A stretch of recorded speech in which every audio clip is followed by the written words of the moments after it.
It wouldn't be a bad thing to divide as well.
How come these don't get budgeted for, so? Because what now? How come these don't get budgeted for? Like these townships? Because I don't have to. They do have a budget. Yeah, they're in there. They're in a file downstairs with the levy stuff.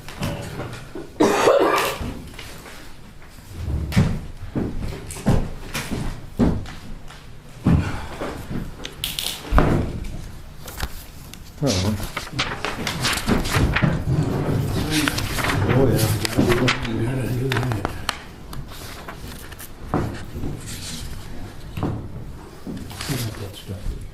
Oh, okay. It's downstairs?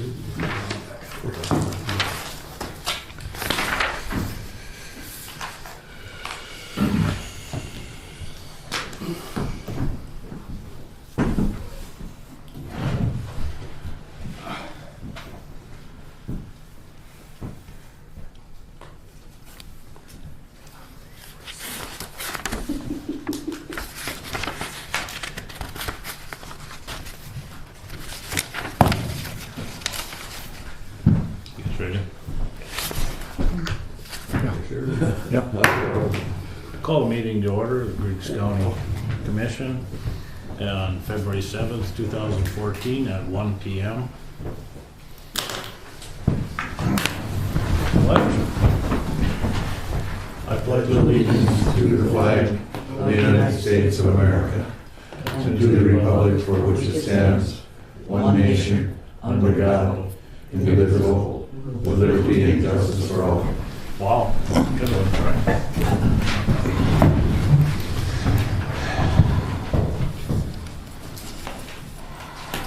Roll call, John, Here. Dale, Here. Ron. Here. Sean is gone today, Troy's here. Okay, agenda. Does anybody have any additions or corrections to the agenda? Well, I'd like to, maybe, I went to the construction meeting yesterday, with that group, and so I'm not sure exactly what I can say about it, but I'd be happy to have it added and report what we talked about. You want to add that under new courthouse? I suppose it could be. And then, Presumably Bob will be here at the same time then. I Will imagine he was there, right? yeah, he was there. Okay, And then I was just gonna suggest possibly moving the bills approval to pay towards the end. Because, I mean, there's so many other things that it seems to affect it here, but I don't know if that's legitimate or not. can we do that, Cindy, or can we? They aren't written or anything, so this time. What's that? You guys gonna have a fast meeting or a slow meeting or what? Well, A fast meeting with a lot to cover. I don't know. Because I would really like to get them written today. I mean, Okay, well, I then it mean, doesn't matter where you put them. Okay, okay.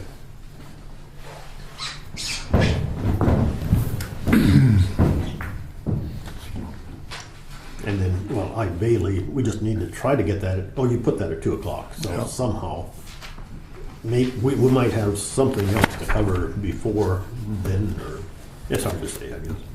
So can we move that, the bill approval to right before the existing courthouse, or do we need it all the way down to the end? You can just move it down to the info to be addressed when time allows. All right, and then And then just take it in any order, I guess. yeah.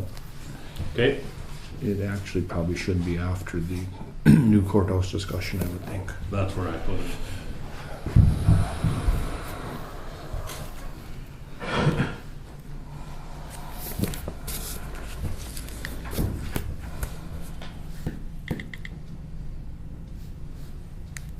Okay, I added construction meeting recap, and I put Ron on that. And I moved bills down to right before the existing courthouse. Anything else? No, I don't think so. So I'd entertain a motion to approve. I'll make a motion to approve as amended. Ron moves to approve as amended. Is there a second? I'll move to second. Dale seconds the motion. Is there any discussion? Is there any discussion? Is there any further discussion? Seeing none, we'll proceed to vote. All those in favor, say aye. Opposed, same sign. Motion carries. Move on to the minutes of the previous meeting. There's office reports if you want to do them in order. All those reports that go from 4 to 54. Right? Oh, I'm sorry, you're right. I got them backwards on here. Oh, okay. Okay. Okay, sorry. Lost me.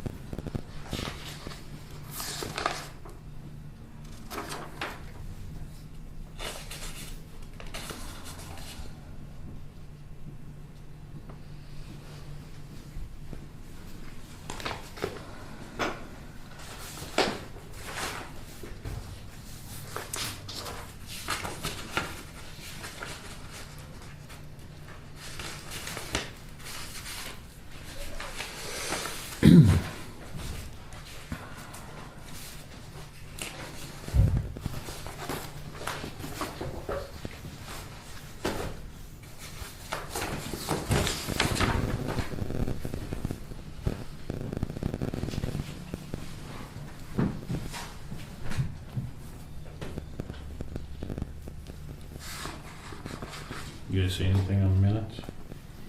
I read them yesterday, I didn't find anything.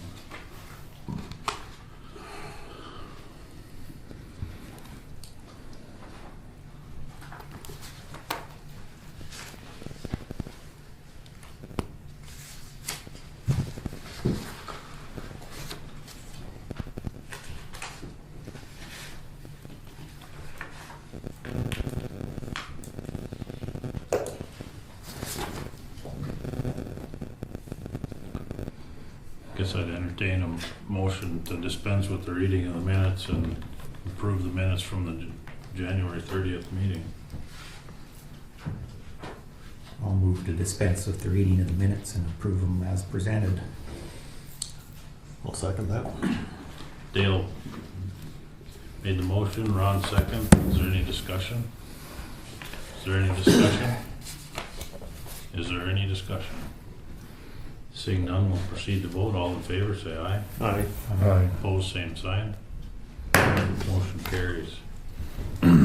Next thing on the agenda is monthly office reports. See, the first one there is the revenue voucher from the recorder's office.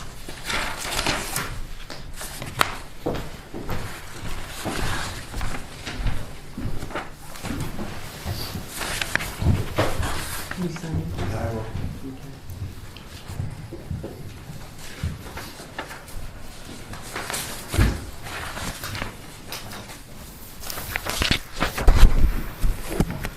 Copy and also calling stuff in case for zoning.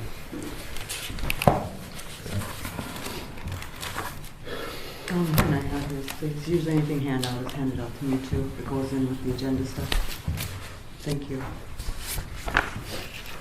No, he gave me one. I'm gonna go copy it.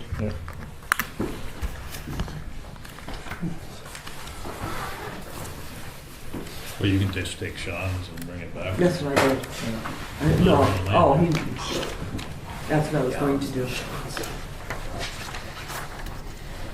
It's just a copy for you guys to take a look at. You guys want to bring a copy for me?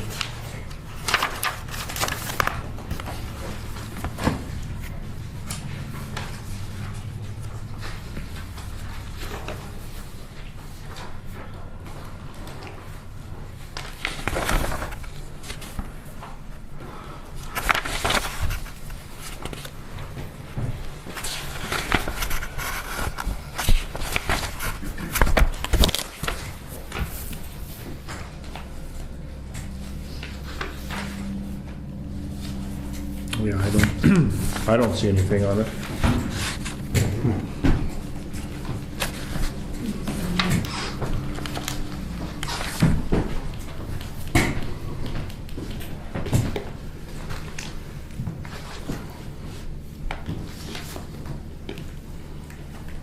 No, I didn't see anything either.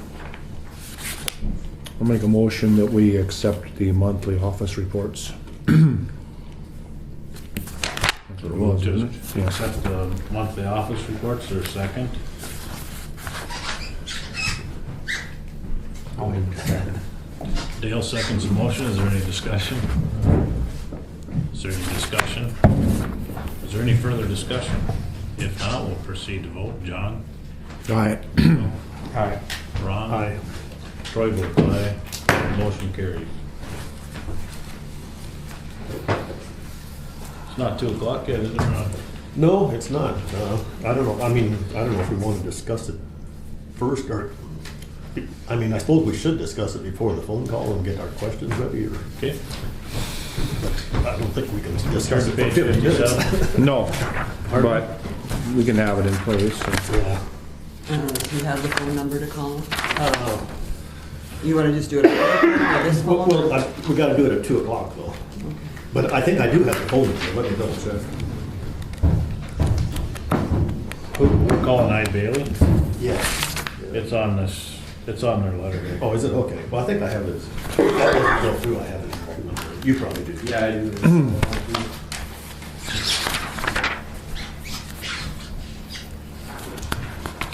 I guess the guts of it, I guess, are on page 59. They gave us the 3 options. Option 1 would be to examine all county transactions between 1/2/11 to the present, which would be a 3-year time period. And that option, it was approximately $35,000. It's not a guaranteed price, it's just an estimate of $35,000. Option 2, examine a sample of county transactions, 1/2/11 to the present for $10,000 to $15,000, and will not exceed this range. And so it's $10,000 to $15,000, and that's a GMP, I call it. Then option 3, examine county transactions between 1/2/11 to the present for a certain dollar amount as approved by the commission. And I think that means, like, we could probably ask them to start with the most expensive ones and go to the least ones and see how many hours it takes or something. I mean, maybe we say those under $100 or we don't review or something. I'm not sure exactly how that works.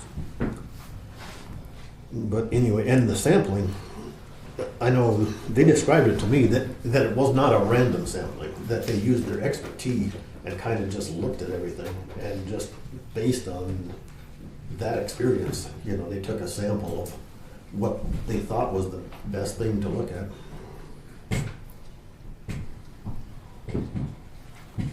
So I guess, I'm kind of thinking option 1 is the best, but I'm not positive about the 3-year time. You can't do a 3-year. Remember, she told you it's gotta be a yearly audit, wasn't that what you For said? the bond, that part. Okay. We can go back. We can go back 3 We years just and can't just- do, Yeah, yeah. I mean, whatever we turn in, as long as the past years in it, I'm sure would be. Oh, this is for the audit that we turned in to the state, you mean? To the bond, for the bond. To the B and D. Right, so, because it's gonna be a 3-year audit, right, for Okay. all 3 years in one audit. Well, that doesn't mean that it can't be separated. I mean, it just go back 3 years. Yeah. Okay. I think I follow that. This is the one that's done at the end of the EOC project? Is that right? The end of the courthouse project. No. No, for the bond, one of the conditions of the bond The is that we, 2.2 million? yep, Okay. that we turn in an annual audit by the end of June every year. Oh, okay. So that, there's nothing in there that says it can't be a 2 or 3 year audit as long as the previous year is on that audit, I'm sure Right. they would take it. That's just the financial statement audit. This is way more in depth than anything that we would ever need. Oh, yeah, forensic would be more detailed.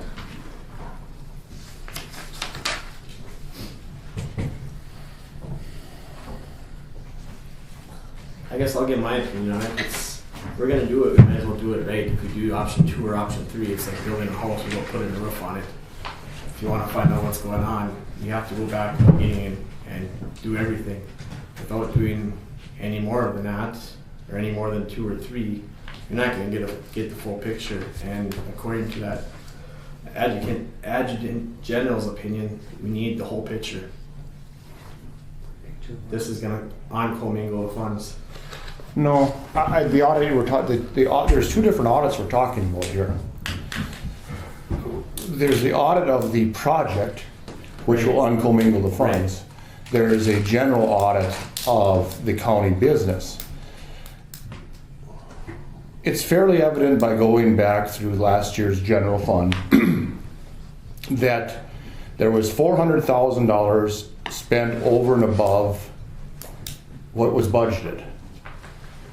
Now, when you look back at that, it's also fairly easy to determine what those funds were. There was $290,000, there was $70,000. Those were spent over and above the budget, but they were not done illegally. The county commission had the authority to spend that money within 1 year's time frame. So it depends on what we're looking at here. Are we looking at trying to find something that has been done illegally? Or are we trying to find out exactly how much money has been expended to this new courthouse project? I don't think it does any good to look for something that's been done illegally, because I don't think there's been anything done. I've been over and over and over these budgets, and when you start looking at the total revenue compared to the total expenditures compared to the budgeted money, and you can account for the differences in those 3, that indicates that there hasn't been anything hidden, because you can't hide money from one without having the other 3 balance. So then it comes down to the point, an ideological point, of whether or not the previous commissioners should have spent that money. And that is strictly an ideological point. If they did it and they did it within the guidelines of the law, we don't have much say over that, just as future commissioners won't have much say over what we have done as long as it's within the spectrum of the law. I agree. I do believe that there is a need to uncommingle the funds as they pertain to this construction project. And I do believe there's a need for an audit there. And that will in turn tell us how much county money has been put towards this project, and how much building authority money is put towards the project, and where we stand as far as compliance with this project. But again, I don't believe that the money that, although I disagree with county money being put in here against the wishes of the people, that doesn't violate any law that I can see. And you'd have a better scope on that, Jamie, but I've spent months on this, and no matter which way I look at it, it all points back to the same point, that although it was done behind people's back and against some people's better judgment, I don't think there was anything done illegal. No, I don't think that's the attempt of this audit. Okay. I think it's strictly to find out what was spent and if it was within the guidelines, to make sure that we retain that $1 million grant. Okay, That's, well, that's my impression of it, and that's what my intention behind this was. okay, so I'm just, I want this straight, so then we're not talking about a audit of the general fund, we're talking about an audit of this construction project. That will give us everything we need here, how much money's been spent by all parties involved on this project. And I think that's what we're looking for. Is that right? Well, yeah, But those expenditures have in part come out of. Yeah, they have come from the general fund. Yeah, but the audit of the project will indicate that. The revenue coming in, we will be able to identify where that revenue came from. And it will point back to the general fund, so we won't have to audit the whole general fund to determine what money came out of it. We audit the project to determine after the money got there. It'll involve a lot smaller sampling. But that'll be a section of the general audit. I mean, we do need to do a general audit. To satisfy regulatory, yeah. Right. Yeah. And part of that will be the project audit. Yes. And that's by statute. I mean, it's over $500,000 in There- federal no funds. doubt, no doubt. So then the question to me is, do we need to do it for 3 years, or do we just need to do it 2013, or, you know, what? I mean, there's been money spent prior to 2013 on the project. I go back to the central point as far as I see it. What are we trying to accomplish by the audit? Are we trying to say something has been done illegally, or are we trying to say something has been done as we would view not in the best interest of the county? There's a line there, and I don't see anything that indicates that there's been money tried to be hidden. I think it's been spent within the guidelines that are allowed. I don't agree with those guidelines, but that makes no difference. I have to abide by what they did as long as they're within. So I don't think want to spend a whole bunch of money chasing something that probably doesn't serve any purpose. And the purpose of the audit is to try to determine how much money has been spent on this project. And there is a question whether or not the county has overspent on this project. Have we put in more than our $300,000 or $294,000? That's something that can be determined by auditing the project itself. And go back all the way to the beginning on that portion of the audit. I think that would be my recommendation, because then we're instead of searching the haystack for the needles, we're just looking at the needles and trace them back to the general fund. But we do need an audit. Absolutely, we need an audit to accomplish. First of all, for the grant, we need an audit for that, as the Adjutant General stated in their opinion. We need an audit for the bond, and we need a yearly audit, correct? Right, we need an annual audit. So, You know, first and Yearly foremost, would address the bond one. Yes. okay, so that's what I think we need to accomplish. Yearly one. Yeah, and then the judge advocate recommended that pre-audit. And we still don't know what a pre-audit is, but I didn't ask anybody what a pre-audit was. Didn't what's his name said he would do, Harold would do a pre-audit? What is that? Whatever it is, he'll do it, okay. But, you know, I kind of agree with John that maybe we should limit it to 2013 and keep not rule out 2012 and 2011 completely, but I mean, do 2013 as step one. And If we eliminate everything else but 2013, we're still not gonna find how much money was spent on that project. if we just limit it to 2013. Because money started being spent in 2011 on that project. Yeah, but it depends. It's how you look at it, because 2011, it was to fix this building. And I know that he is using, I'm sorry, go ahead. That's okay. 2011 was to repair this building.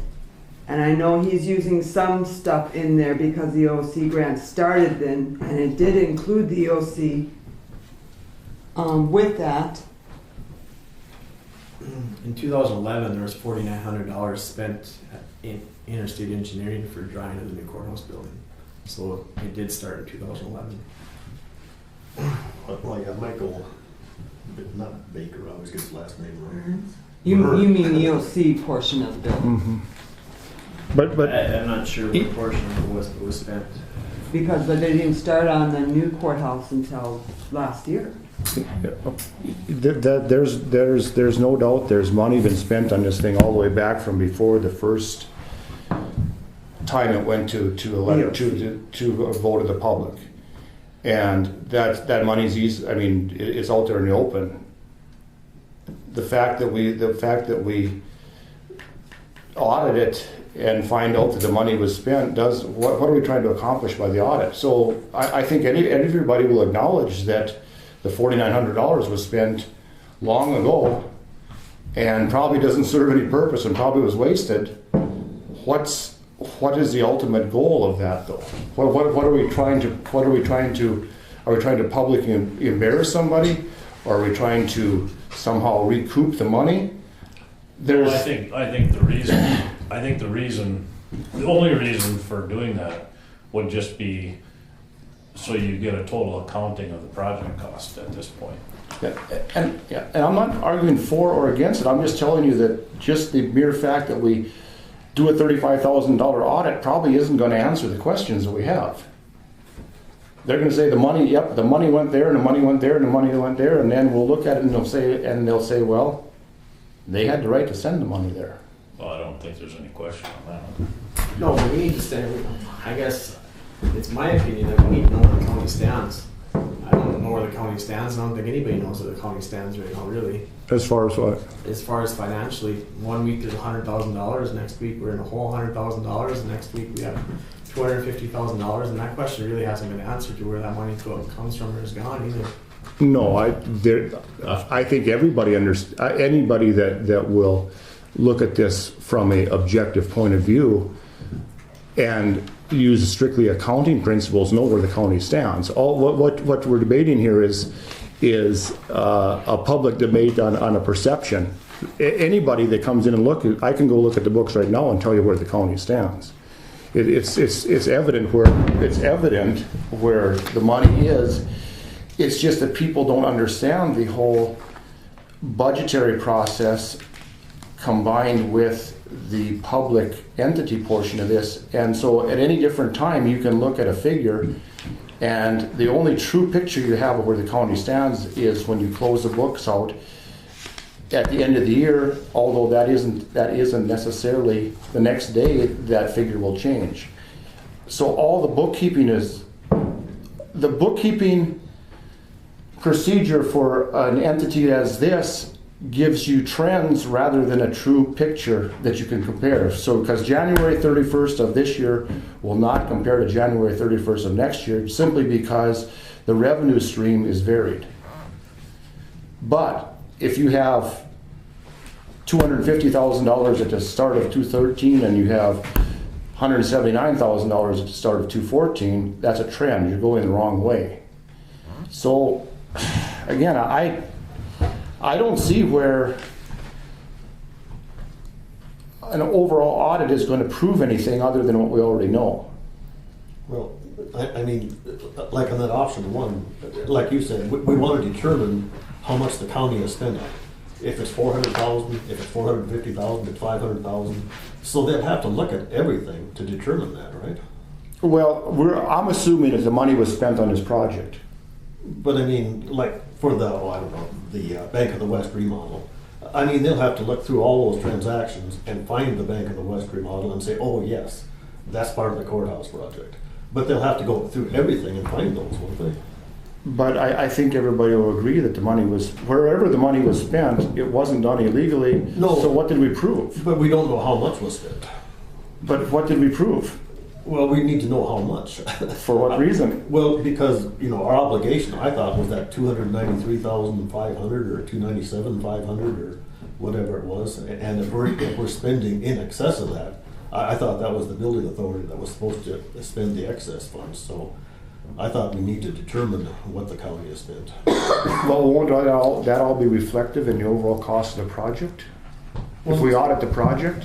Well, like how would the Bank of the West show up as a cost that the county has spent without an audit when it goes through all those things and looks for those things? And things like the tearing down the trees, that there was a contractor someplace hired, but then I think the county workers hauled away the trees and stuff. I mean, it seemed like the auditor would have to go through all that stuff and dig it out and say, okay, here's how much you spent. You spent $580,000. If we, and it seems like we should know that number, and if everyone agrees we need to know that number, then I don't know how to get it without an audit, But the cost of this project is $3.5 million. yeah. Okay. If, let's use the Bank of the West, for instance. The Bank of the West was not included in the cost of this project.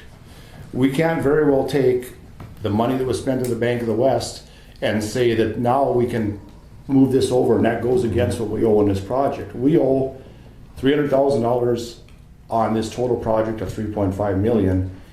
If the Bank of the West wasn't included here, we can't use it as our payment here. We have to strictly go by what is written in the contract and what our obligation is.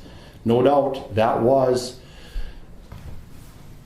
an expense that is related to this project, but it is not an expense that can be written off on this project because it wasn't included in the overall bid. Yeah. So all that would happen was the auditor would say, this money was spent, and he wouldn't give any indication why it was spent. And then we would be sitting here already talking about the money that was spent in the Bank of the West, but we spent $35,000 to figure out something we already knew. But we still don't know the overall number, though. I mean, we don't. That's my all. If you want to call them. But we will if we audit the construction fund. Not necessarily, because what if there was funds that were mislabeled for that construction fund? Or funds that were spent out of accounts that were not identified as going for that construction fund? Because they still have to go against the construction fund. They still have to go against someone's going to receive that money. So it doesn't matter where the money came from. We know where the money is going. We audit where it went, and then we go back the opposite direction. So if money was spent out of a fund that we don't know about, it's still ending up over here at this new courthouse project or something associated with it. When we audit the new courthouse project, any funds that show up there that shouldn't be there, then we go back the other way and track them down. Yeah, I think we're kind of saying the same thing. I mean, I agree we should audit the new courthouse project. Right. We have to look at everything to audit the new courthouse project is kind of where I'm saying. Dennis. But there's, The stuff like when we got rid of those trailers up there, so all that time prior to, we had 2 trailers to start with, and all that stuff was, because they moved out of here and we used the emergency fund on that stuff. And then to get rid of that, we had a better deal going down to the other part, which like John was saying, it's what we had to have for our people. And then the social services, that was another project that we moved on to another building, so I don't know what you'd call that, it's just an ongoing emergency thing that we had to have places for the people to be. I mean, if you're gonna figure the Bank of the West, then you'd also have to figure everything that we did out here for the trailers. And we had to set up power out there and sewer line and all that, because it was an ongoing process till we got this building started. And I don't disagree that all of that was mismanagement. I'm fully in agreement that all that was done, I don't agree with it. Is the public going to want to spend their money in order to find out something that can't be changed and has no resolution to it? yeah, but what is your thinking of the scope? Like, you want an audit for the new courthouse for 2013? But no, I believe that there should be an audit of the total courthouse project. For starting when? Well, starting from when it actually started, when the contract was signed with construction engineers. That was in 2013. Well, they hired the architect before that, though. You don't want to go back when the EOC was signed? Yeah, the EOC was signed back in 2012, I think. No, soon before August that, yeah. 1st of 2000. And we started spending money on it, on the project back then. It still goes back to the point was the money just mismanaged or was it done illegally? If it was mismanaged, I don't see the point in this. Yeah, but I mean, how can you explain to Ida Bailey, to explain the scope of the audit that we want for the new courthouse? That's the reason why I'm having this discussion, because I don't think by what the perception of an audit that as it's being put forward is going to answer your questions or anybody else's questions. Yeah, but we have to be able to explain it to Ida Bailey some way. Can I ask Sheridan's opinion? Or Well, there are definitely advantages to be gained by a forensic audit. And they'll find threads and things that a normal audit doesn't even touch. I agree with John's premise of is the commission looking for illegal stuff? Or is it just looking for malfeasance, you know? But I don't think that you can tell that now because I don't think that the accounting and the use of the general fund for an in and out fund is going to tell you that. And there were other funds like the emergency fund that were used to fund certain things, because I've seen certain things pertaining to the courthouse. So my premise is that it would take one or all of you commissioners a lot of time to reconstruct that. I can look at the county's 2011 audit and tell pretty much what happened. But to put that all together and then at the same time keep in mind both state and federal law and EOC guidelines and all of that is a very time-consuming and very difficult process. You know, of those three options, I would suggest that of 2012 transactions that you maybe not go through every entry, but develop ahead of time what you want to find out from that, and then have them do a targeted one.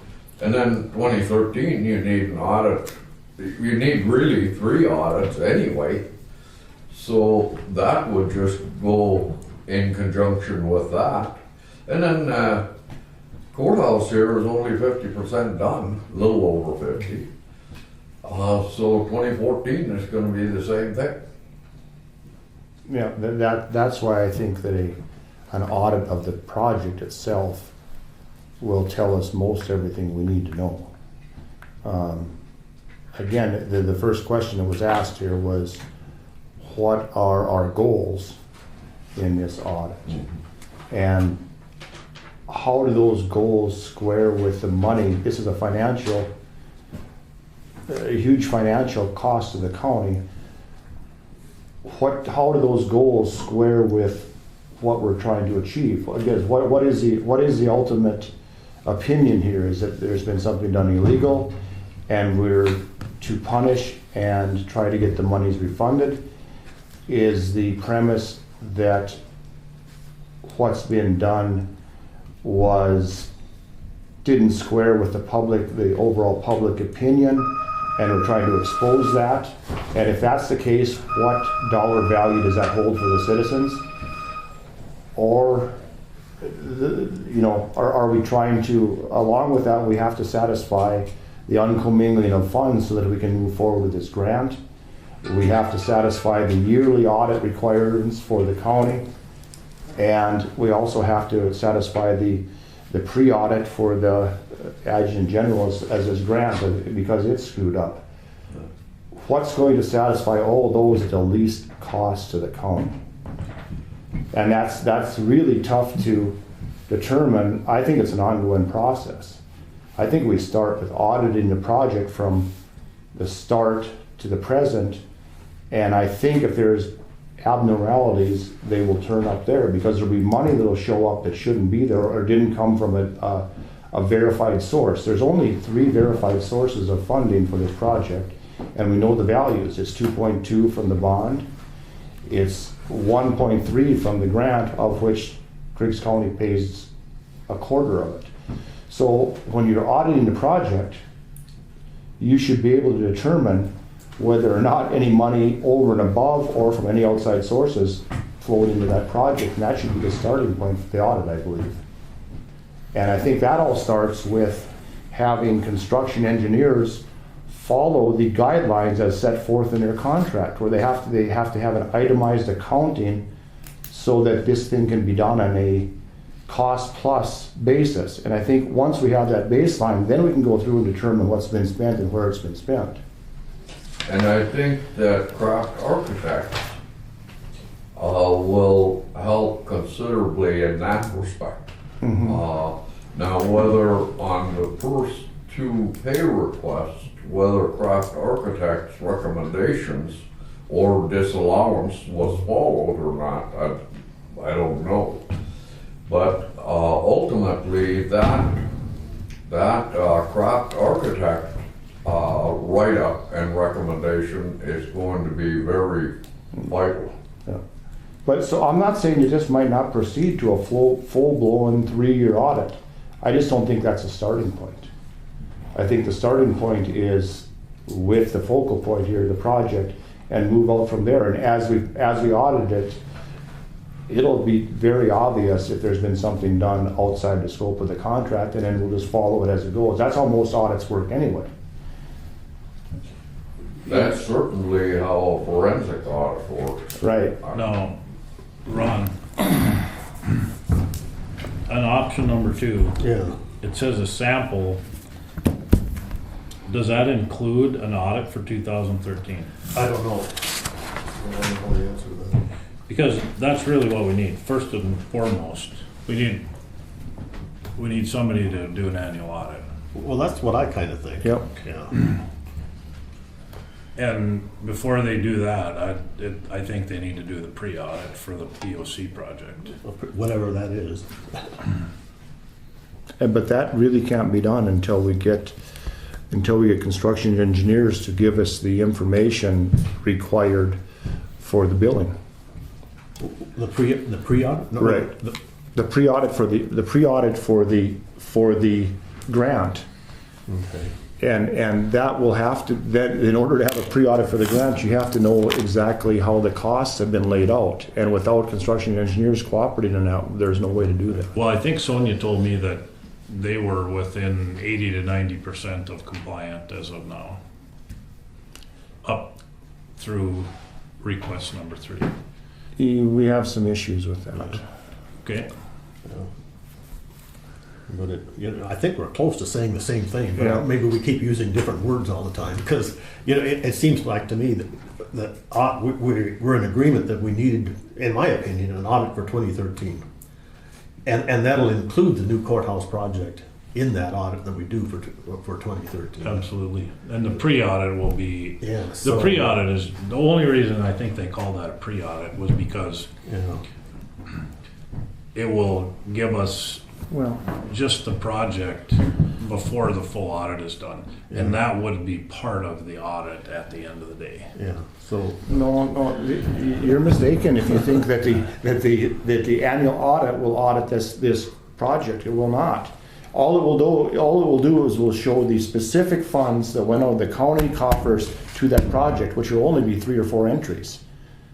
That's all it will show. It will just show the money that was expended in that project. It won't show you the breakdown of what that project costs.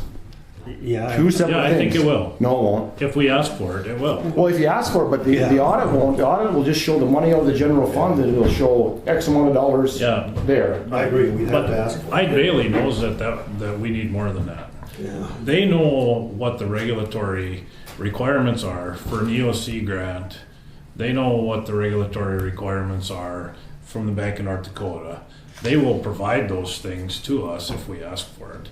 And it will be as a section of the annual audit. When the day is done, That will be part of the annual audit. If we asked for it, but this $35,000 audit here, that does not include that. That is for the audit of the general books, which include all county transactions. So you'll have the road department, you'll have everything else involved in that. We're going outside the scope, I think, of what we need. I think it's fairly evident any money for this project came out of the general fund. Right, Yeah, but I think that's what I just said. yeah. I think we're all saying the same thing. We're damn close, but yeah. So, but I mean, we need to, when we get Ide Bailey on the phone, I guess we need to re-explain option one and say this isn't exactly what we had in mind.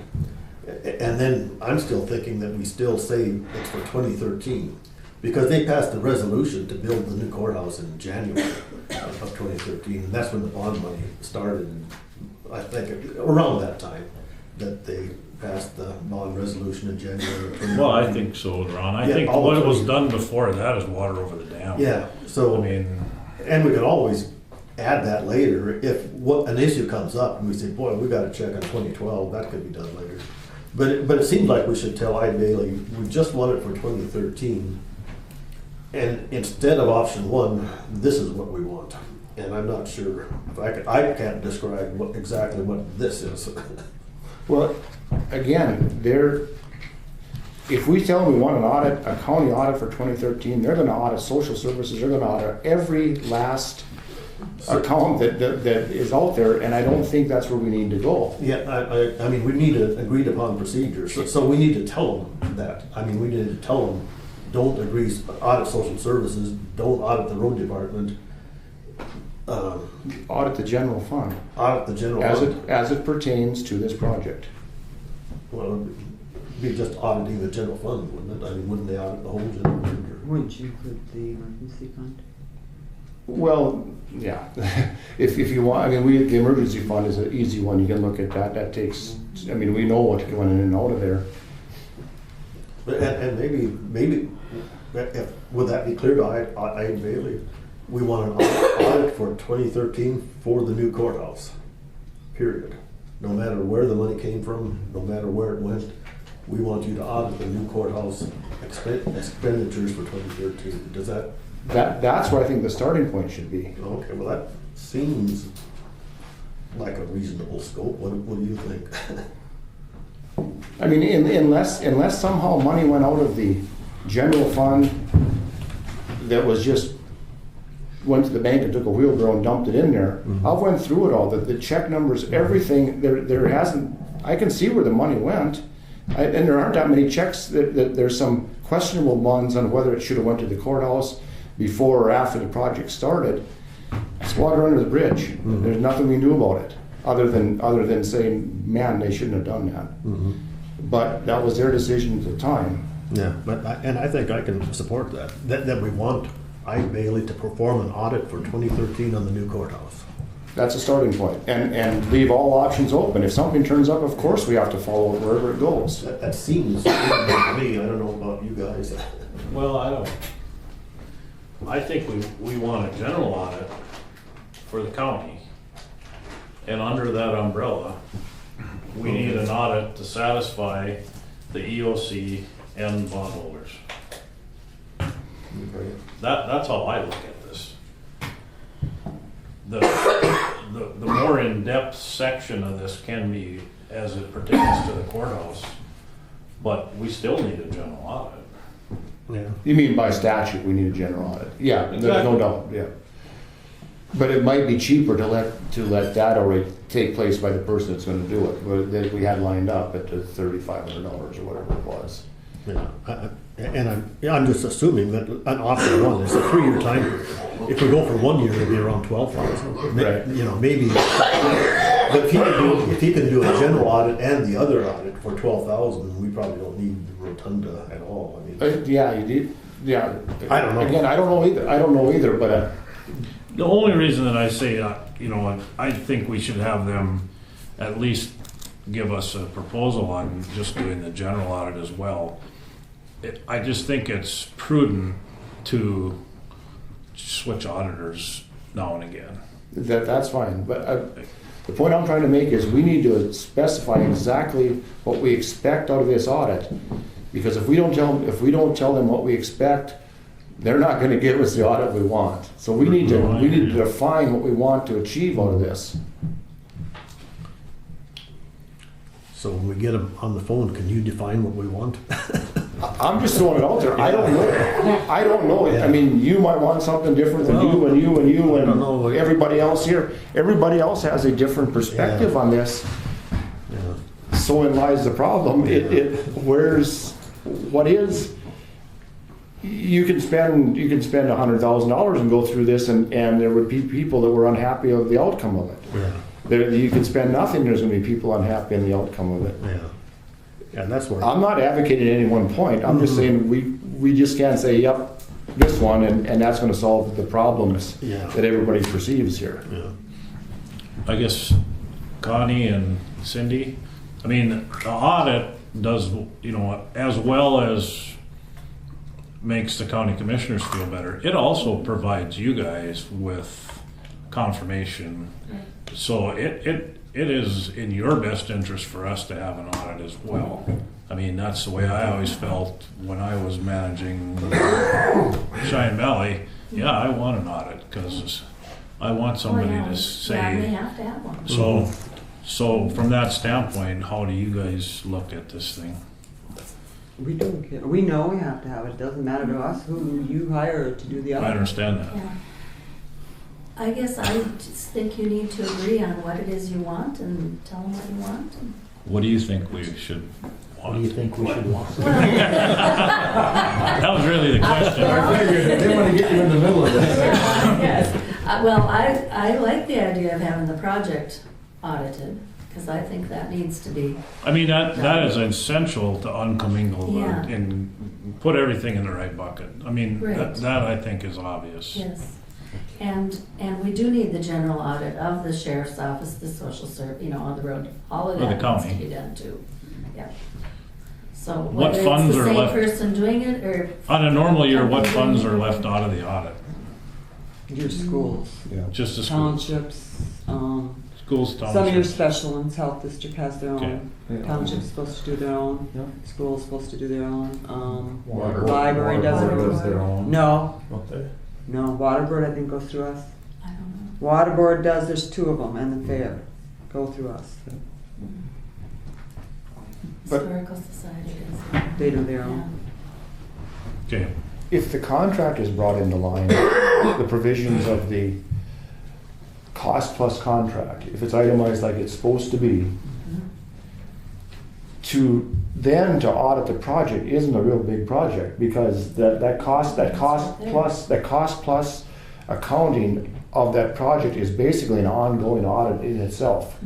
It puts every dollar into a category that's easily accessible and easily determined where it went. So I think the starting point is right there, and that won't cost us anything. We just need to hold construction engineers to the letter of that contract and make them provide us with that information. That will in turn lessen our cost for these auditors.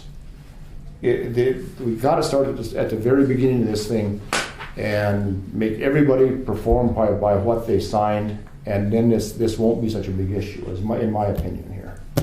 and that is in fact what Kraft has been trying to achieve, correct?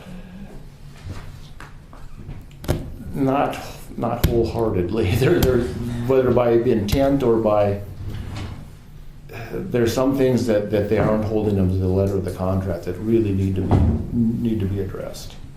And that's fine, there probably always will be on a project of Yeah. this scope, but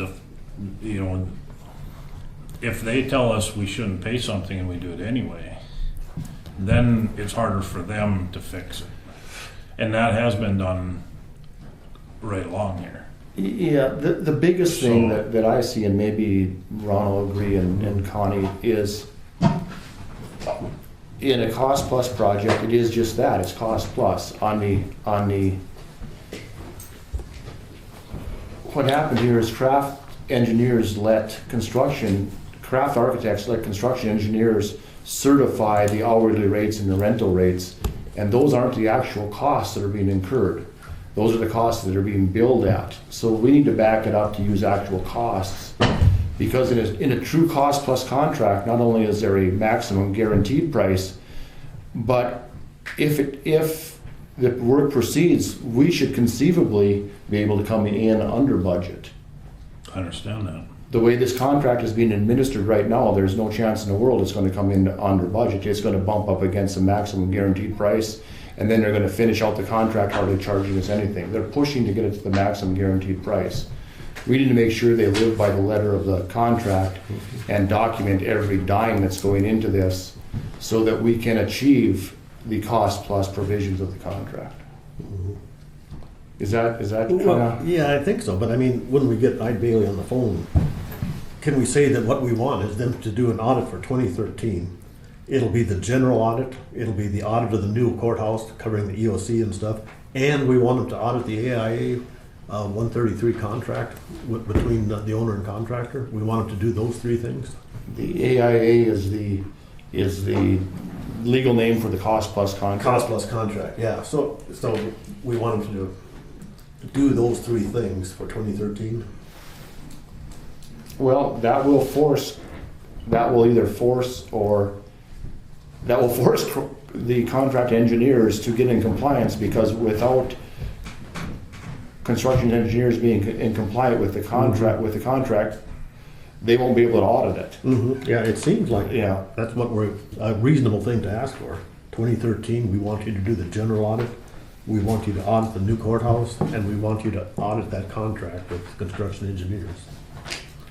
Well, I guess that they're both the same. If you're auditing a new courthouse, you're going to audit. If you're going to audit the contract with construction engineers, that will audit the new courthouse. Yeah, Yeah. I think. Yeah, well, But on that, they would almost have to work with craft architects. Yeah, I think so. Well, I'm not sure. I mean, if they look at the billing completely, I mean, they can decide if the contractor has the proper documentation or not. You know, anybody could. the billing is all they need. It seems like It's follow the money. I mean, if it's going to come to the end of this, and whatever they build, that's the nuts and bolts of this thing. Yeah. And that's the problem we have. They're doing the billing incorrectly, so that we can't trace any of this.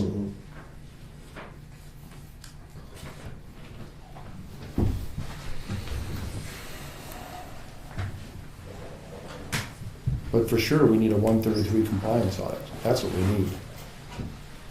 Yeah. Along with, Isn't that the federal part? Well, that was already set for, that's the federal part of it. yeah, And we have that done anyway, I think, every audit. yeah. That's Well, the highways, right? No, that's state. If you have a road project, they used to have federal money. I don't know if there's still federal money in that or not for sure, or, because this last bunch of money that we're getting is state as far as I know. I see. Yeah, that's where I got all screwed up when I was talking to these auditors. Because I was talking about that A133 audit, and they were talking about the OMB A133 audit, and I was talking about the AIA A133 audit, and we weren't exactly meshing. And that's the audit you're talking about is the OMB A133. Office of Management. And we're kind of talking about having an AIA A133. So what's the difference? Well, the AIA is the contract, the cost plus contract. Okay. with the Between contractor. construction engineers, the building authority, and the county commission. Yeah. Okay. So Rather than calling yeah, it. it is a different 133. Okay, yeah, the one is, on the OMB one is for federal money. Yeah, we'll have to have that for sure. The Yes. OMB one. I know we have to have that. But then the AIA 133 is our option, I guess. And as far as the grant goes, the Joint Staff Judge Advocate, they can't do anything more than make recommendations, but they made the recommendation, and they highlighted it here, a third party pre-audit on the courthouse project, or the EOC portion of the project, but it has to involve the whole courthouse project, because they're trying to determine if EOC funds went into the courthouse portion of it. Right. Or not determine, to make sure they didn't. Verify. Yeah. But that will do That might be a separate No, the issue. 133, that 133 audit that he's talking about will do that. Because that will classify that will determine that they went with the guidelines of the contract. And if they go by the guidelines with the contract, all this is handled, because we can track each cost to the project. Yeah, but To when I, the different portions of the project? Yes. yeah, but when I asked them, can you do an A133 audit? They said, yes, we do it all the time. But they were talking about the The OMB. Office of Management and Budget Audit. Yeah, I didn't, and I mistakenly thought they were saying, yes, we can do an AIA 133 audit. And so if we ask him to do an AIA 133 audit, he won't know what I'm talking about, probably. That was my question. You never did clear that up with them? Well, no, I didn't talk to him anymore about the A133 audit. Okay. after I that. think that should be just the same as auditing any construction project, though. I mean, it's no different. That's just the name of the contract. I don't think it should be any different than anything else. You just start with the contract, and it lists each line item there and amount, and they'll just have to track that back to each line item. Mhm. And that should do that if they follow the contract, correct? Yeah. It appears fairly straightforward. It appears the problem we have right now is construction engineers not following the letter of that contract. Mhm. But, I mean, it still seems when we get them on, that Yeah. we can say we'll get them for 2013, the general audit, the new courthouse audit, and the contract audit. And the new courthouse audit would be like for craft architects, and the commingling of funds. I mean, right now, they're commingled completely on the EOC and the other part of it. And so that's where we need the new courthouse audit to uncover. Really, the funds aren't, the funds aren't commingled because there has been no EOC funds. The costs are commingled. Yeah, We need to uncommingle the costs, right? We haven't gotten any money from the EOC or for the EOC. no, haven't submitted a bill to the EOC yet. Well, it's one and the same. You can't submit a bill for a cost that wasn't incurred on the EOC, so they are one and the same. When because if we pay for something, we have to pay for it, and if we pay for something that wasn't an actual EOC cost and then we submit for reimbursement, we actually went outside the scope of the contract. So the costs have to be uncommingled in order to separate the whole project. I know. Yeah. But So I think do you call it a construction? I Would think you we'll just call have it to ask a them. construction audit? Is that what you call Just- it? I think just a project audit, maybe. Yeah, project audit. There you I go. think we just have to ask them if they've ever done it. Yeah, we could say a general audit and the new courthouse audit or project audit. Project audit. And then we emphasize that we want them to go through that AIA 133 contract, has to be included as part of the new courthouse audit. Project audit as it pertains to AI 133. Yeah, a project audit including AIA 133. Yeah, right, okay. And it is 2 o'clock, I don't know if we want to get them on the phone or. sure. Do you have the number? I can see.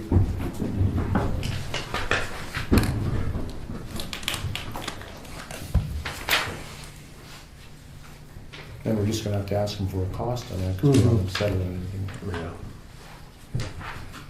Oh, this is in Bismarck? No, let's see. Oh, this is Brian we're talking to. No, Jeremy, I think. Is it this number at the bottom of this, the 701, this is Fargo though, 701-239-8500? 8513. Should give you Jeremy's direct line. 701. So we need a speaker, don't we? Yeah, this was.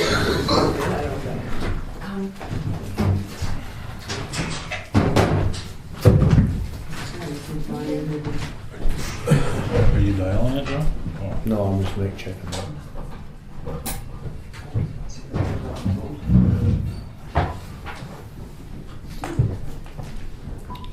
Two, 239, what's the number? 8513. 8513? Uh-huh. Does that thing work okay? This'll work. I'm done. This'll work. No. I mean, I It can might dial be it. better Yeah. than this, What is it? 701. 239, 8513. This 389. You want to talk to Jamie? Jeremy. Jeremy.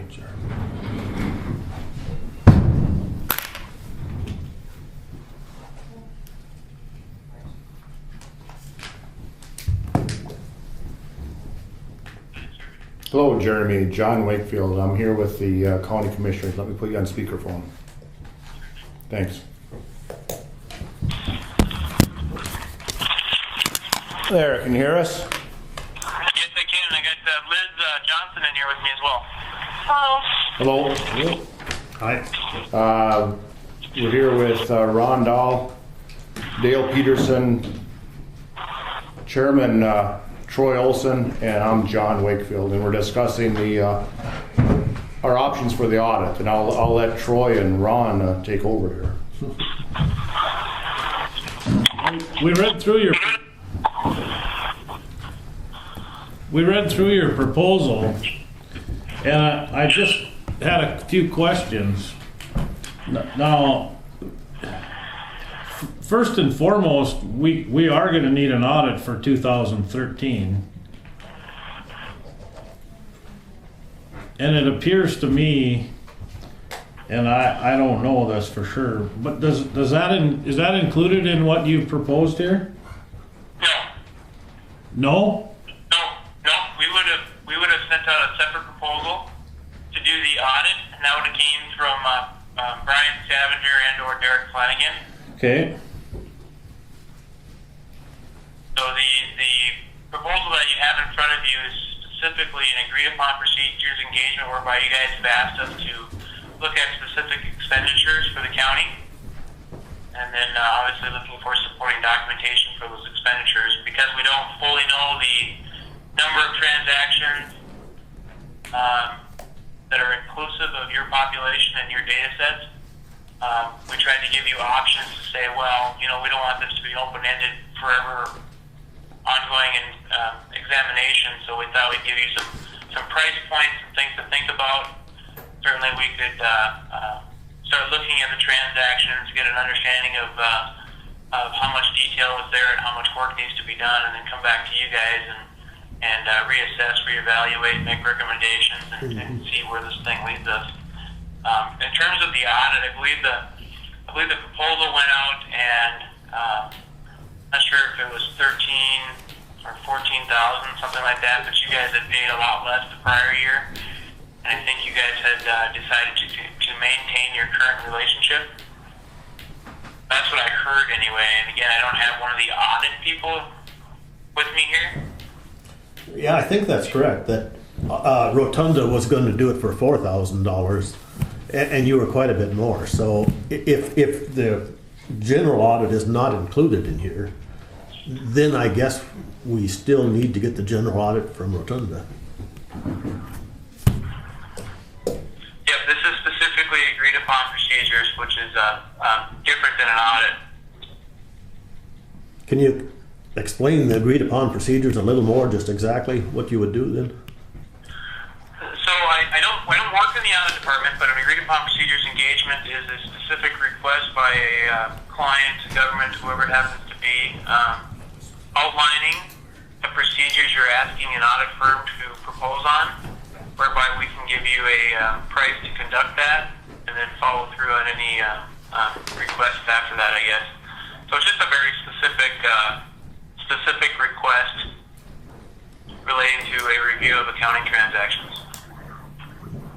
Okay. So I met, just from some background for you guys, Derek is in flight right now, I believe, so he couldn't be on the call. He is our audit guy, him and Brian, and I direct and manage the forensic accounting department. So what's going to happen here if you guys choose to engage us is we'll send you the agreed upon procedures engagement letter, which will more or less be the same terms as you guys agreed to according to our proposal. And then people from my department and then people from the audit department as well will begin the engagement. I have a little more flexibility in my department on the forensic side because we don't have tax season or year-end audits to perform per se. that's why we would be documenting and reviewing the expenditures as needed for the county. Okay, and this audit then would it isolate? I mean, it would be an audit of the new courthouse project, right? Yep, so it's a agreed upon procedure, so you guys just have to, we would just spell out specifically what transactions and time periods you want looked at. And, you know, if it's the courthouse, it's the courthouse. So yep, it's just, you guys are the clients, you tell us what you need us to do an accounting of, and we do it. Okay, for instance, if we spelled out that we would like you to do an audit and we wanted to ensure that the contractor was within the specs of the contract, as far as we want him to be within compliance of a cost plus contract. If we were that detailed with our request to you, could you take the contract and then conduct the audit and tell us whether or not they were in compliance with the specifications of that particular contract? I know our group couldn't, and I'm not sure if the audit department has done something like that before. But let me take that back to Derek, just to be sure. I haven't heard of anything like that before, and I don't want to cross accounting with the legal world. But certainly, our job is to document and account for transactions, and then it might just take someone reviewing what we've documented against any contracts you have in place. Okay, well then, so you asked the right questions. Then we're operating. This building's is being built under a cost plus contract with a guaranteed maximum price. And that is, the form for that contract is what, Ron? AIA 133. AIA 133. We want to determine whether or not the contractor is in compliance with the provisions of that contract form. And we want to make sure that we can trace all the costs back so that we can ensure that it is truly being administered as a cost plus project. Okay, I got it down here, yep. Okay. Yeah, because on that particular contract, you'd have to analyze reimbursable expenses and non-reimbursable expenses and make a determination of those. And then our question is also on the documentation. It's required that they provide a certain amount of documentation. We believe they're not providing it, and we need a hammer to force them to provide it. Okay. So in short form, we need an interpretation of our contract and then verification that they're in compliance with it. Got it. Yeah.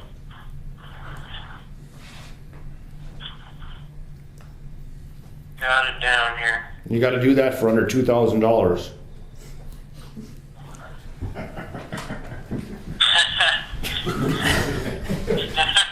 I just chuckle a little bit. Oh yeah. How about that? No.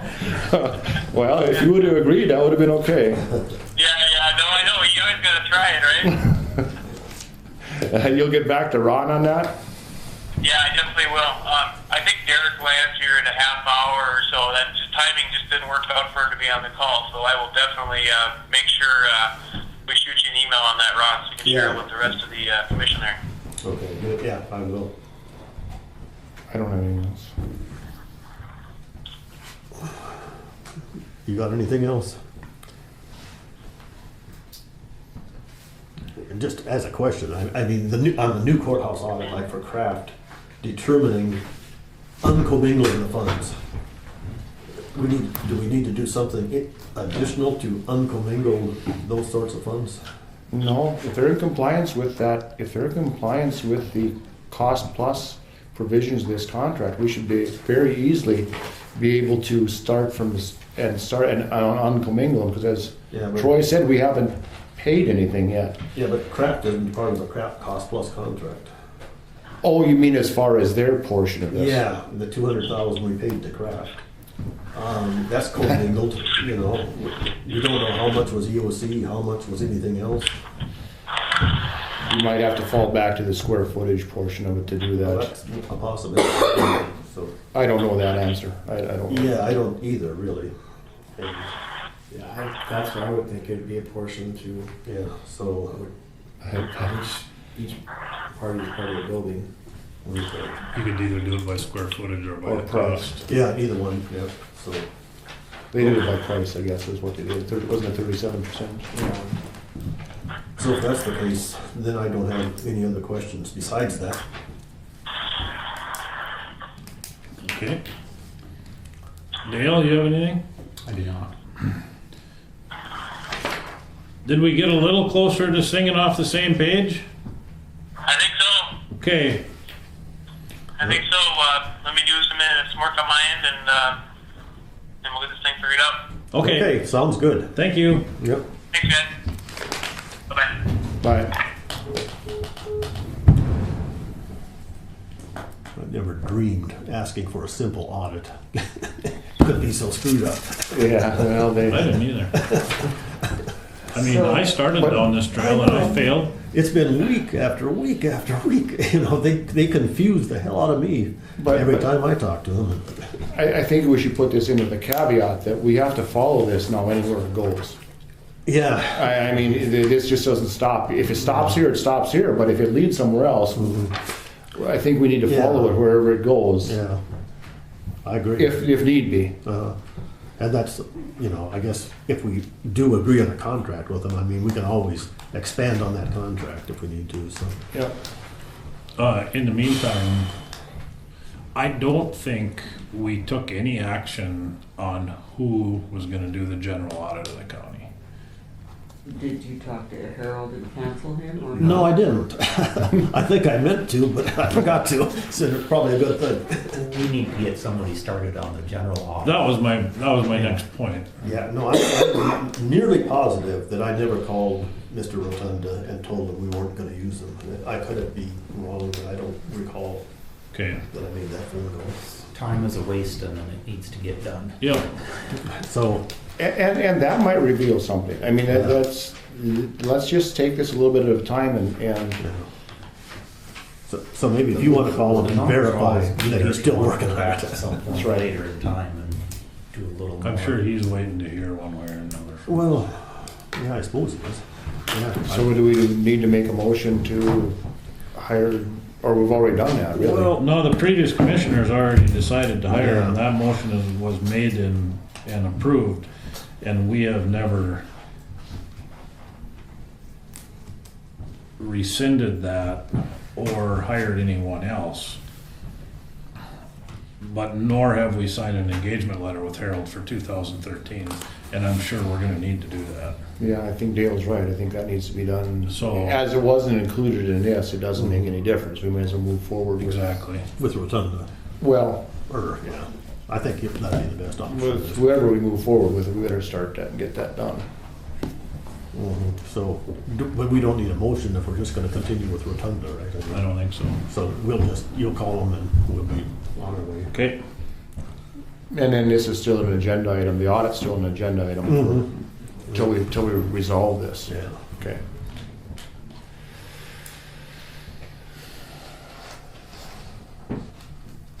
I mean, it has to have a starting point, and Yeah. I think we're fine. Yeah, it's just like. I don't think it's settled, but I think it's a starting point now. Yeah, like I was saying to Troy, I just can't believe it, you know, because when Troy wasn't getting anywhere, getting the audit done, I was kind of saying, well, damn it, I'll call him up and get an audit started. And then I kind of went downhill from there. it wasn't that easy, was it? No, it wasn't that easy. See? Yep, I didn't know what I was stepping into. I'd entertain a motion that we take 10. But yeah, I move that we take a recess, 10-minute Is recess. there a second? I'll second. All in favor? Aye. Motion carried.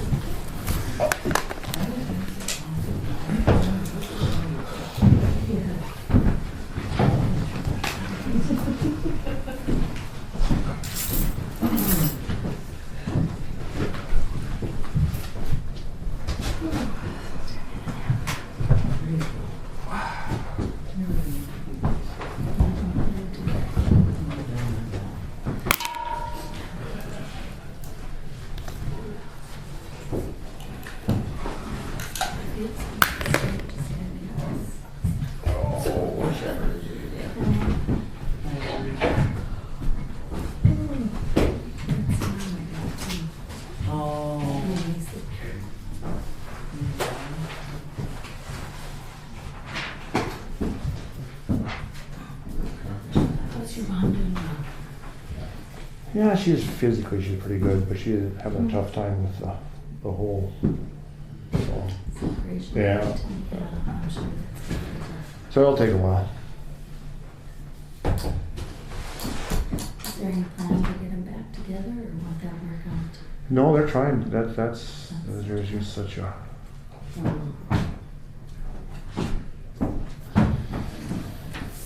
Yeah, there's.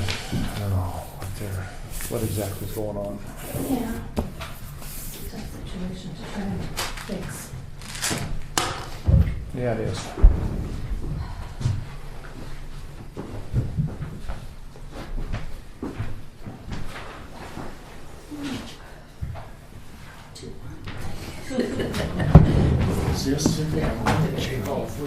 Jamie, this is what's in place. That's what's in place in Nelson County, and it's just administered by the auditor.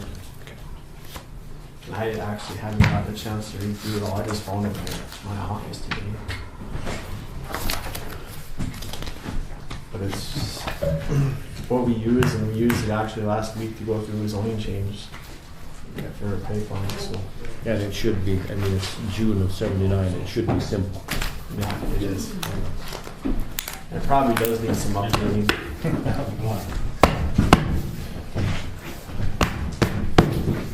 Well, and what we have in place is, What was the old state's attorney's name from Foster County? I think he passed away. I don't know. Just recently? No, is he still alive? Oh, I think he's still alive. oh, Fabian? I still think he's around.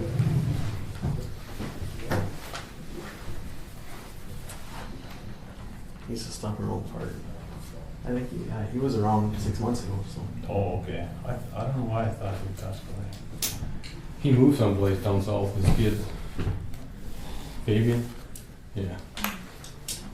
His son works at Mogul in Fargo, I think. Yeah. Yeah. That's where we're gonna end up. He's a CPA lawyer.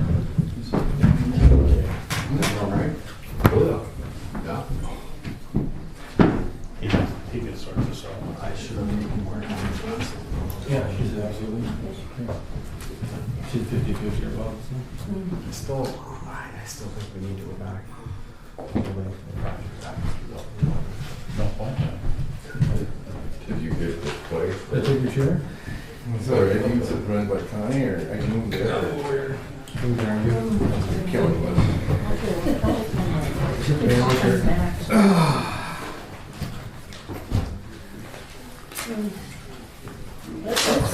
No, that's fine.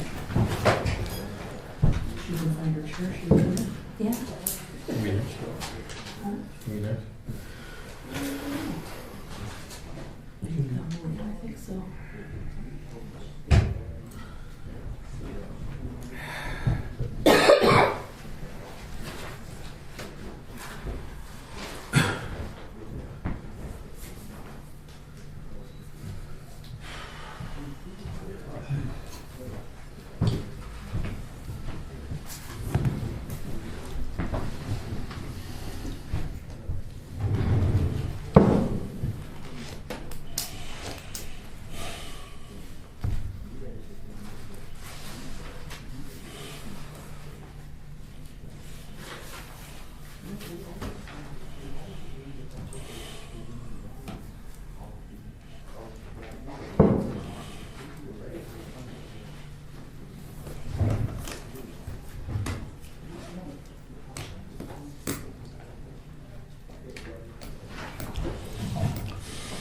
Connie, did you guys send in a request? No, you wanted to approve it today. Oh, sorry. I've got all that stuff covered.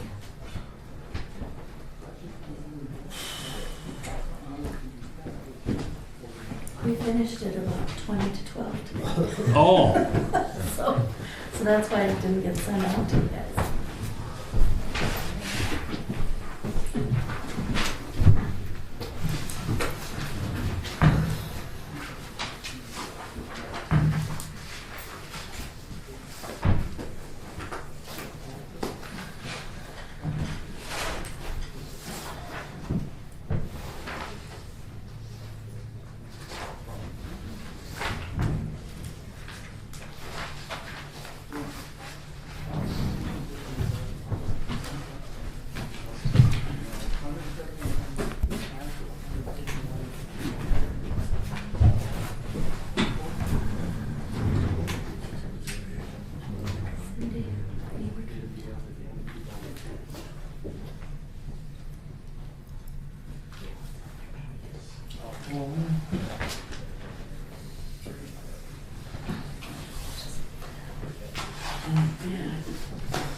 Thank you. The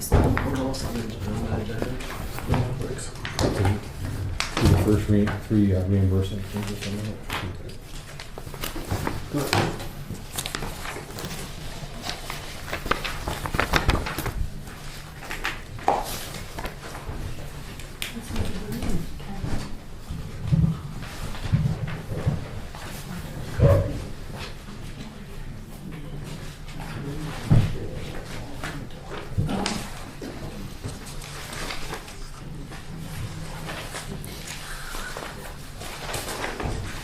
Jamie, are you gonna let me know when you're ready to discuss that stuff on cars?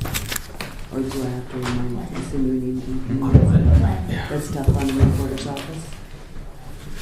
That letter that was written? Okay, yeah, I'm not prepared this week. No, I I've know looked at that. it. I'll let you know when I should be prepared by the next meeting.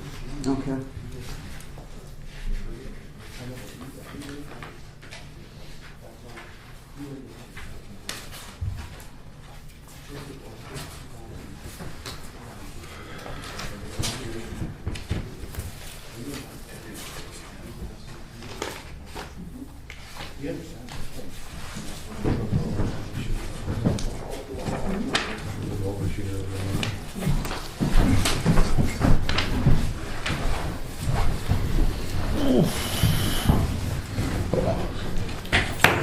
Call the meeting back to order.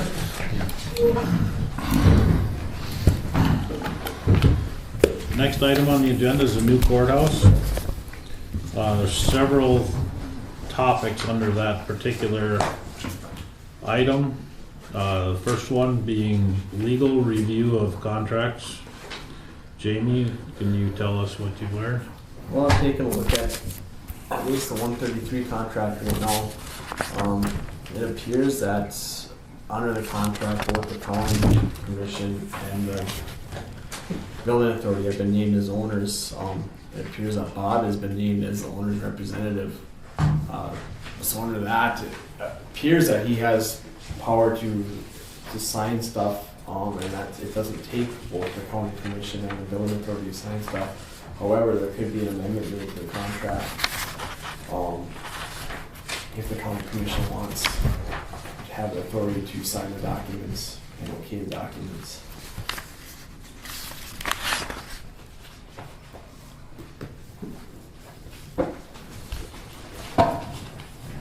And it's actually, if you look at the contract, I think the owner's rep was only able to sign stuff under $1,000. under two, I think. $2,000.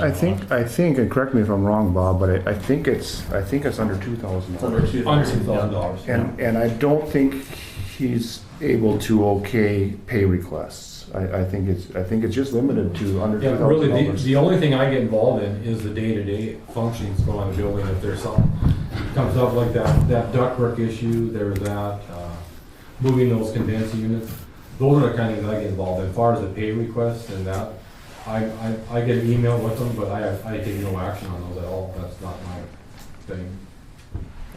anything over $2,000 appears to me that both the county and the building authority both have to sign.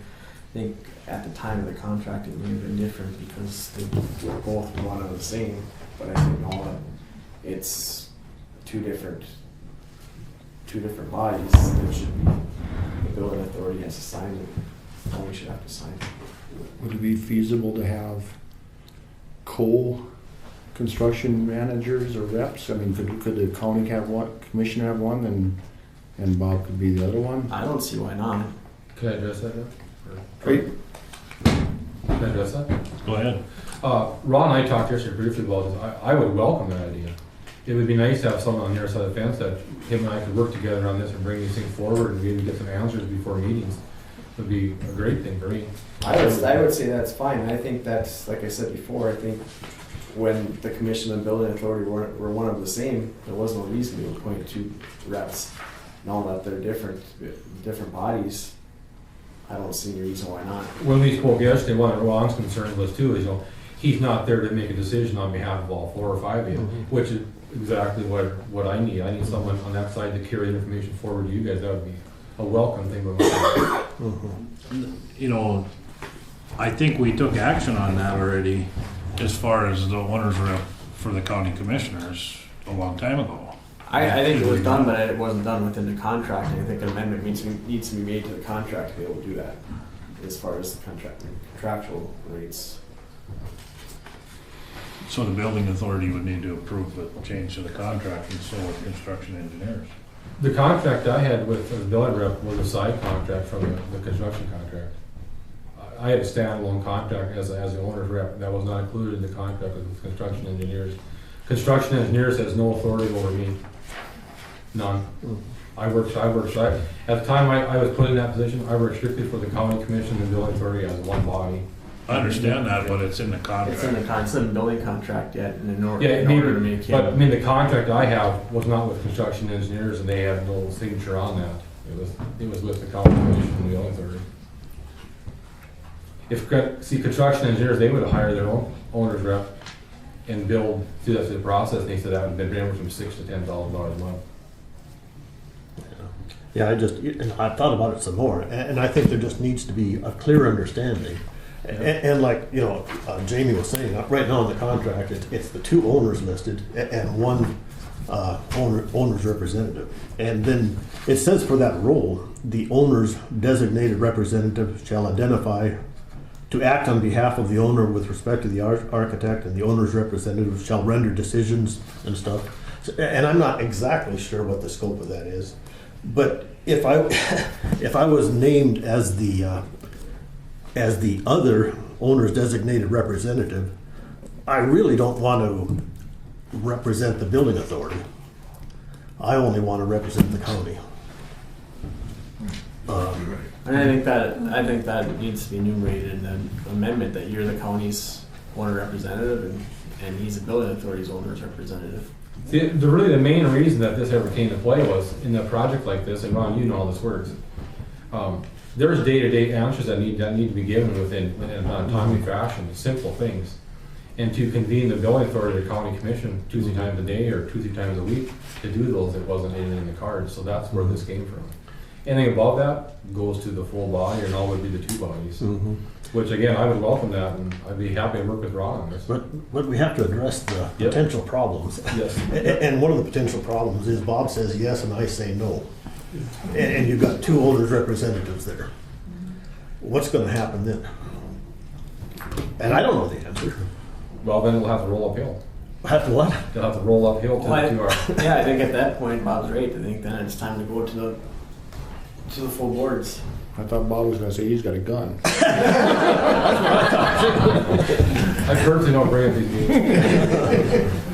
Okay, and then, even though, like I said, I don't want to be the representative for the building authority. Yeah. So it's almost like I wouldn't sign off on anything on the part of the building that's being done with the bond. I only want to work on the part of the building that's done by the EOC. And then, is that your understanding? Would it be just one guy signs off on the bond portion of the project, and one Yes, we guy. have to decide that at the time, I mean. Well, we should decide in I advance. understand that, what you're saying there, but I also think that if you're gonna be the commissioner's rep, we both need to be very involved in the whole building from east to west. Because both parties here have an interest in knowing with the contract situation and all that. I understand exactly where you're coming from, and I agree. Yeah. And I understand where you're coming from too. Do you want to be Yeah. working on the building authority or not? Well, that's it. It's the liability and everything. And if you don't mind, I'd like Sheridan to address some of the potential problems with me representing the building authority, if that's all. Yeah. Well, you really can't. You're not in the building authority, you weren't at the start, there's nothing. The only component of that you can represent is the ownership extent of the EOC. The remainder of it, you have nothing. That's what To do with. that's what I was trying to say, and I don't know.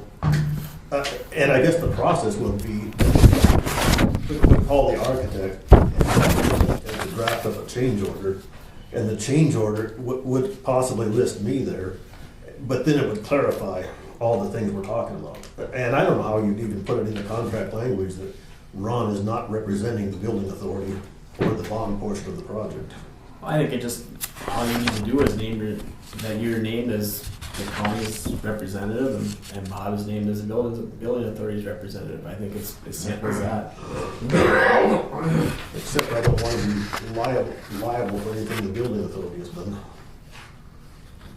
And I suppose that could be put in there, that all previous decisions made up to this date, I'm not taking liability for them.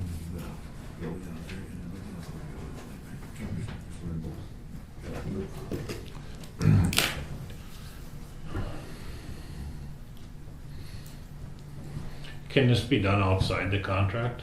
Just pass a motion at the county commission level that Craft Architects forward all information Well, to you I think legally, as the contact for the county commission? well, I think legally, I mean, it's what is described in this paragraph 3.2, the owner's designated representative, and the responsibilities there. I mean, doing what you said was absolutely fine with me. I have no problem at all. But if it's gonna go beyond that, and I'm listed on the contract, and we're responsible for 3.2, then, but I'd be happy if that's not changed at all, just to go to meetings, get the correspondence, offer my opinion, and Robert Hook would remain as the sole representative for both parties. Yeah, but I'm not the sole representative for both parties. Pardon me? I was fired from the county's position. Contractually, you still are though. I was fired in the minutes from that position in November. That's very, very clear. But you're still on the contract. Yeah, and The contract was never modified, so even though we fired you, you're still the representative for the company. right, okay. And I know Tom probably doesn't agree with that. I don't agree with that, because all that means is that we haven't got around to finalizing the paperwork on Yeah. it. He is no longer a party to that contract once we fire him. And, well, I think that's neither here nor there. I think we can make him a formal, I guess, John and Troy, if I can make this final statement, whatever you guys decide who you want to work for you in that part of it, I welcome that, and I hope it happens very quickly, because it would make things a little simpler. There would be a lot more information passed back and forth. Ron and I could meet every day if we needed to on things, if he wanted to, and we could get things passed uphill that way. I mean, that would make sense to me. Yeah, and that, just in full disclosure, I mean, I'm going to be spending a bit more time in Colorado, so I'm not gonna be up here every day. If I can email you things. Yeah, you could email me things. Yeah, because that mean we had to be in the same room together all the I time. might be halftime.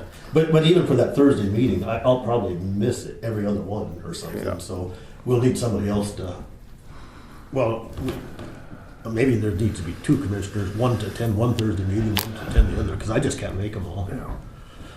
But, but I think if Jamie has a concern about whether or not that just did away with his wages or actually relieved him of his duties, I think we better make a motion to determine that he isn't working for the building, for the county commission. I think personally that relationship might have a conflict of interest, and I don't think the county commission should be involved in that. But I think it takes more than a motion. I think we need to request the architect to prepare a change order stating. I think we need an amendment to the contract, because under the contract, it's. Yeah, we gotta amend the contract and get a change. Well, does the contract name the position, or does it name the person? Well, It names the position. We hired the person, so I don't think you. No, it names the person. Yeah, Does it? Yeah, It's right there. Mhm. the owner's designated Robert Hook, representative is Robert Hook.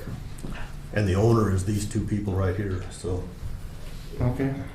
So we need to Yeah. we need to change the contract, or amend the contract. From my understanding, if we amend the contract, it'd just be a name change. Because there was a side contract drawn up with me. That's the one I was looking at.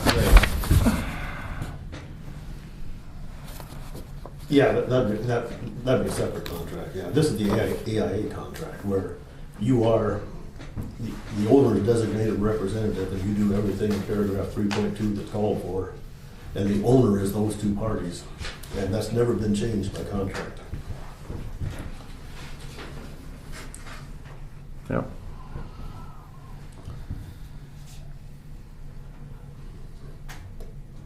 This is just a cover page of the contract. That's page 1, I have to or something.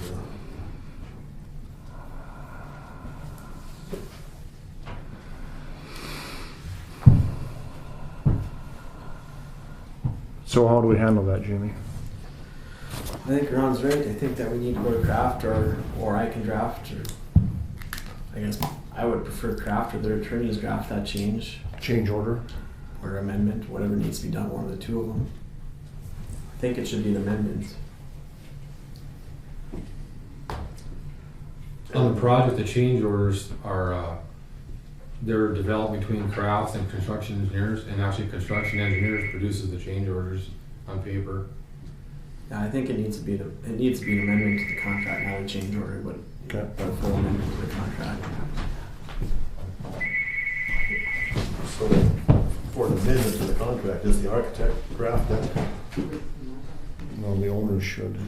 Probably the owners and the owners' attorneys, and I can do that. I can tell you Sonia's not gonna do that. She's not gonna get an attorney. She's not an attorney. You know, and she's not gonna hire one to do it. Yeah. I can do That's out of that. her scope. I mean, yeah, and it doesn't have to be me for the owner's rep, because I probably nitpick this thing to death. But, I mean, even right now, the language in that amendment should say that Robert Hook is no longer the representative for the county, and Ron Dahl is appointed as the representative for the county, but he's not the representative for the building authority. I don't even know if that's possible. Well, no, I mean, the contract should never name somebody personally, it should have named a position, and then the entity could have hired the person, is what it should have been. But since I don't want to be representing the building authority. Right. I don't know that I'd want the position. No, but if we amended the contract to say that the contract is amended to provide an owner's representation solely for interests involved with the county commission, and then just named a position, and then we could in turn name the person after the fact to that position. Okay. Otherwise, you'd have to amend the contract as we are here every time someone quit the position. See, if you have the position named in there, then Well, we would. multiple people. Yeah, I mean, if Bob Hook quit, we would have to amend the contract.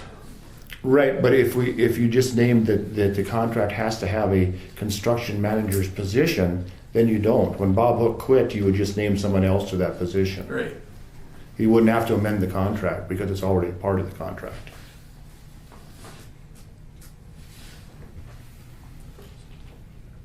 So the language is going to say we amend the contract to, and neither my name or Bob's name is going to be mentioned.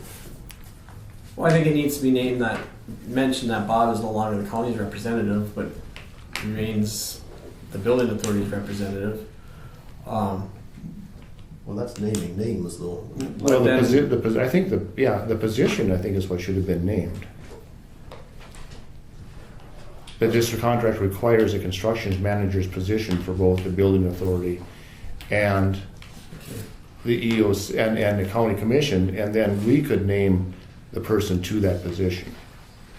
Yeah, something like Since that representative be appointed by both. yes, similar to how the county commissioners are put on different Mhm.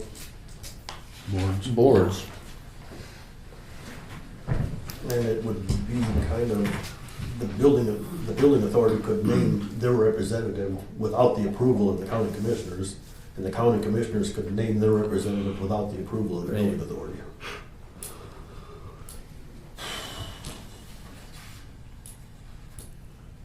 And that's the way it should have been done in the first place. I mean, as far as naming the position, because how do you know? So every time someone quit the position, you'd have to renegotiate the contract, amend the contract. That's not the way it should have been done.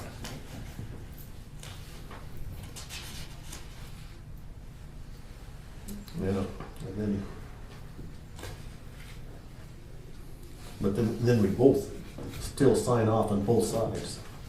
I mean, if there's a change request that comes up on the bond side, me and Bob both sign it. If there's change that comes up on the EOC side, in order to be legal, me and Bob have to both sign it.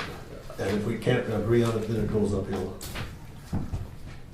Sounds reasonable. He's shaking his head no, but. Or if it's over $2,000. Well, yeah, that too, but even.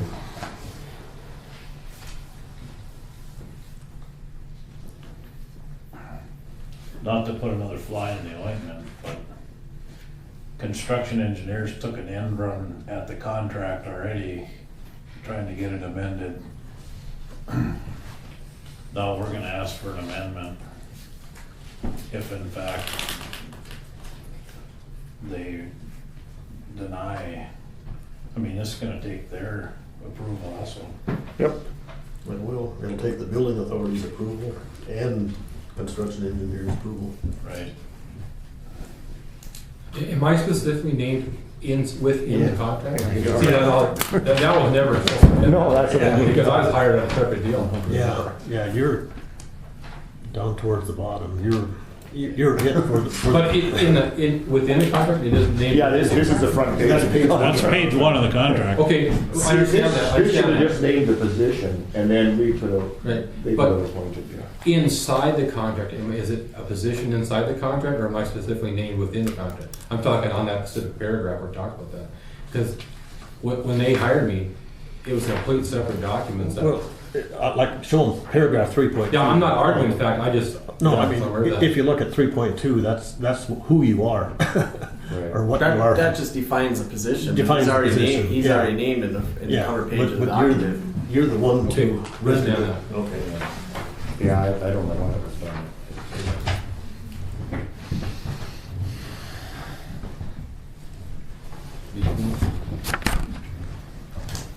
But I don't know why construction engineers would be opposed to this. I mean, yeah, I mean, maybe if it was just vengeful because they didn't like that they, They tried to gut the contract. right, but I mean, other than that, I don't, did you see any opposition to it? I think they would probably welcome that. It's Right. gonna create one more bridge of communications that's gonna maybe move things faster. Okay. But, you know, I would interpret their contract much more strictly than you would, I imagine. And I probably would side with, you know, some of the opinions that Sonia have, I kind of share with, that the contractor is not providing the documentation. Okay, Ron, no, those are things that Those are they're facts. they're not part of my owner's rep duties, they're not. What I'm dealing with is like, are we gonna upgrade the paint from a standard pour paint to epoxy in the garage? Those are the decisions I'm talking about. As far as the rest of this goes, that's above me. I don't sign off on pay requests, I don't approve pay requests. The only thing really that it does is gives you the power to change anything under $2,000. And those things up to this point have been things that must have been changed. There's been no fluff added with those decisions. It was paint, Yeah, I move a mean, door, but I mean, move some air conditioners. I mean, it's pretty wide open, that you have the authority to act on behalf of the owner and render decisions. And I know there's the one about the 2,000, but I can't really think of an example. Well, if you go back to the minutes when I was hired, it was specifically spelled out what I did, and that was to make. But that was in that other contract. Well, and in the minutes when they hired me too, what my duties were. Yeah, spelled out but there. that's all gone. Yeah, anything I do that's of any significance goes, I'd roll uphill, so. Well, I would welcome another rep on your guys' side if you want somebody, that would be great. Yeah, and it's, so like, for when the change orders come up, I mean, I guess I would recommend that you not approve this change order. I would Change recommend- order shouldn't go to you guys. The change order should go directly to Craft Architects, and Craft Architects should present them to us with a recommendation. To the building authority and to the county. If you read that contract, those change orders should have never been gone, they should have never gone directly to the building authority. Okay, and so. That's even- not the way the contract reads. Okay. The change order we've had to date, Sonya's been very integral in those. I mean, that's been work between the two. And then we get emails back on it. She says, you know, this is about the fire blocking. We worked this through the system, and the fire marshal says this, and it's acceptable way of doing it, and, yeah. So I guess I could say that I have objections to the change orders and to the pay request, not as the owner's representative, but as a county commissioner. Yeah, that's true. And you will have that opportunity. Yeah, okay. You know, the only change order that Sonia didn't know about was the one about the contract change. And that wasn't right. That should have gone to her first. Well, and that particular instance shows where there is a little bit of a gap in the language here, because there was no dollar value associated with that, and it says over $2,000. So theoretically, the way the contract's written, Bob could have approved that. Thank God he didn't. No, I wouldn't. But theoretically, he could have. And he's right, Jamie's right, that should not have been a change, or that should have been an amendment to the contract. There would have been a huge cost to that. Yeah, but, Are you sure Bob could have signed that change order number 3? well, I think because it fell within the parameters of not being over $2,000, but it shouldn't have never been a change order. But it was, I mean.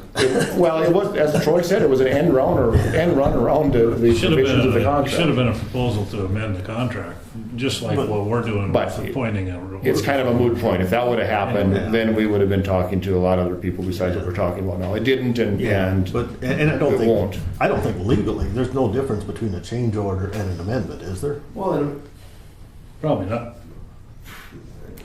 Well, change order, you're changing the scope of the project. You're not really changing the contract. Yeah, We were on change order number 3. But it wasn't a what I'm change. saying. It shouldn't have been a change order. It should have been an But amendment. no, I think that's legitimate. Change order usually reverts to kind of cost. That's right. Not to the Contract language. Yeah, this is specifically pertaining to the contract language, and it's a The material fact in the court. amendment. Yeah. Okay. Nevertheless, it didn't work on a bunch of different levels, so, and hopefully it won't be tried again. Right. Can I ask a question? Yep. Now that you're talking about change orders, I still have the 4th and 5th ones. Do you want to sign them? Do you want to refuse to sign them? Do you want to make some kind of action on them?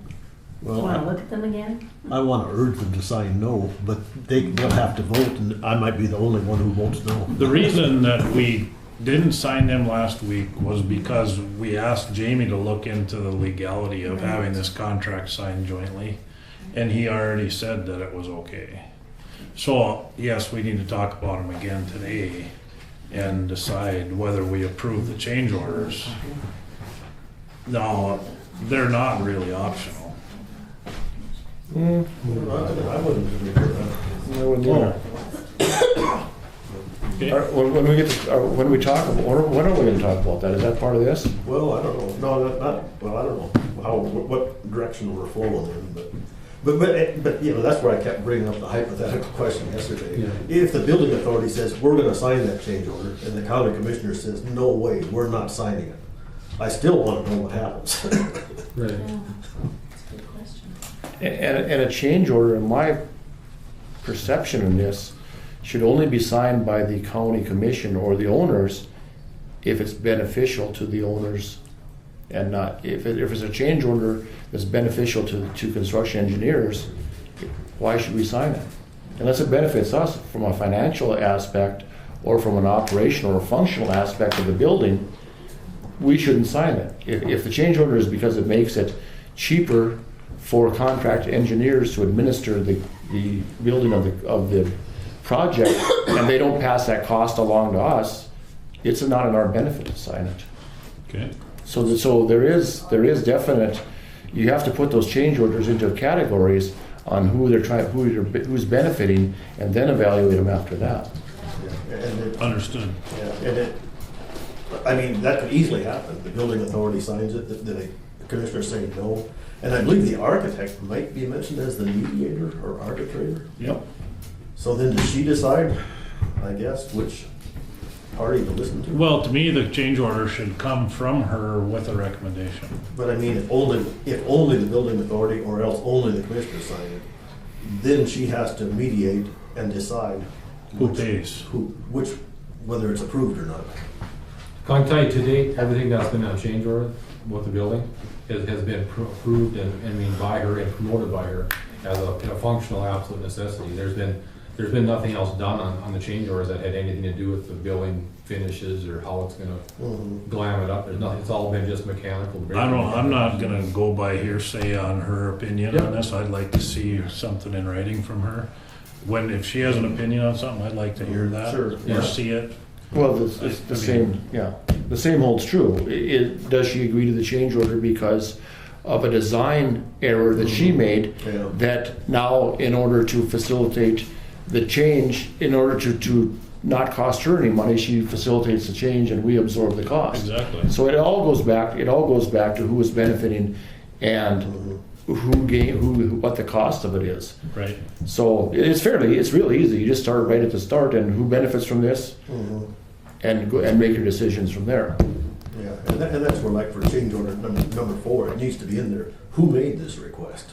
Why did they make it? Right. Yeah, because it's talking about moving the condenser units. Well, I'm fine with where they are. Just leave them there. Unless you can tell me in writing why you want to move and what benefit there's going to be. And then even on the cost, I think that was their estimate. Well, they need to have a breakdown of their estimate. They can't just say $3,200, There has to be backup to that. Because it costs us money to move it. Why should we move it if it's of no benefit functionally? Yeah. So it needs more documentation. I suppose the process should have been the architect requested a change price to move the condenser units in the. Who initiated it? I don't know who initiated it. It was initiated between the architect, myself, and the mechanical. Where they were initially were positioned, there was a cement pad poured on the north side of the building as a break area, just an outside break area. Well, they inadvertently they positioned those condensing units right on that same pad, break area. Who's they? The design people. It wasn't me. So it's her fault. Yeah. So I mean, and so the fight is between them and the so the mechanical contractor, he suggested it moving it to the east, so it's off that pad, it's off the sidewalk. There's no water running there. But you just made the argument from my point of view. So they made the mistake, but we will have to pay for it. Right. We need supervision that is biased towards the county's point of view on this. And see that. I mean, if they decide not to pound a nail into the wall, someone should be asking them why not. This should not be a mutually. This should be a master-slave relationship to the extent of the terms of the contract. I agree.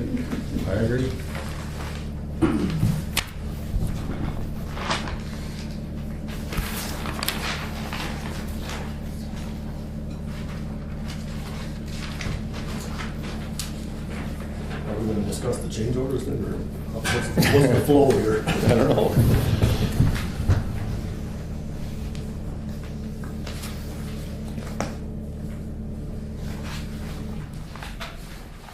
Sure. Since we're talking about the change orders, let's resolve this issue. On the change orders? Yep. Yeah, well, I definitely think Change order number 4.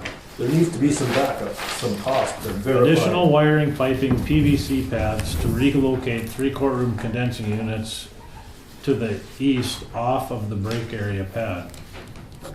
Yeah. Weren't the original PVC pads in the original bid to set these condensing units on? No, these would have sat on the concrete break pad where they should never have been in the first place. Yeah.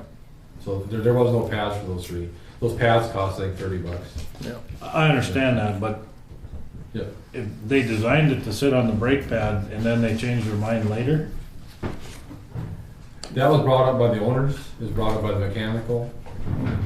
It would have likely been an insurance issue because the water would have been dripping there over top that same sidewalk. So I mean, that's just where it came from, that's what initiated all this. Is the county or the building authority in any way at the cause of this change order? What do you mean the cause of it? Is this do we need a change order because of something the building authority or the county did to make them change this order? Or was it done strictly on their side of the contract? This would have been a building authority, owners, a joint decision to move it where it No, that's not the question. Was the change order necessitated by something that the county or the building authority did? Did they? Yes. How? Yes. What did we do? What did we do? The building authority, upon being notified of where they're positioned on that brake pad and the water cooling and that where people walk, the decision was made to move it to the east of that roadway. But if the architect had designed it correctly, this wouldn't be an issue. She agreed with it once that was identified that should have been moved over to east. Did she agree she's liable for the cost? He's an architect, Ron, she's not liable. No, But you know, I mean, you know what I'm talking about. I think we're have a different interpretation of necessitate and appropriate and approved. I know they approved it, but was the county any way responsible for this change order? Yes. They caused The owners, upon notification, the owners decided they did not want sitting there because of where they're positioned on that brake pad. They poured a brake pad out there to put a picnic table if you think for employees to have a brake area outside. And who poured that? What's that? Who was that in the original? That was the original plan. That was all original plan. Okay, so there was a, if you want to call it an error or omission by the architect or the engineers, whoever, you could say that, you know, but it was initiated by the building authority, I guess, to move them over so they're off and out of the way of any foot traffic. okay, the building authority tried to fix the problem, but the initial cause of the problem wasn't the building authority. The initial cause of the problem was the architect's inability to visualize that we shouldn't have the water running onto the path.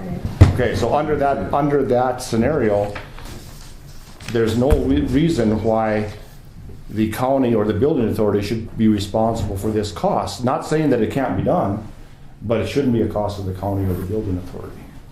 So I'll vote no for this. And that's a criteria that all these change orders have to have put to them, is who was responsible for inflicting that additional cost. Yeah, we'll have to get the architect and the engineers involved in that decision because those end details are not my end. No, I'm just saying that from here forward, if I have to okay a change order, that's going to be my criteria. But I'll tell you one thing, all the projects I've been involved in, nothing has ever been designed perfect. It's impossible. It's absolutely impossible. We've had to move little things in this building, you know, and there again, all of them could be addressed to someone, you know. Well, I can only recount my own experience with this in 20 years of dealing with the federal government on contracts. And whenever I bring up that point, they always hand me the contract and they ask me, is that your signature at the bottom of that? Yeah. And that resolves the whole thing. Yeah. And that's just how this works. You know, so I mean, the battle there could be between Sonia, I suppose, and the engineers, mechanical engineer people. We don't, I guess from my own personal point of view, I don't care where the battle is. I just care who's responsible, and this one I don't think we're responsible for. although we did approve the design. But they were the experts that designed it. It's not that simple, Jamie. It's not that simple. I'm sure when they built this, Carl, there was tons of change. But, You know, I'm not defending anybody. I mean, But we can't. we also got to work in reality here. They were paid. I mean, if I screw up and don't prosecute someone or do make the wrong action in court, that's back on me. So it's same as they're professionals. They're the ones that are supposed to know what's going on, not the county commissioners that signed the drawing. You see, this won't fall underneath a structural deficiency or anything like that either. Mhm. This was a decision made locally to move them to where they made sense. You know, so how we want to resolve that at the end, I guess that's not my decision. The thing would function this way, the way it is, but it would create a lot of problems. Issues of people trying to use it there with the water dripping on it and other stuff from the concrete. So then that's why they kind of wanted to move it, so they agreed it would be better to move it, right? Is that how You know, that and works? I guess I'd have to give the mechanical contractors some kudos because, you know, he addressed it too. He goes, why would you put those pads there? Or those condensing units, so. Well, that's where I kind of think the whole process should have been, that the mechanical engineer wrote up a Wasn't request mechanical for a engineer, change. it wasn't mechanical engineer. It was the Mechanical contractor. And those Yeah. things are usually done on these. And it's just like the ductwork one, that came from the mechanical contractor Yeah. to Sonia to me, Sonia to construction engineers. I'm just saying there should be at least 8 pages of documentation behind this. Yeah. You know, of maybe a sketch of where they were, a sketch of where they're being moved to. That all exists. Well, how come it's not attached? Wouldn't get it attached. Okay. That's what I get from construction engineers, but they were sketches went back and forth. Okay, yeah, we need. Construction engineers, Sonia and the contractor. I mean, that's a part of my objection. We need the cost estimate, we need the correspondence and the sketch, and just to see what we're doing, in my opinion. I don't know if you guys agree. I can get that forwarded to you. Yeah. Is there a cost to it? And number five was to design error also, correct? A design error. I'm not sure it's called error. I protested that one hot and heavy. And even the mechanical contractor said whether we did it this way or the way they were going to do it, it was the county's cost. It would have been the county's cost. Sonia backed him up on that. She said that would have been the owner's cost either direction. You know who was missing out in that conversation? County. But I mean, what, it says due to differences. Right. Due to differences in truss and ceiling elevations. Whose fault was that? Who caused that difference? What was going to happen there, they were going to use an alternate heating system in that hallway, and because of the distance, the length of the hallway, there has to be a fresh air supply in that hallway by code. And they missed So, that? so that would have probably been a mechanical engineering issue. But the designer missed that on the drawings? I wouldn't say they missed it, they planned for an alternate source, and then Sonia came up with an issue there with the engineer that they had to change that. And that was who the mechanical contractor brought it up. I mean, was there an error in the drawings showing the truss elevation and the ceiling elevation? No, there was no error. This was happened. There was Take this one for now. this duct I like that one. never intended to go What? over I there. like that one. But because of this code issue, that's why it was routed that direction. So if they didn't have to use an alternate source, shouldn't there have been some savings? The alternate source would have been far cheaper. It was gonna be a wall-mounted heat source versus a fresh air supply and that. They couldn't just use a wall-mounted heat source in there. There has to be fresh air pushed into that room. I get it, Yeah. but there would have been a cost to that too. A baseboard heater with some wires. Very minimally said. I asked that question Yeah. And at length. and that's Protested again it. where we need the documentation, so we can visualize just what the heck's going on. What the alternate was, what the primary was, what the code issue was, and all of the documentation on why that's an error. So, I mean, I guess I would say we don't approve these for lack of information myself. But, and you probably got other reasons not to approve them, but I'd say there's not enough information to approve them. Is that a motion? Yes, I move we not approve the change orders until we get additional backup information, 4 and 5. I'll second that. It's been moved and seconded that more information provided for change orders 4 and 5 prior to the commissioners acting on those change orders. Is there any discussion? Is there any discussion? Is there any further discussion? Seeing none, we'll proceed to vote. John? Aye. Dale? Aye. Ron? Aye. Troy votes aye. Motion carries. Can you take care of that, Bob? Yep, Can you get us some I'll have stuff? John Steen email you all the information for you. Okay. Directly to you.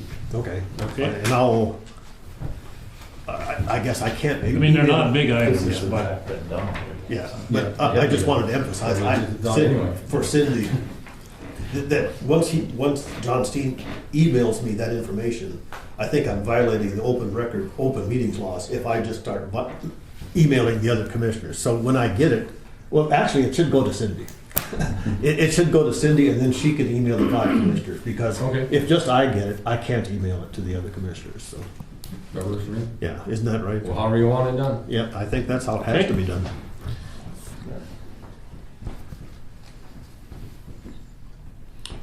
Okay, the next thing on the list here is to set up a meeting with all interested parties. I visited with Sonia, I visited with Ron.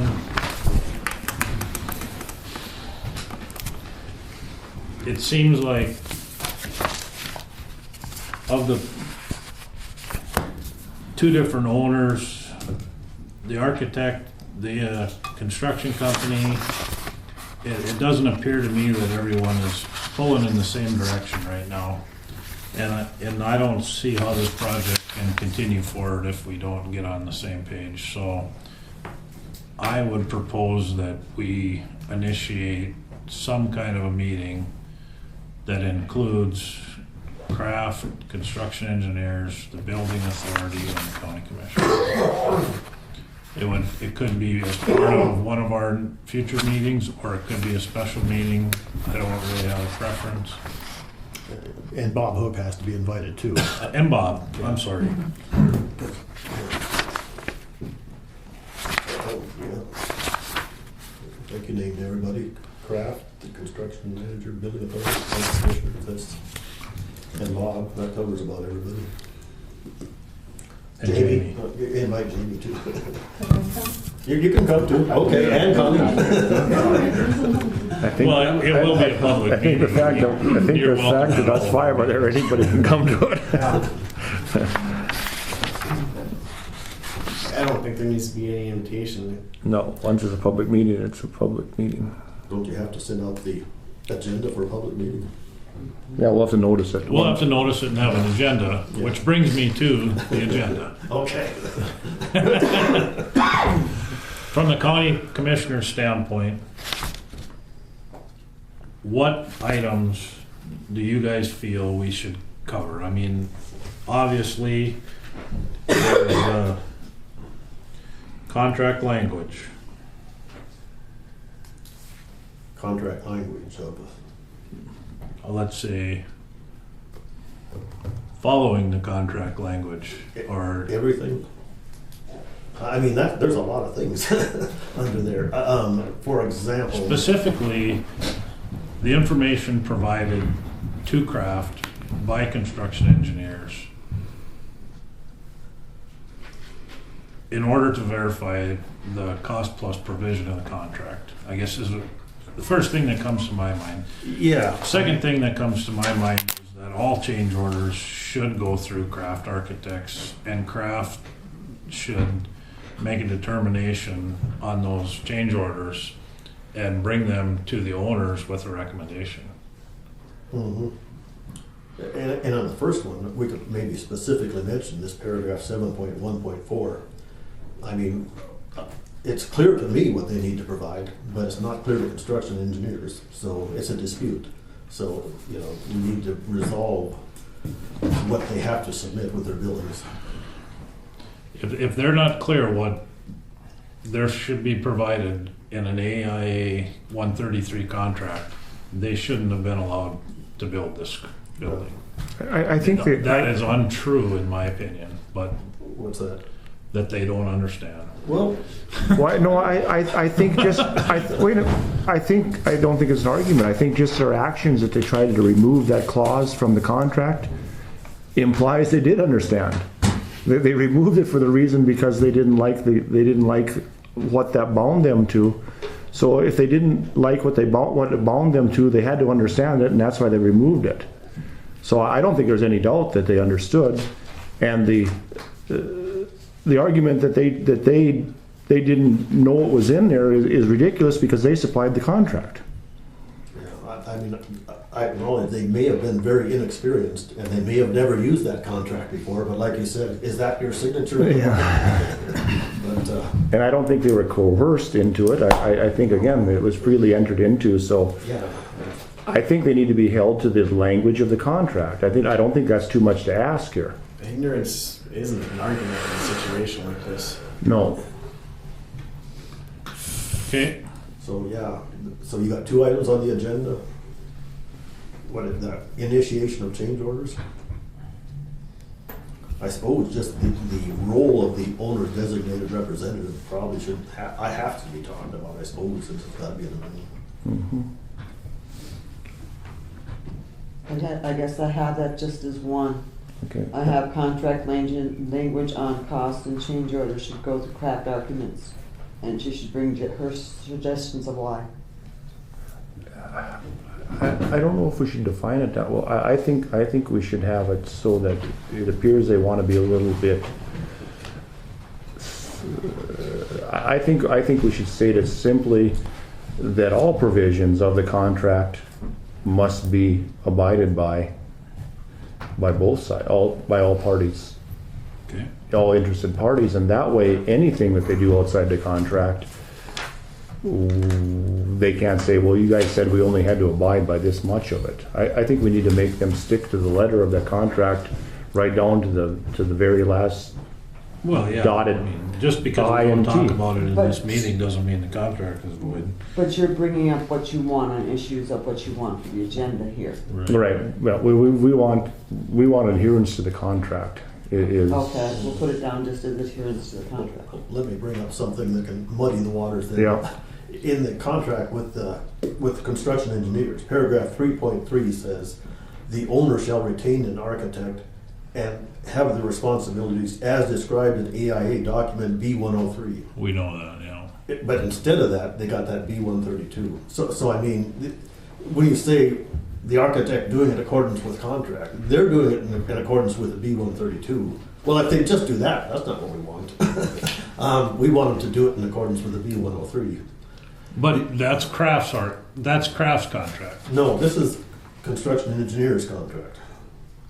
Paragraph 3.3 of it says that the owner shall retain an architect under contract B103, and we didn't do it. That says 103.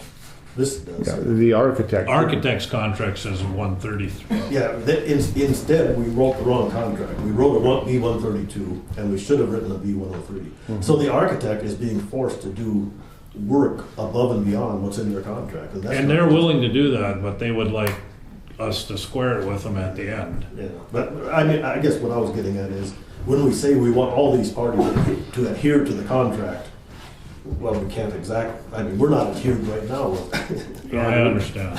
We can't have it both ways. So I mean, and that's why I said we need to have a change order with Craft Architects at changing them to the B103. But nobody agrees with that opinion except me, I don't think. Well, why not? Because it'll involve a lot more documentation on their part and a cost increase to the county. It will, yeah. Well, they've been providing that already, and I think Under protest. Yeah, they haven't been legally compensated for it, and it No. should be. But I think that should be done anyway.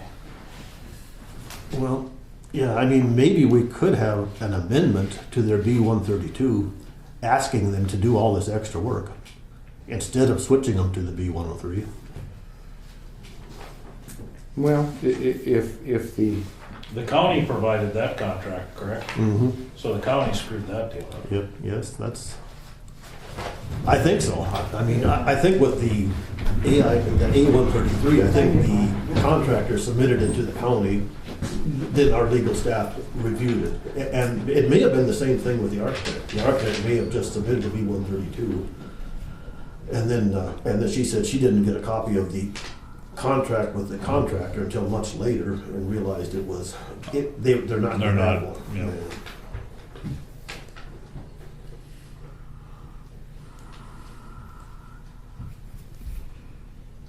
Well, I mean, we can't hold them to the parts of the contract that we like and not to the parts we don't like. It's either, it's gotta be one way or the other, or we have to initiate some change here. That's just the way it is. There's things here that are going to be tough to swallow for both sides, but in order to make this thing move forward, the only hammer we're ever gonna have is, damn it, it's written in the contract, you gotta do it. And we can't be hypocrites about it and say, well, but we're not doing that part of it. At this point, both sides are in breach of that contract. Absolutely. Yes, but maybe this is not an agenda item for the meeting with everybody. Maybe we have to resolve this outside of that meeting. The building authority signed that contract with Craft Architects as well. Yes. Yeah, Ron signed it for both parties. Yep. I think that would be a very good topic for that joint meeting. That way construction engineers can give us a reason why they think they can want to do the, because from where I stand, they need to be helpful with what they signed. I just brought that forward because I was asked to bring it forward. No, the problem with the contract is with the architect's contract, not with Right. construction engineering. On construction engineering side, they're bound to provide this information. On craft side, they're not bound to Check it, or certify it. to certify it. To that And she's made that very clear many times. Yeah, Okay, yeah, no, that's well put. That's And she also said very clearly, if that was changed the way the construction engineer proposed it, she had no heartache with that. Because in the end, the no, document. because then they would have matched. But we don't want them to go that direction. We would rather pay, I think there's more risk to the county to allow that thing to go to a guaranteed maximum price contract without a cost plus provision than there is to agree to pay Craft more to keep doing what they've been doing. Yeah, I don't have a heartache with that, not at all. And I have no basis for that. Well, but no, I do have a basis for it, because without the detailed accounting, we can't move forward and uncommingle these funds. That's true too. So We'll that's- put the that's- grant at risk as well. Right, so that's essential that we stay with the cost plus part of this contract.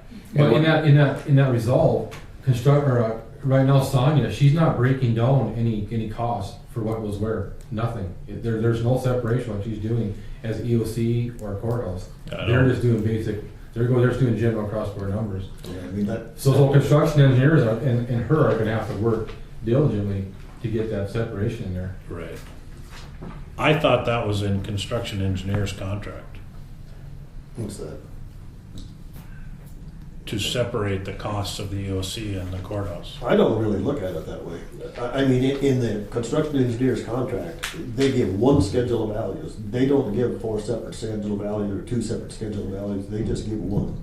See, that's the direction that they were heading, and then when Sonia got involved in doing this review the way she's doing it, some of that went out the window because, like they say, we can't separate up front and then have her go through it. There was no way to get those numbers back and forth. Yeah, but But when you're getting down to tacks and nails, that's all. yeah, but Sonia didn't want those numbers split into the 4 components either. She said that'll take me forever. Right. I want them reviewed as one, and the contractor would much prefer just submitting one number. It's one number for one project. I mean, it wasn't in either one of their contracts to break it down into 2 or 3 or 4. That's right. Yeah, I think I'm speaking glad from, Connie Yeah. agrees with me. Yeah, but Speaking they've for my, just been doing it Yeah, because we as asked a- them to. right, speaking for myself and Connie, from our standpoint, we need the information the way we need it split down.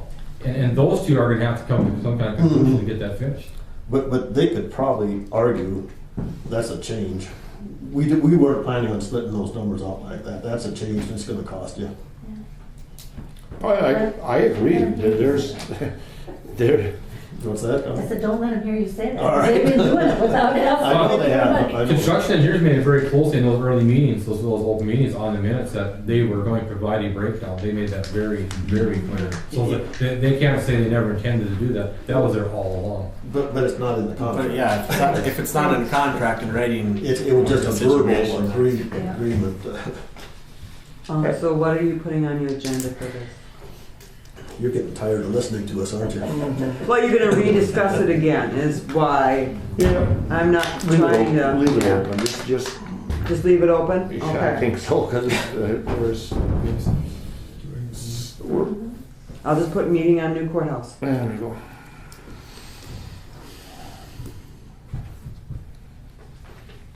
So,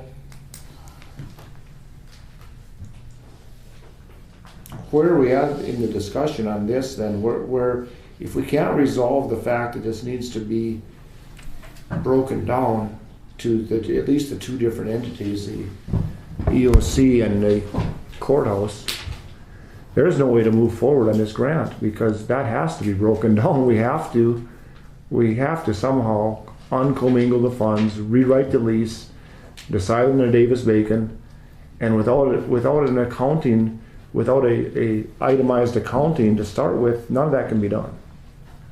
That's the starting point with all this, with the audit, with everything, is an itemized accounting. And itemized accounting doesn't mean using dollar values and using a percentage. That doesn't work. It means each individual nail and screw that went into each portion of the project be accounted for along with the labor. Well, that's my opinion, yeah, I agree with that. I'm not sure if everybody does, but I do. And that's what John has given us. Is it today he sent 2 and 3? The breakdown in 2 and 3? I sent that on to you, Ron. There was 5 pages there, Yeah, yeah. but there was no backup. No, So I still need all the 200 pages of backup. Which I got, I think. I think I Yeah. got the 200 pages got of that. backup. Yeah. Go ahead, Cindy. They have some previous stuff on here. Can't that be sent in? Because his grant started in 2011, right? And there's stuff here for like commissioners meetings. So we've got wasn't that Yeah. all from. Yeah, Can't some of that get sent in? Well, that's a different issue. that's a different issue. That's a, They're not talking about that. yeah. Oh, I thought you were. No, we need to discuss this too, but we're not discussing it right now. But that has to be discussed, yes. At some point in time. Well, it's on the agenda. This billing here? Yes. Reimbursement for the EOC grant. Okay. Yeah, you requested me to put it on. Yes, I was thinking in terms of payment request 3 when I made that request, I rather than this one. Oh. This is good though. But that's fine. This works. Can we talk about this? Have we finished? Well, I don't know if we're- Not yet. Well, I mean, unless you gotta go, Bob. No, I just wasn't sure if you want me to do it now. Well, you're still on this uncommingling of funds? Well, no, I'm on the, the central issue to this thing is an itemized accounting of what's happened, because without that, we can't do any of this. We need an itemized accounting. I would say the audit's gonna be at a standstill. That's exactly- Anything's gonna be at a standstill unless we figure out where everything's gonna be. That's exactly right. They can't do an itemized accounting of the project until they're provided with the itemized breakdown of the costs. Right, and Connie, you got that today, right? I got the 5-page, yeah. No. But that was, weren't values Doesn't assigned. have all the backup with Yeah, it. weren't values assigned per percentage of did they use like 37% to assign the dollar value to the EOC and the remainder Not to the? construction engineers, no. They didn't. So they actually They broke used that the out actual into. figures. Okay, and so they have labor costs there. They have. They have it. Yeah. I didn't do them, but yeah, And that was for pay request 2 and 3. right. They didn't do that for pay request 1, did they? Originally, that's the original way pay request 1 came, was split out. Okay, because And that's why Sonia had the problem and asked that they put it all together on the Okay. pay request. Because I got the 260 pages of pay request 1, but nothing was broken out into 4 Nothing. components. No, So it needs to be. yeah. I don't think they will take the time to break their invoices and things out into each Well, they have entity. to. I mean, I don't know that I would buy a box of nails and say 20 of them are for this. Well, that's the only You way know, we're getting I- everything commingled. If we don't, Yeah, I mean, if we don't do it, then we're back at square one, and we're not gonna be able to apply for that grant or send stuff in for reimbursement. Yeah. Or even with the Well, mechanical engineer. what I'm saying is I know they're going to do the accounting part of it, but when they send us the invoices, they aren't gonna show us that this box of nails went this much to EOS. I don't think They don't have a separate invoice for each For part each of the entity. project. Right. You know, they buy a semi-load of sheetrock, they're not Yeah. gonna count up 37 sheets went to the bathroom and the other. Right. That's not gonna come out that way. And DS is looking for that. They're looking for a dollar amount attached to the EOC that we can back up the record keeping through construction engineers.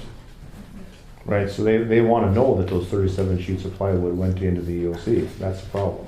But, and what I'm saying is, construction engineers can demonstrate that, but we don't get that in our breakdown of our costs. And that's something we could we can probably push for them at this meeting, to further that.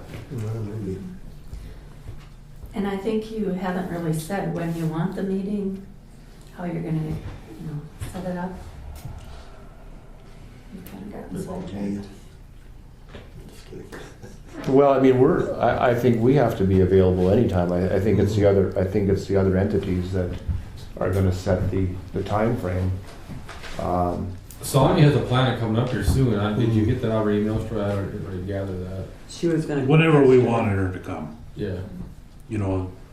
Because I was talking to her yesterday, or the day before yesterday. Anyway, I just said, you know what, I think everybody needs to get in the same room. I agree. And she said, well, she gave us some blackout dates that she wasn't going to be available, but she said, well, any other time to let her know. So,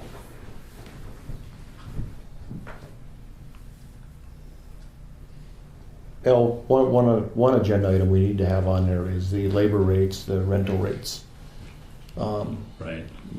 That needs to be put on there. Well, they need to submit the payroll, in my opinion, and the actual payroll cost. But Well, I think we should have the payroll costs anyway for Davis Bacon. yeah, Got to. yeah. So Should have a copy of the timesheets and a copy of the check stubs. yeah, the payroll and So now is it correct in my research that any federal project over $500,000 needs to have a Davis-Bacon report filed? Is that how that works?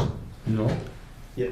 I think it's the You have to be audited. the OMB A133 audit. If it's I know over you do have to be 500,000. audited because Okay. if it's been over. But I think it's just over 2,000 for Davis Bacon. Well, for the wages, but then Yeah. at the next level, Davis-Bacon 1 requires $500,000, and then that requires a report, Okay, I don't recall reading I that. think, did we, no, audited report. I don't know. So I don't- in order to audit it, we need to have the payrolls. The audit can't be, we'll walk into the office and the guy says, did you pay the wages? And we say, yep. And it has to be an audit. It has to be verifiable. Right. So Bob, what's your take on where we stand right now with this grant? I mean, we're all really mixed up here. I mean, we're getting conflicting opinions from all different sides, and no doubt we're a long ways down the road here and haven't submitted a pay request, and these pay requests really aren't dealing with the actual construction. These are dealing with items before that. Where do we stand here? I mean, at some time, isn't somebody gonna say enough is enough? I mean, well, Who? the DES or somebody. I mean, DES they're not gonna get involved in this until the sunset date. They're not going to. They're gonna say, I'll get an email saying, you guys are a month away now. And that's what they'll do. They're not gonna come out and get involved in it in any way. That isn't how they work. They have no win or lose in this. The money's sitting there for Griggs County. And if we don't use it, when that day comes, they deobligate it and they'll go backwards. That's how it works. And I've been through this many times with these federal grant dollars. If you don't use them, and if we'll get a grant, there'll be $3,000 left over, that we don't have anything, then it gets deobligated, then they pull it for another round. So. But when we have an opinion that was requested, That's all right. when we have an opinion that was requested by the DES, Yeah. and we haven't so far acknowledged that we're in compliance with any of the eight different items. Okay, DES is not looking for a compliance letter from us. that's an opinion that was made that Griggs County needs to follow. The DES is gonna reimburse your money. They're not looking for an answer back from Griggs County on any of those. That was just an opinion. You should try, you should do this, you should that. They're not saying, do this by this date and give us a report back. That isn't how it works. But They're a clearinghouse for this grant. Their main concern is that we get them reimbursements and get the money out of their office if we want it. If we don't want it, then it goes back. But as far as those lists go, that was opinion by the guard's attorney. They're not looking for us to come back with them with a full report on anything. What this is, we go forward with the grant, and these are our issues. They're not DS issues. There we go. Our issues. There we go. They're our issues. There are issues, Right. and if we don't comply with this, down the road, they're gonna come back and say, give us our money back, you weren't in compliance. You're exactly right that they're not going to make us check the boxes.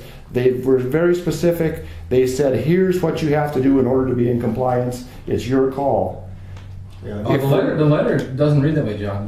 The letter says your local state attorney has to address these issues. That's what it says. Well, Okay, but no, just let me finish. all right, Okay, I'm getting from both sides here. What needs to happen? The DS is going to pay us our grant money. They are going to pay us grant money. There's no question. They want it out of their office. They want it out of their office now. They want us to get this going. They made that clear. Okay. Any issues on there, like the coal mingling, that's an issue with us here. That's not an issue that DS has any concern over. They have no concern over that coal mingling. He asked the question of his attorney, and she says, ensure you're doing these things. That's that. There's no report they're waiting on. They're waiting on me to start sending reimbursements.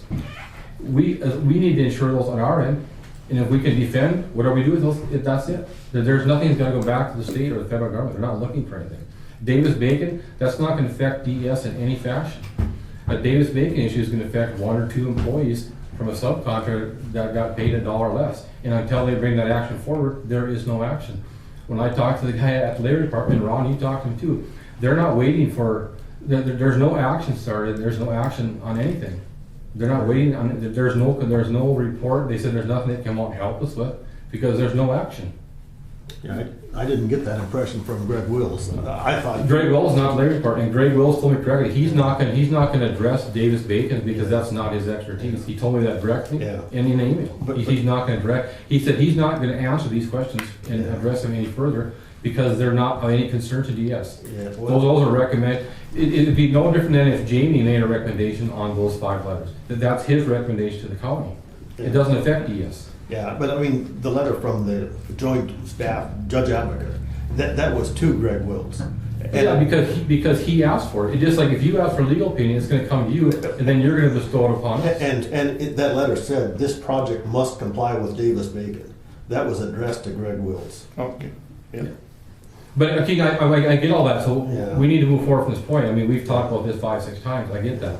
That there's no going back and fixing Davis-Bacon. The labor department made that very clear, and it may never be an issue. But they said she said the funds must be separated.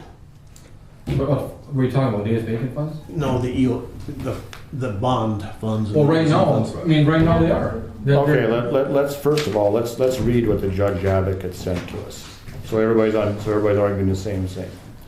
The county may not use grant dollars to support revenue bond dollars in support of anything other than the EOC construction project. Okay. The grant dollars may be used to supplement existing funds, non-federal, for the specific purpose of the EOC. So bond dollars can come into the EOC to support that. That's fine. It can't go the other way. Or existing tax revenues. Anything, right.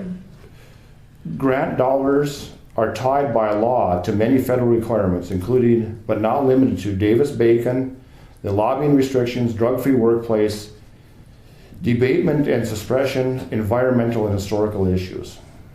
And there's many more that are in there. There's many more. The grant dollars are subject to the federal grant auditing requirements through North Dakota HLS. For these reasons, it is imperative that the EOC grant dollars must remain separate from the funds used to construct any project other than the EOC. The EOC grant program funds are the responsibility of Griggs County and must not be used for any purpose other than the EOC construction. Those two paragraphs basically specify that we need to have a detailed accounting so we can tell us where the funds, what originated and where the funds went. The EOC grant money may not be mixed with building authority construction dollars for any project other than the EOC. Thus, there should be separate construction funds which contain EOC construction dollars. That's the only one that we can be complied with. When the money comes, we can put it into a separate account and we're fine there. This does not preclude Griggs County from using building authority generated funds for its cost share. However, when the lease payments are made by the county to the building authority, it should not include the EOC space or should be prorated for only those funds that were used for the local cost share. So right now we have a lease agreement with the building authority leasing that whole building to the county. We need to separate out the EOC portion of that. Probably can be done. And then that you provide this memorandum to the county commission for their review with their local county attorney to ensure the compliance issues and concerns are reviewed and or mitigated, and the county consider conducting a third-party pre-audit given the amount of funding involved and complexity of the program. So you're right, it doesn't require that we report to them, but it puts the responsibility to perform under the grant application directly on our shoulders, and if we don't perform, we are then liable for those funds. So what you're arguing is that we're gonna go ahead and apply for the funds and fix this afterwards. I'm not so sure we can fix this as it stands right now. Which parts? Well, for certain, the Davis-Bacon is a tough one. The other one is, the lease agreement is another pretty interesting one because the Bank of North Dakota has in essence used that lease agreement as collateral against the note for the, so they could probably be done, I don't know. But are you willing to put Griggs County at risk and take the money and without a funding source and have to pay it back? What do we do then? I don't know what we do then. We don't have any excess money in the budget to do that. I've tried and you've tried, I know, to get assurances from Greg that we'll be okay with this, and he just keeps saying, it's your call, basically. Right. That's how I interpret it, I mean, so to speak, and so I don't know. What do you think? I'm mixed up. Is my conversation with Larry Department here and in Denver, there's no Davis-Bacon issue until there's an issue. There's right. not. And then I asked specifically, how can we fix this or amend this? Or he said there's nothing to fix or amend. It's like the ADA Act. He said unless you have an ADA action against you, you don't have an ADA Act. So unless you get caught robbing the bank, it doesn't count. I have a question. Well, that's the simplest way to say it. But I think that can be fixed. I mean, it can actually, make back salaries, don't we? yes. What's that? If we get the proper documentation, the Davis-Bacon issue can be resolved. I think so. Right. It's going to get resolved, but I mean, as far as what's happening here now, there's no fix to our current situation. Okay. We just need to when I've asked construction engineers to do that. That's what you're saying. Well, we're taking a chance that we're not going to get audited, and what's the chance with all? Well, you're not going to get audited on Davis-Bacon. That's not going to happen. How do you know that? I mean, you don't know that, and that's a chance that's a situation that we're in. We're in a situation that You won't get audited in Davis-Bacon unless an employee and a subcontractor bitches to his boss. But with all this stuff that's going on in the county, I mean, we've been in how damn many newspapers and on TV. We're gonna get audited. There's 100% chance. There's no Davis-Bacon audit. That's not necessarily true. There's no Davis-Bacon audit. There's no such thing as a Davis-Bacon audit on just a project. It has to start with an individual. Yeah, but this is a public document, and we know the press is in possession of this. Yes. And so I mean the chances of us not having the answer for that we performed all this is, I mean, I suppose it's a possibility, but I'm not willing to risk the taxpayers' funds on that. I mean, I've been called personally by the press just about this. Same here. And that was yesterday. Yeah. All about it. So, and all I say is we're working to get it. That's right. Working to get it fixed, but that won't make them go away. They'll want to, they'll keep calling until they can document if we got it fixed. Well, it comes down to either we're gonna get the money, the grant money, and spend it, and maybe get it clawed back, or we're gonna have to pay the contractor the money, because it's already been built. It's half a dozen of one and six of the other. There you go. You're right. There's either gonna pay it, or you're gonna pay it. But There's therein lies part of there's the a dilemma. chance you won't get audited on it, and you won't have to get it clawed back from the federal government. Mm-hmm. I guess instead of talking about the chance of being audited, let's do the damn thing right and get it taken care of. Well, exactly. Well, that's the goal. Right, So- exactly. Shouldn't If this we- be on the agenda then for the group meeting? Well, I think, yeah, Mistaken? absolutely. They need to. That kind of goes hand in hand with providing the documentation that's required by the contract. Part of the reason that documentation is required by the contract is because of the Davis-Bacon Act. So, Deb, you had a question? Okay, the Davis-Bacon Act states that a laborer has to be paid $15 an hour.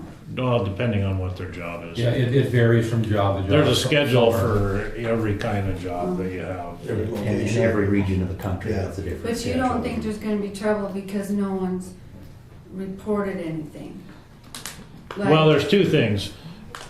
For the most part, people in this region are paid in excess of the Davis-Bacon requirements in the trades. So there's a pretty good chance that there won't be an issue. What the biggest issue is, in my mind anyway, right now, is we can't provide the documentation to support that. That's my issue. So that's why we want the contractor to provide more documentation. Yeah. They've been billing off of their schedule that they provided at the time of when they gave a proposal for this project in lieu of actual costs. And what they really should be giving the architect is a copy of the timesheets of each employee and a copy of their their check stubs, so that their wages are verifiable. Right now, if you have, just because we're paying a certain rate for a mason, doesn't mean that the subcontractor's paying that rate. So it's not verifiable today. We need to get that clarified. Okay? It's easier if you just get a payroll summary for that week, rather than. Yeah, weekly summary, that's how they pay up there to it by a week, so it's verified. And their accounting has to have. Yeah, they do, Yeah. they do. I know they do. And every subcontractor's accounting has to have it too. Absolutely. But on Davis-Bacon, to obey the Davis-Bacon wage regulations, there's not only a set hourly wage, there's a $3.75 fee per hour, 40 hours a week to go towards health and retirement also, that has to be paid separately from the wage. So there are some other considerations. And there is, from personal experience, I have went through a Davis-Bacon audit, and there is such a thing. And with my work in the firefighting business, and it was triggered by an employee that doesn't think he was being paid enough, and it did trigger a full audit, and it was quite complex. Luckily, I had a very small company, so there is such thing as a Davis-Bacon. Oh, yeah, I know there is, but not on its own. I mean, there's some. It was triggered by a complaint. Yep, that's correct. So Dale brought up a very good point. Well, what do you do? do you take a chance or do you do you just assume that's going to happen and do things right? And I guess that's for each individual person to try and figure out. Well, you have to take the chance and you have to do things right. You have to do both. You know, either that or you have to come up with the money yourself. Right. Okay. So that's on the agenda for our joint meeting also? I just have the new courthouse. Okay. You have labor rate with Davis-Bacon, I could just put that in parentheses or something. Okay. But you have more than that, so to break it down is kind of not good either. No, later we'll develop that agenda. You still have the EOC bills. Yeah. This This. reimbursement for EOC grant is the next thing I have on the list. Okay, I'll quick go through that. Okay. What we've got in front of you is a compilation of the three reimbursements we have. Number one is not necessarily a reimbursement, it's an in-kind log. This will go towards our match. It's simple, it's some site costs. And we will not get reimbursed that 3810 or any portion of it, that just would count as our part of our match. That's work performed by the county on the site. Number two, that's pay request number two, that'd be your third page in. It's broken down by publications, site prep, professional fees, and FF&E. Those are direct EOC costs. The architectural fees, spoke with Sonia. I see she gave me a detailed, dollar amount or percentage. She said 50-50, maybe 59% being the complexity of the EOC portion of the building for her design fees on the project. With the hollow core and some of those structural things that are unique to the EOC. So those check numbers, those 4 check numbers to the right of that will verify those, the breakdown of those, of that 133,000. Plus the 6 other numbers below. And then Yeah. there's also Michael Burns in there for some of his architectural fees, and they are allowable because that was part of the planning process, which is allowable under the EOC grant. Okay. Look like, on page 1, the first item, snow removal from site, $1,120. Was that from the whole site or the EOC portion of the site? That was from the site. There's not gonna be a discrepancy, and it's in kind for the project. And that's a number that was provided by Wayne Owen for the equipment and the operators. But it covered both portions. They have snow removal on site, what portion it could cover, I can't tell you. Yeah, I'm just alerting everybody that hauling trees from site, that's $720 was for the bond-funded portion and for our portion. Most of those trees were the ones that are on the west side. Yeah, I mean, And it's up to DES to. I suppose it could be argued that 37%. Well, it can be wrong, but that'll be an argument DS can make. We don't have to worry about it on this already. And then you guys have just the face pages. This is what's going to. Yeah. There's 2 inches here of backup documentation, so.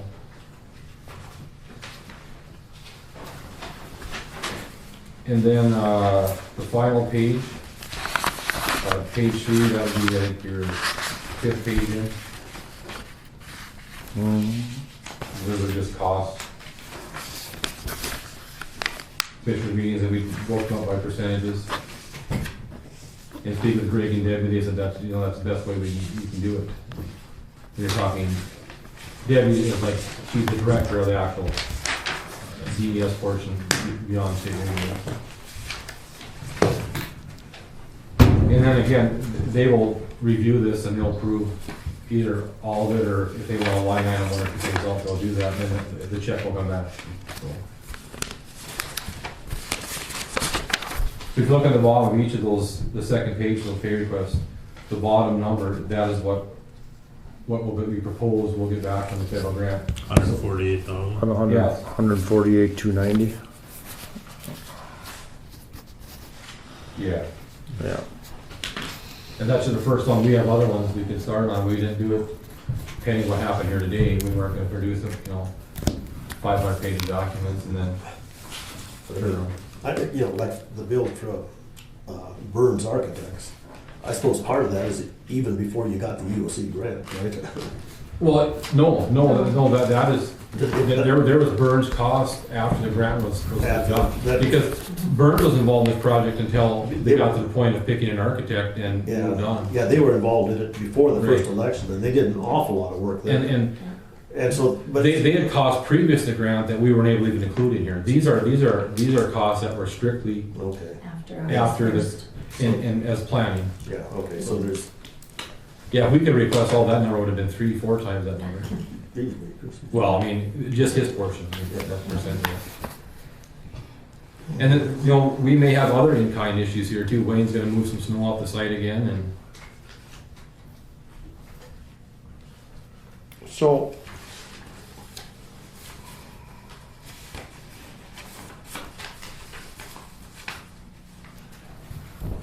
Griggs County has already paid over $300,000 towards this project. How are we going to get that back rolled into our 25% portion of the EOC? The grant's gonna pay this 25% back to the county. 70%. 75. EOC. No, but I mean, I mean, the bond, right? yeah, no. Okay, See, we paid $290,000, the county did, towards this project. And you've paid all of those bills. Right, Okay, both, we paid 290,000 and we paid right. Our portion of this project is only supposed to be is supposed to be 25% of the 1.3. So given that fact, we've already paid more money into this project than Griggs, meaning Griggs County, than we're obligated to. How are we gonna square that? How are we going to get Griggs County reimbursed for the money over and above their share of this? The bond's gonna pay the 25%. Well, can I answer that too, because part of this, if I go to the third page and look at the architect's fees, for instance, Griggs County paid those, the bond reimbursed Griggs County for some of them. So some of these figures, I think, when we get them back, should go to the building authority to go back to the bond. Okay, well, let's make it simpler. Yeah, please. Let's make it simpler. I have- Of the $148,000 is 75% of the true value, of the whole value. Basically, we say the value is 108, let's say 180. Where do you see that? Well, I just took the 148 for what we're gonna get paid. I'm just talking in generalizations.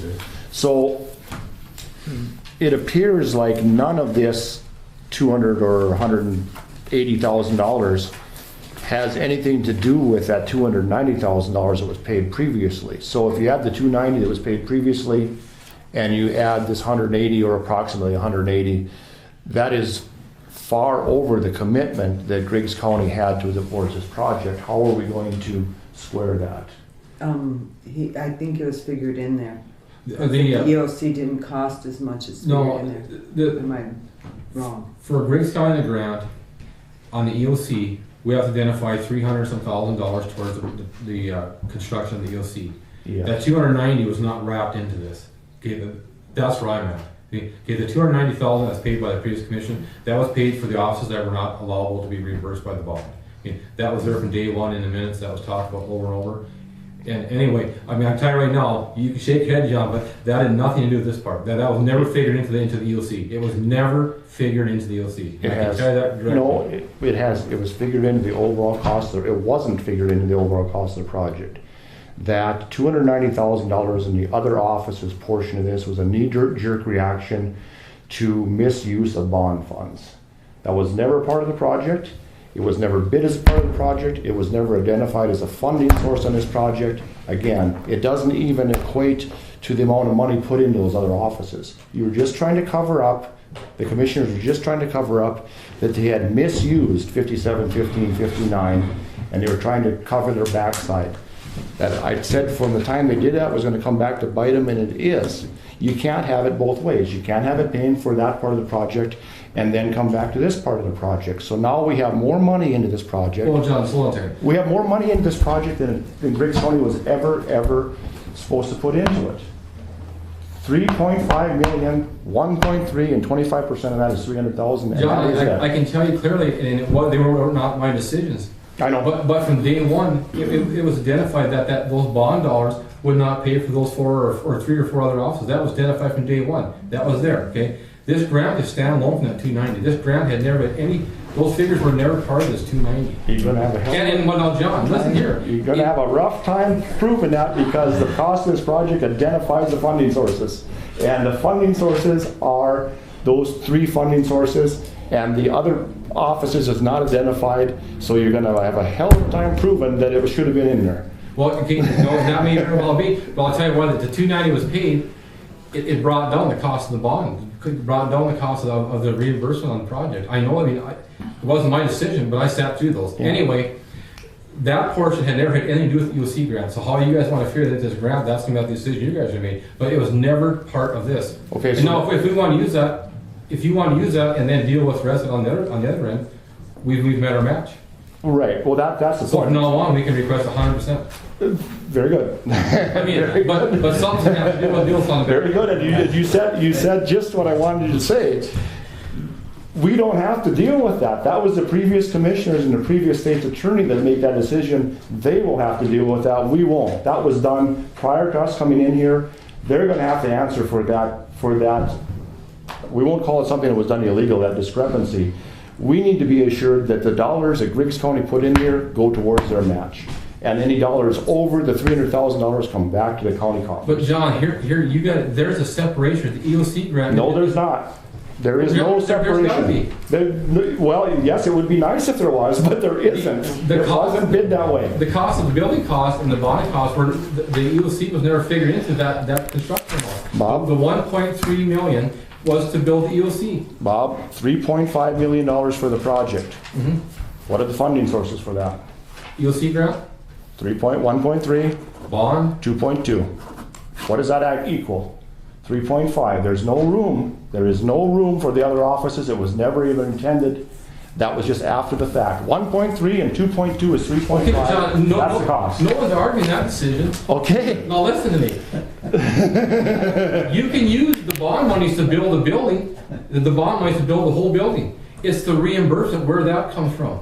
The reimbursement for those 4 offices cannot come from tax levies based on that bond. They came from general fund dollars that the commission has already paid. That's done with. That portion has been met. That portion has been met. No, I'm just telling you, this is where I said this. Now, you can.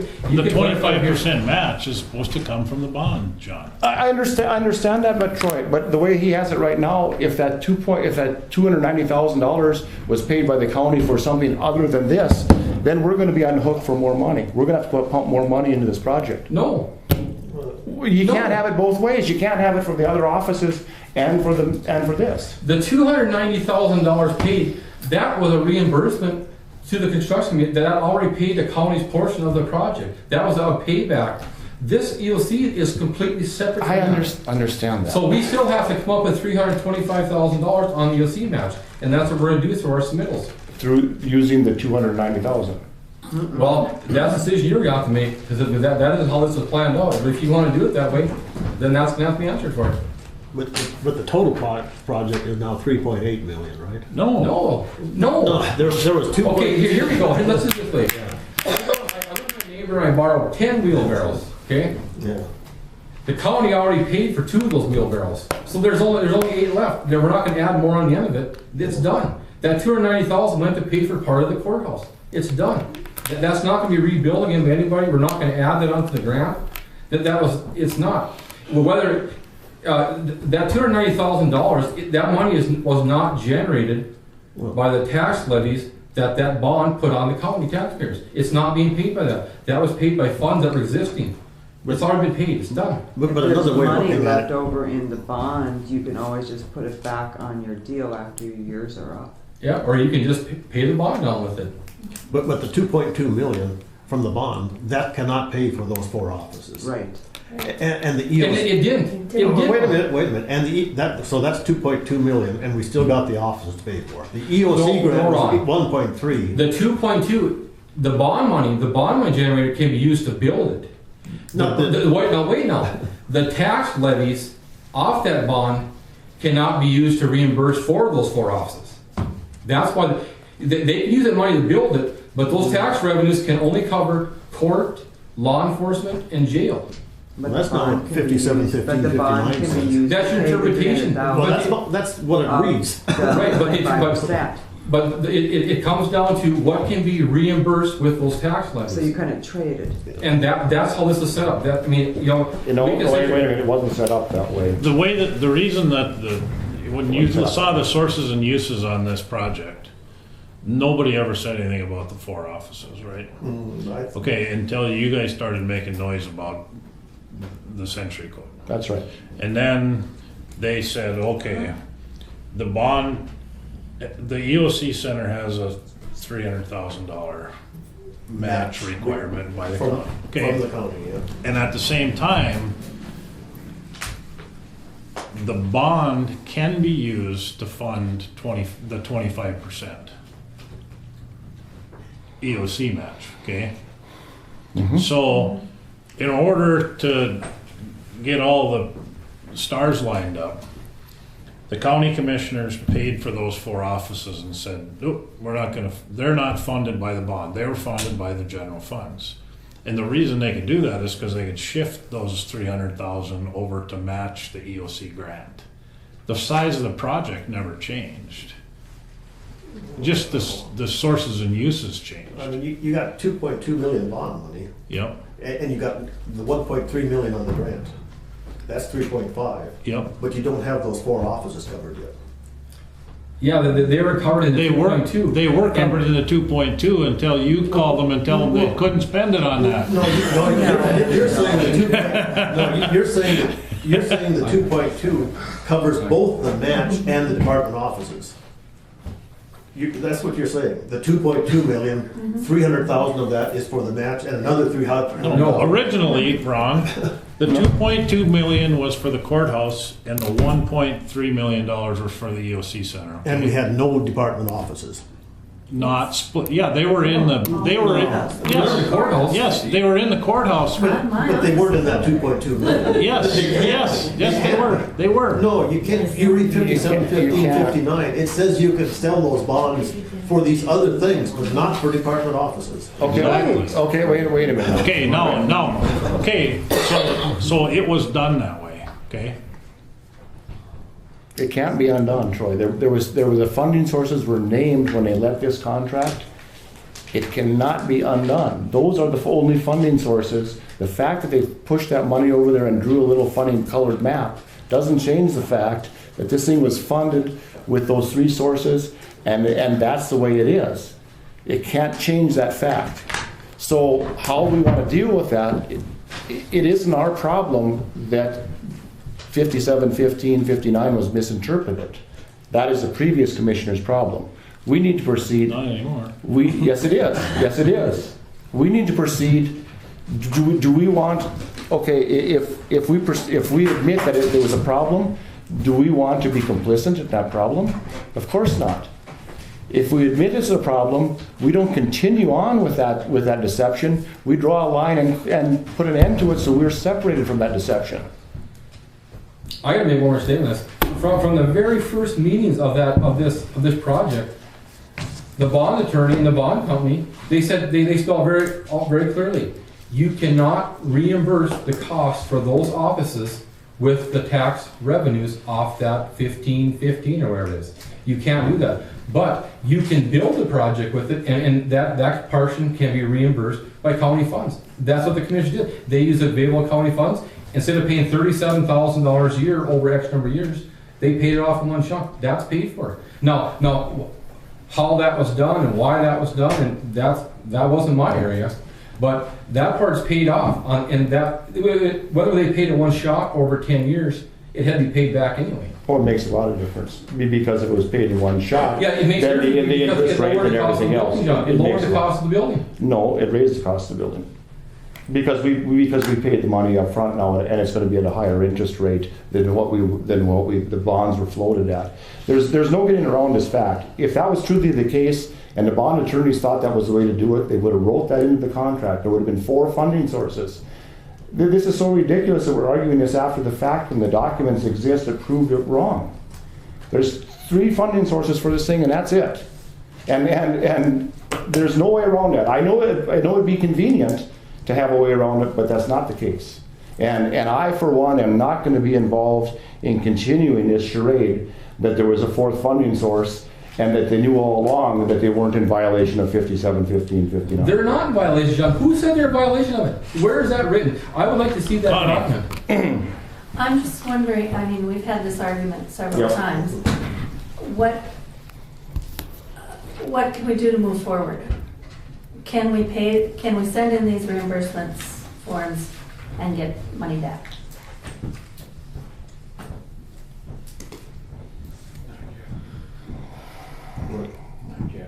that, all depends on which side, what you want to take a chance, or if we send it in and he turns it down, then we're in trouble. If we send it in and it comes back, we still have to comply. That's each individual's. I don't know. I wish there was an easy black Do and you white wanna answer to it. Find out, send in the least, the 32,000 one and find out if they're gonna reimburse. I don't know. I think once it's denied, it's denied. I mean, I think. It is not gonna get denied, John. Okay, that's fine. Not gonna get denied. Then I'll take your word for it, Bob.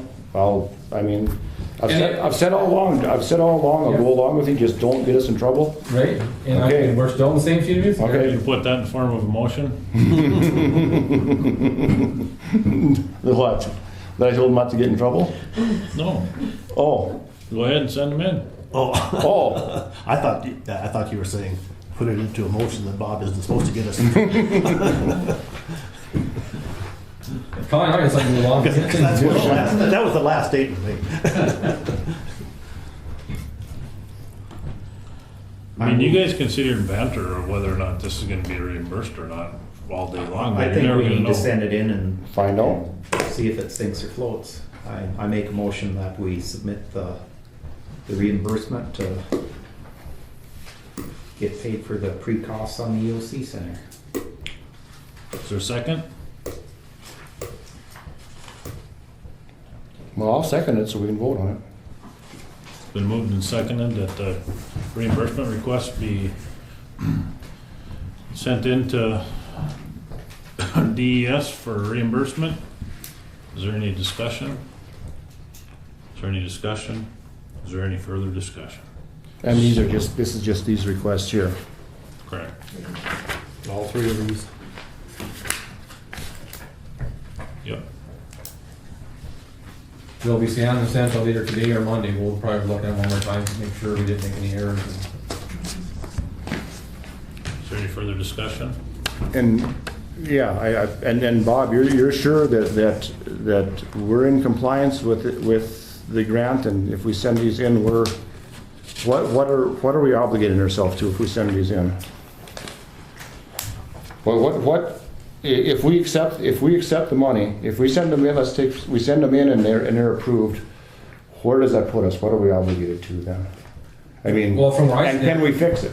From where I stand, the only difficult thing left on our plate here is Davis-Bacon, and we'll have to get that fixed to the best of our ability. Everything else is resolvable. It's just a matter of paperwork and contracts and lease agreements.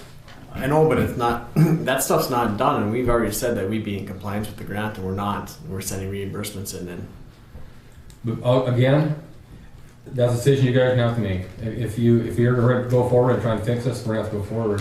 If you want the money, come back, then send your reimbursements in. Because DS they're not gonna come out with a questionnaire and ask if we've done these 5 things. They're not gonna do that. They referred it back to local several times. Actually, Jamie, it's in your hands. when we're not in compliance. But We'll find out. But I guess, we're just, I don't know, you guys decide what you wanna do. We'll find out. We're on a path to compliance. Yeah. Yeah, we're working towards compliance, but we're not in compliance yet. What are you calling, Greg? Yep. Well, I wonder what he's gonna say. Let's ask him.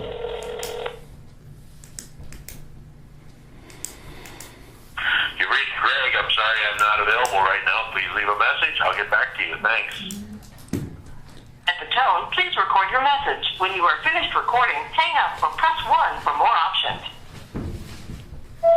Hi, Greg. John Wakefield. We had a question on the DES or on the grant, and we needed an answer. I guess we'll have to get back with you and give me a call, and we'll try and schedule that. 701-789-0666. Thank you. Okay, we have a motion on the table. Is there any more discussion? Seeing none, we'll proceed to vote. John? No. Dale? Yes. Ron? No. I vote yes. I don't get to vote. It's not a tie. Dang. Motion fails. I think now we need to go forward like I proposed before. We need to get an extension on this thing, and we need to get it in compliance. And that was proposed a long time ago, we didn't do it because we were assured that we were gonna have this done within a couple of weeks, and that was a month and a half, 2 months ago. We had the letter written for the extension, don't we? Yeah, I have it, or you have it. I have it somewhere. I'm not sure I have it. It's on my computer in Dakota, but I It's have probably it. on my computer too. But it was finished, I believe. Yeah, it's drafted. I might even be able to find it in my email. What did it ask for? A 1 year extension? 1 year extension. And that's what Greg suggested when we talked with him before. And then we didn't move forward with that because we didn't think we needed it. I think we need it. Yeah, I'll move. Why would we do that? Because after the end of the grant period is what, end of June or something? July. End of July. How this works in these fiscal grants, unless there's an extension provided, and I have an email in writing that says we will not be granted an extension past maybe 30 days, That's what I have in writing. But what happens is I have to have my paperwork into the state by August 1st. All bills paid, preferably before that, because that puts them in short. Then they have to go through their stuff and provide that to the federal government, so by October 1st, the grant's closed. Now, some grants they get extensions on, some they can't. I don't know what the process is, and I don't know where Greg is at with this saying you can do an extension or not, I don't know, but. It's just my feeling that even if this thing's not gonna close until October, even if we have to hire a consultant to get it done, we can get it done before then. And certainly it's not gonna get audited prior to that. Before October? Right. What's the October date? I mean, we have to have our bills in by October, and that's when the grant will close. Certainly. Okay, I have to have my bills in, preferably the end of June. That's when they would like them. Okay. That's not that. But by October 1st, that's when the state wants it out of their hands to the feds, so the feds can close the grant. Right, but the thing's not gonna get audited until that happens. It'd be, or after. So there's no reason that we wouldn't be able to get into compliance prior to that. I just think if we shut this whole project down right now, it's gonna get worse, not better. Well, we're not shutting it down. It will shut We're gonna down run out of money to pay the contractor for the. We're asking for a time extension from, from the EOC. right, who's gonna pay the contractor? Well, that's a different issue. Well, no, it's not. But I mean, It's not a different issue. well, I mean, on this, Well, I there's no mean, payment to the contractor on here. first of all, we don't have the money to pay the contractor. Exactly. That's And- why we're applying for the grant. But that won't cover the contractor. We don't have the money unencumbered funds to pay the contractor. As I understood at the last meeting, you wanted to start getting reimbursements through, so you knew that that process would work. So when you paid the contractor, you'd get it right back. That's absolutely correct. And Bob said that when we turned into reimbursements, he would have the documentation ready to comply with a letter from the DES, that we were in compliance. There was I don't think it was ever my, I don't know that I ever said I didn't have a letter for you, John, from the DS, because DS isn't gonna provide us a letter. They're not, the DS is done with us. They're through with us. They've given their opinion. It's up to Griggs County to make us comply with it. comply. So as far as the DS is concerned, it comes on that if you want the money, we gotta send in reimbursements, and if you want us to wait, then we'll have to wait, and the money's not gonna show up until we do. And it'll be a 5 to 10 day turnaround. I've asked that twice of them for the previous commission before they agreed to any of it. They said 5 to 10 days they can turn the money around. Because they're waiting for us to get this going. So that's where I end with this right now, other than trying to get this compliance, help you with that. well, that was what we discussed, Right. discussed a month and a half ago, Bob, that you were gonna get us in compliance and nothing Okay, but the moved only forward. thing, my only compliance, everything else, John, that I said I could deal with is in compliance. The historical preservation study, that was done before we even got the money. That was done before we even got the money. Well, then. So the only thing we're down to Davis Bacon, and I've been doing everything I can to get that done. It's just dead ends. There's no, when I talked to the guys again from Bismarck, they said there's nothing to get into compliance with. we have to just, you have to certify your paper this day forward, and I've made that request to Ben. Right, but none of it's, the commingling of the funds, none of that's been done. There hasn't been Now, one. I explained that, John, that's not my issue. The commingling of funds hasn't even really transpired yet. We've got clear and concise accounting of those expenditures. It isn't like they're hidden in a gunny sack someplace. Connie's got that all in black and white, and Cindy within the county budgeting, it's all there. The records keeping, it's all there. You know, when they say you have to keep separate accounts, when we get FEMA money in, our FEMA money gets dumped into account, and it's all accounted for. Other revenues come in, they go in the general budget, it's all accounted for. It's not co-mingled because it's in one account, it's co-mingled of how it's spent and reimbursed. That's the issue when they talk about co-mingling of funds. Right now, there's been no co-mingling of funds here. There's no money from the DES has come our way, has been tied up with anything. Okay, so I'll tell you what, if you write a letter explaining that we are in compliance or how we intend to get in compliance with this, and I'll be all in favor of approving the grant request. I will sit down with Jamie and we'll try and come up with a letter. If you'll compose a letter and you'll say, here's how we intend to be in compliance, and here's a timeline that we anticipate. We'll have a special meeting as soon as you get that done tomorrow or whenever it is, and I'll agree to sending this in, or we could even put it into a motion now. It'll be a cover letter Right. to this With application. the application. I'll sit down with your attorney, Jamie, and make sure it's composed correctly and it's done correctly. It's not encumbering you guys to anything. Yeah, I mean, Because I don't have the authority for Griggs County to write no letters. yeah, I mean, Except for me to you guys. if we don't have that cover letter, to me, it's kind of lying by omission. We need to tell them everything. So No problem with that. Yeah, so. Okay, They're fully aware of it. then I'm fine with it. Fine with what? Fine with sending it in, that's fine. If we can have the letter with these documents that are sent in for reimbursement, then I'm fine, then we can have another vote here, and I'll vote yes, and we can send them in for reimbursement. I will compose a letter, but if someone's in need to look at it, approve it. Because that letter would be coming from Griggs County, not Bob Hook. It would be Bob Hook running for Griggs County. And I have no problem writing letters, there's no issue there. Well, I mean, you just need to address what Greg wanted addressed, and he didn't have that opinion drawn up just for the fun of it. He had it drawn up and he had it sent to us, and he said, you guys need to address this. He even went to the effort of spelling out which areas it needed to be addressed in his own words. And I've only talked to him a couple times since then, but both times he's asked me, how are you coming on getting into compliance? Right. And I have to say we're trying, but it's tough.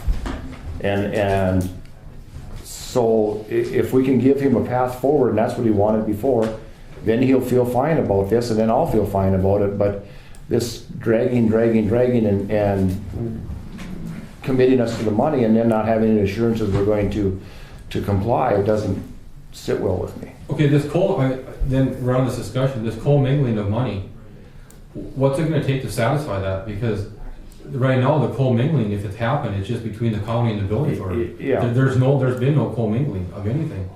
So, I don't know, what do you want? Well, no. What's your statement on that? Because I need to make it, because that's not a statement I'm gonna make based on my knowledge.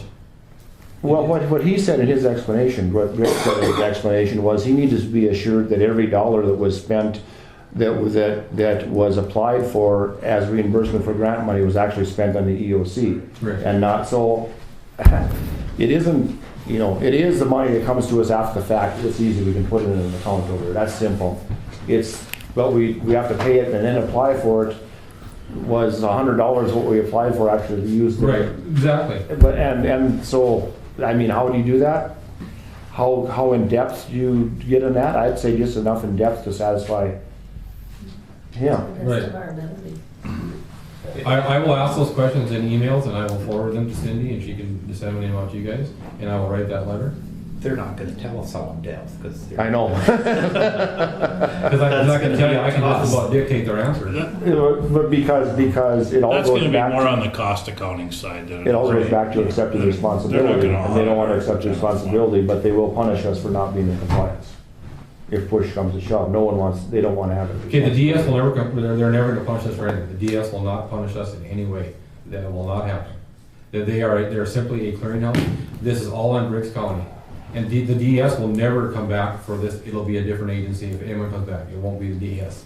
Greg told me that he has the ability to withhold state Oh, sure he funds. does. Yes, he Withhold does. state funds Yes. from our revenue stream, not associated with this project, Yes. if we are found out of compliance. Right. So, in my way of thinking, that is punishing us. He could very well take away our state highway funds, and he specifically named them in Yeah. order to get reimbursement in this grant, if we're found out of compliance. So, Right. So, that's where we sit on that. so I guess it's 4:25 here, let's make a decision, because Well, and I think Jamie, you weren't here for part of it, but I think Jamie should be the one to prepare the letter.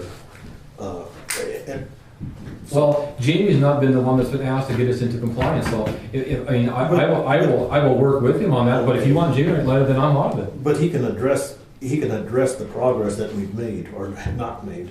But Jamie has not been involved in 1 minute of any of that. Bob, you asked him that he help you write the letter. Yes, I'd be happy with that. Right, so, So, But I mean, to dump it on Jamie to do it all, that's not fair. So- He hasn't been involved in this part of it. so you'll sign it I'll sign it. and not Jamie.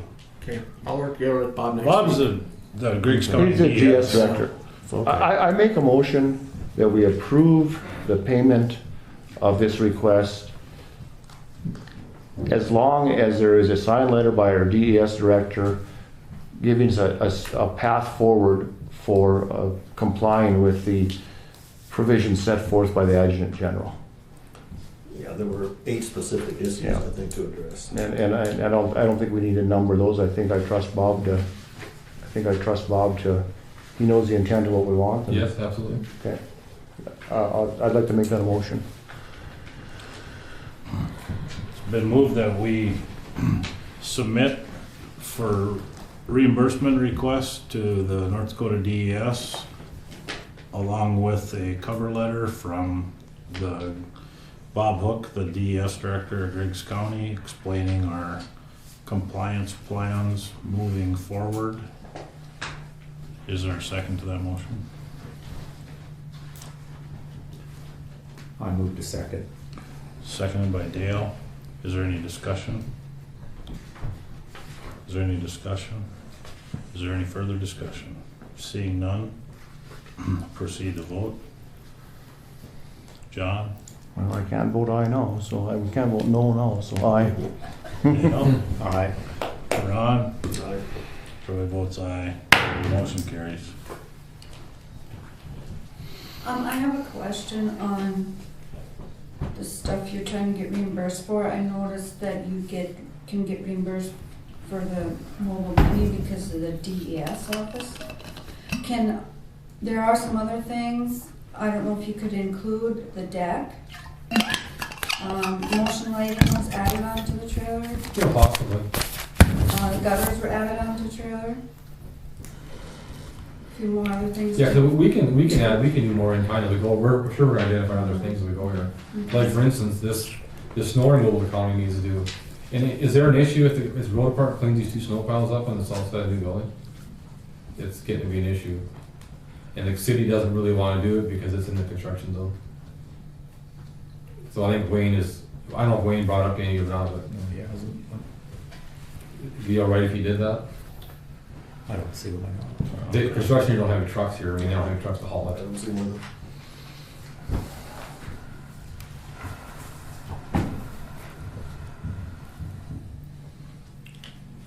Okay, next construction meeting recap. I guess that's I'm sure he'll just do it, I mean, just ask him.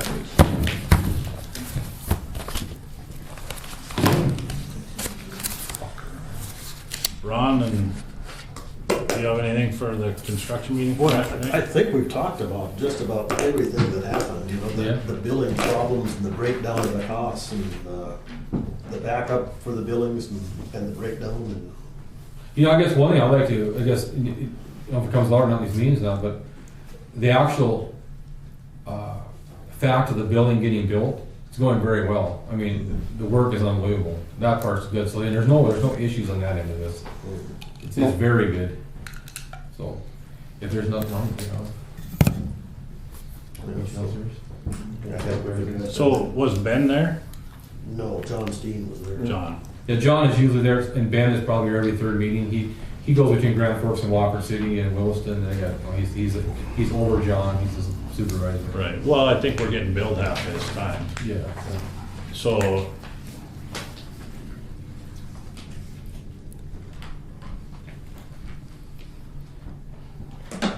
I don't think I have anything else to add. Okay, are they working on they're addressing the concerns with documentation? I mean, those are kind of questions Yeah, that Ben Steen can't I answer need probably. to talk, I guess you've talked to them some and they don't seem to make much progress. I'll talk to them and tell them what the contract says and that what I'm going You're to. just gonna lock your door if you have your key. Well, I know the message that was sent from the building authority that night when the contract stands, so make it happen, you know, how it's intended to be, so. Yeah, it's just, you know, they haven't provided back in the doc. Yeah, I mean, maybe I can talk to them more about what they need to provide, if they need examples or something. So we don't, so we probably don't have the documentation to move forward with many more pay requests other than what we have. But You know, I don't know how to take Sonia and some of this, I mean, you know, they're working on this, but it seems like every one, it gets to be more and more and more, and I don't know where it's gonna stop. Some of the things, you know, I mean, Ron, you said, I mean, there's some things that come out in the meeting yesterday were kind of strange, you know. I mean, they are, just admit it, you're shaking your head like this. Well, I didn't understand what you were Right, talking about. none of us did really. Yeah, It's I'm hard to hoping you follow guys or- understood it, but it was about that construction joint or contraction joint, whether it should be silicone or whether Yeah. it should be liquid waterproof or sheet waterproof. I was kind of lost on what you Yeah. were saying. And see, those are things that I get stuck with there. Yeah. Those things, I gotta bring that forward. Well, so that would be sent out Monday morning or something? yeah, more like, we'll probably review it one more time, make sure we didn't make any omissions. And just to recap, that submittal number 1, that might change, they might have to use a completely different form for that in-kind match, this is the only thing we have to use, so. On what now? Oh, on number 1, Oh. the in-kind, that may be a different format, so that may be amended or deleted or thrown away. On this one here. Yeah, that's just, right now, that's just That an was the only in-kind form law, we had. that's all I have to use from the state, so. Okay, thank you. Yep. Can we move, Zoning, can we move to recess for 10 minutes? I gotta go to the bathroom. I'm gonna move to Okay. leave and not too long, so. Well, you can. I haven't heard a second, so. I'll second it. Did- I'll second it. All in favor? Aye. Pose same sign. Motion carries. Yep, it is. What's that? Okay, yeah. But I need to walk.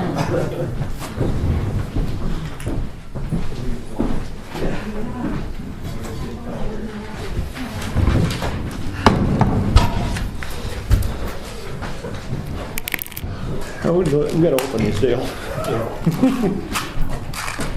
How do you get sugar fixed?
you home?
Got a big date tonight?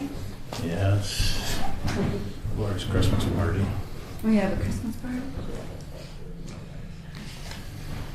Yeah, I thought I'd just come up here for a little bit. I didn't think this would go on this long.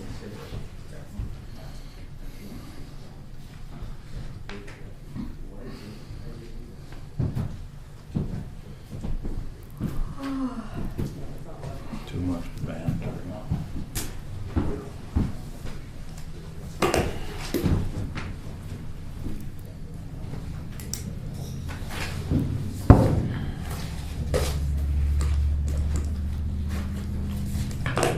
You driving down to Valley? No, I have to take Grant to Fargo. Oh, you're not going? No, Nancy's mother's in palliative care. They don't give her much time, so. Oh, I didn't know that. I think they turned her pacemaker off and stuff, so. Oh, really? She was good yesterday, so. Grant hasn't seen her, so. Hold on before. It's not an option.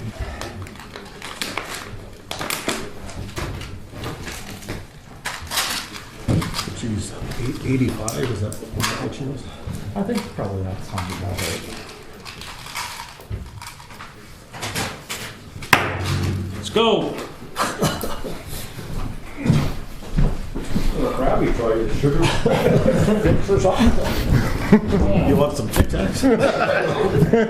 It's my wife's Christmas party, and I'm supposed to be in Finley at 6 o'clock. Yeah, it wouldn't be the first Chop, time chop. you've been in trouble. Bills. Oh, yeah. What's that? Bills. Zoning, I think there were some people here for zoning. What is that? No. We skipped zoning, existing courthouse, the resolution for running for office in Griggs County, the newspaper article, and the legal requirements for the tax director. No, we skipped bills, Okay. and we're going back. We're going to bills, okay. Well, where are they now? 55 and 56.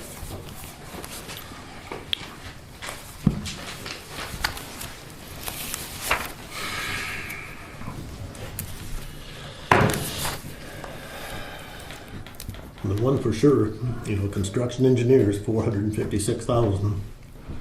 There's no backup for it. Yeah. All that is payment request 3 in its entirety for both the bond part of it and this part of it. Yep. The one that Craft Architects, I don't have so much heartburn over. Thank you. 3758, just because they've done so much extra work. Is that what it's for? Well, I don't know what it's for, but I mean, eventually I think we'd have to pay them that anyway. Yeah, but we need to see documentation for it. Yeah, but I'll definitely remove the voucher to construction engineers for that 456. Okay, we're back to bills? We're back on bills. Okay. Well, yeah. Yeah, I'll move to remove that voucher to construction engineers for. Cindy, do we have any documentation on the Craft and Architects? Yes, there's stuff down there for their It's set up to pay after they've completed a certain part of the project. And if you hold it up, then she'll charge interest. So this is a scheduled payment? That you'd have to ask her. I mean, Or ask does she Connie. split it Connie's out? coming back up. Okay. Yeah, it was split out to different things. I mean, EOC and courthouse? No. It says, yeah, it says general. This just says EOC. Yeah.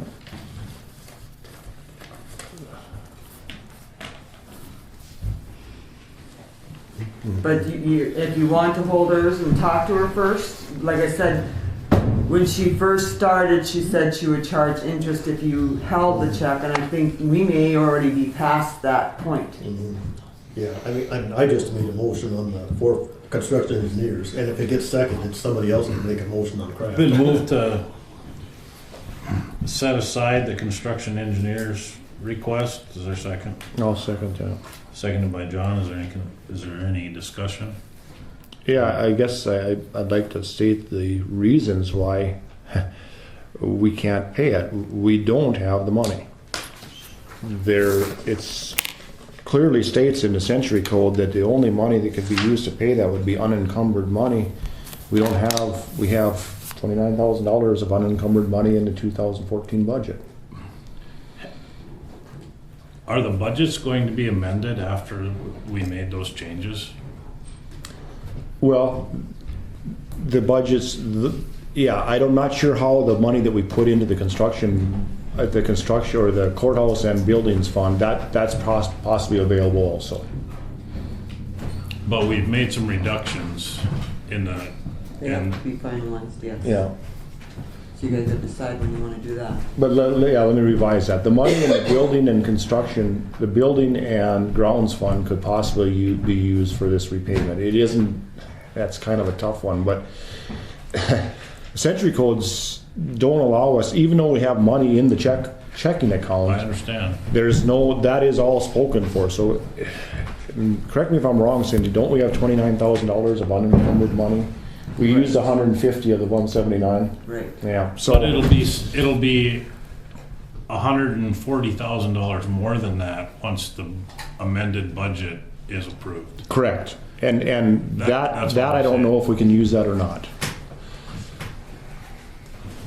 But in order to approve a bill like this, it would have to be the whole, how much would have to be available? The 301,000 if that's what you wanted to pay.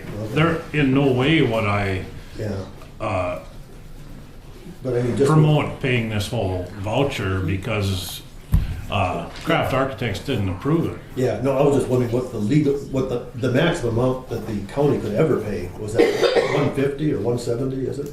You had the 140 and the 29? yeah, whatever, and it's still kind of a question on the money that we moved around in the general fund there, but I think that could probably work. So whatever we moved there, I think that's at 140, something Well, like that. I'd have to check. Something like that. 60,000 Yeah. from our budget. 50,000, yeah. No, it was close to 60. Oh, is it? Okay. 57,000. Okay, so anyway, yeah, somewhere then in the neighborhood, plus a 29 of $170,000 that would be possibly available. Plus the emergency fund. I mean, there's a possibility we could pay this 301,000 with unencumbered funds. Yeah. Possibly.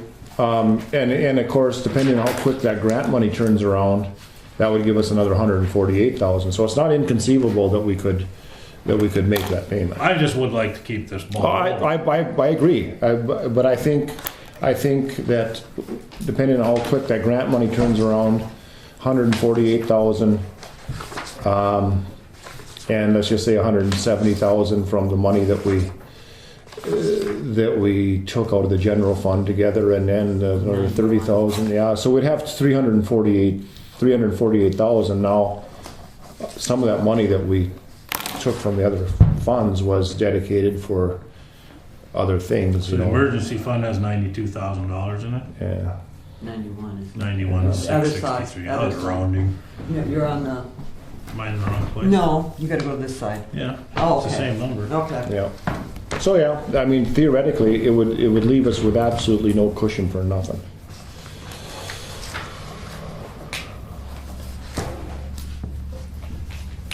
But Until the reimbursements. until the reimbursements Reimbursements come from. and right, until the reimbursements come from the grant, and then if you look at this from the completely 100% optimistic side, that should tide us through, and we should have everything fixed, and we should move forward. If you look at it from the risk side, who knows?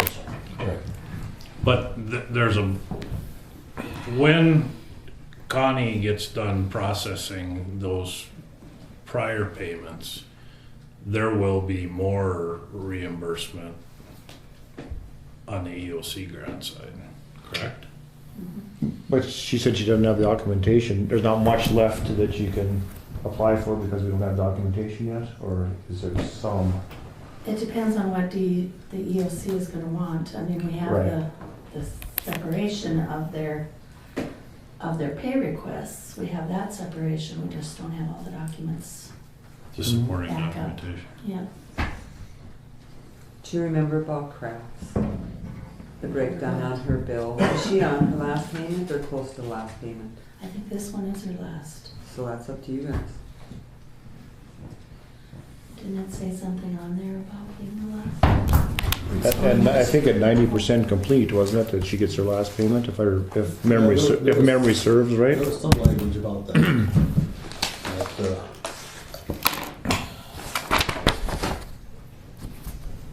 Yeah, final payment for the construction phase, but no, there's payment for the closeout phase too.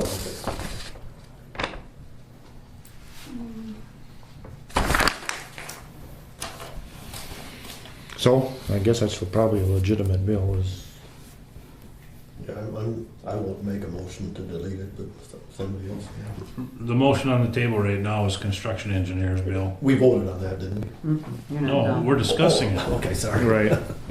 So, in the discussion part of it, we certainly have to pay, or make an attempt to pay it, so, with that in mind, we'll just have to work forward to try and get this money scraped together. But first of all, that we need to have that bill itemized so that we know exactly how much we're supposed to pay. The 456 is not a legitimate number, according to Craft Engineers anyway. Craft Architects, excuse me. Craft Architects has approved 301,000 of this bill. I wouldn't in any way, shape, or form pay more than that until she gives us her blessing. She's been hired to be the mediator on this thing, and she's looking out for the best interests of the county. Yes. Right. And you know, Go ahead, Go ahead. Connie. Okay, what Ben sent me, and I made copies with the approved amount with the breakdown. And so the architect approval certified 305,000. Of that amount, 116,976.87 is the EOC portion. So if you want to approve to pay the 116 or. Then the building authority can pick up the rest of it. Balance, yeah. And then we Do it would, however you decide you want to. because I think we have the capability to pay the 116 if the building authority would requisition the rest of it from the Bank of North Dakota for now, and we kind of get tied over and keep construction engineer. The penalties in the contract for us not keeping up with payments is fairly severe. So, yeah, go ahead. so I don't really want to. On the adverse side of that is, it can be argued that this isn't a legitimate pay request because they didn't follow the guidelines of the contract. So we can't very well be held to pay a bill that wasn't presented to us according to the guidelines of the contract. So there's an argument to both sides of that.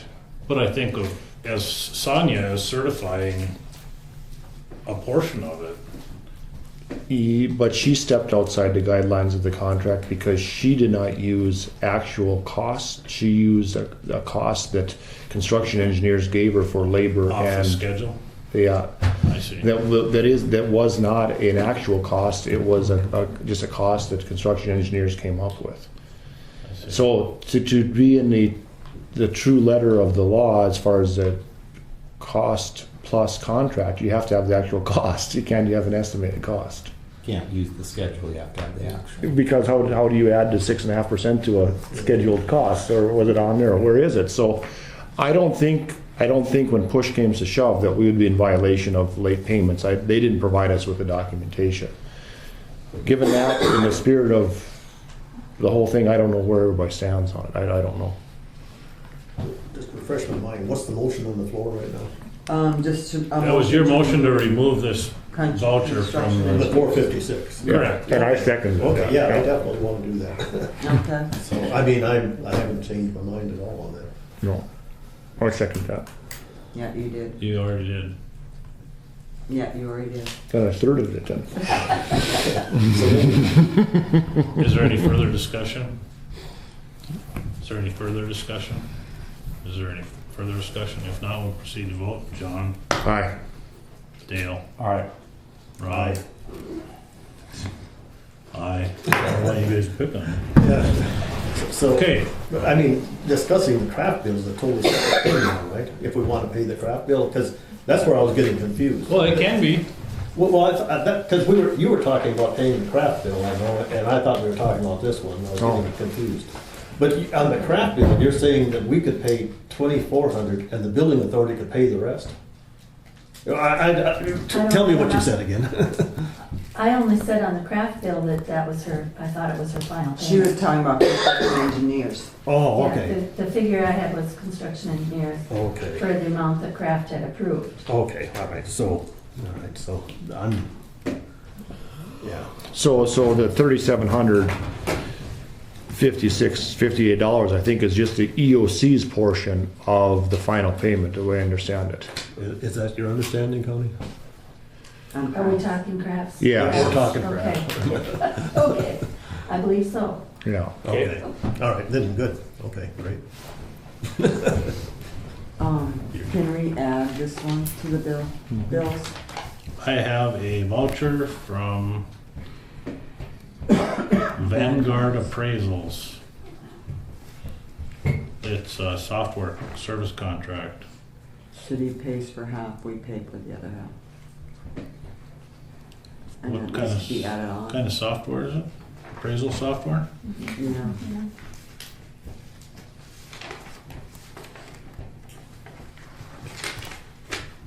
Okay. It just needs to be added on with the rest of these. This is a $2,750 service contract. It's split 50-50 with the city, and the city has already approved it, and the check is with the voucher. I'll make a motion that we pay our portion of that service contract. I just wanted to add it with the bills. That's what Okay. I wanted to do when you make a motion to Okay. accept it then, with all the rest of them. Okay. I could make a motion, we approve the bills, including the addition of the Vanguard service contract. There you go. Been moved to approve the bills. Is there, with the amendments? Is there a second? I move the second. Seconded by Dale. Is there any discussion? Is there any discussion? Is there any further discussion? Seeing none, we'll proceed to vote. John? Aye. Dale? All right.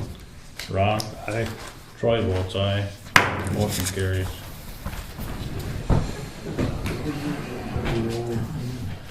Construction. 169.76. Zoning? Can I do mine with those? Yep. I called the state on zoning, and all they said is we have to request to take the old one off and send them the new one, to get it off the website at the state health department. Do you need a motion for that? It might, yeah, since it's your guys' request to do it, then, yeah. So So then you make your motion to request that I ask them to, or send an email to them requesting to take it off and put the new one on. I so move. Is there a second? I'll second it. John seconds. Any discussion? Any discussion? Any further discussion? Seeing none, we'll proceed to vote. All in favor say aye. Aye. Opposed, same sign. Motion carries. Existing courthouse. No. What about that Congress? progress report of letter to townships. Oh, all right. I've got a letter drafted. So I'm fine. Let you guys look at it. If you guys want to change anything, who needs to sign it? I just had the signature line of you. Thank you.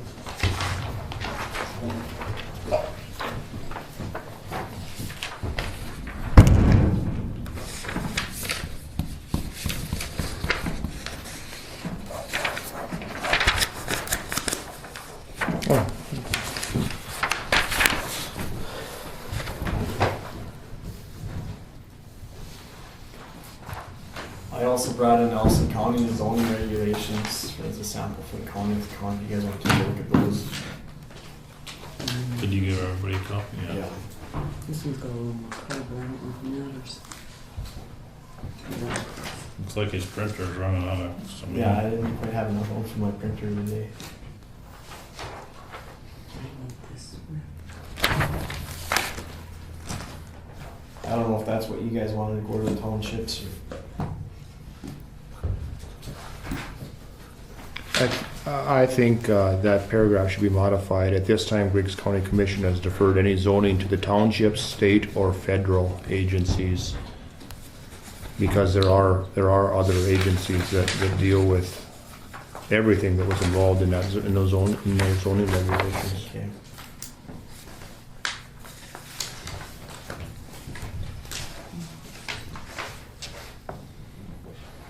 Yeah, I'm not sure large animal feeding facilities is the technical name for it, but I know it's something like that. I think it was called the model zoning ordinance for animal feeding operations possibly.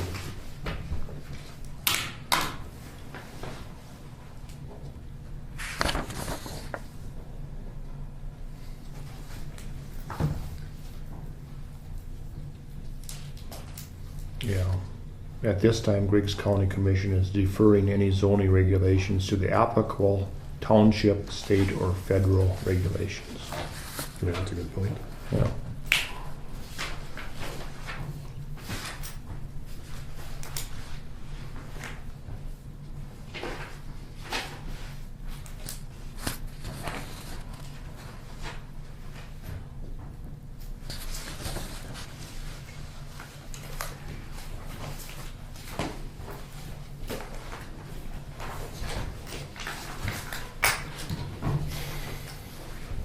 Did you get that changed? What's the change? Did you get the change? Or maybe we gotta. Yeah, I got the okay. change. I don't have it in document, but I got the change. Okay. Yep. And I'll look up that large animal feeding. Okay. Get the correct payment for that too. Then we just table this and, or not, should we wait until you look up that name or? Might as well. Dover Township called it concentrated animal feeding operation. Yeah, that's I correct. don't know if that's, Yeah, I was thinking at the top, but it said model zoning ordinance for animal feeding operations, but it was kind of a long. Do you want to just wait? Yeah, I think just wait.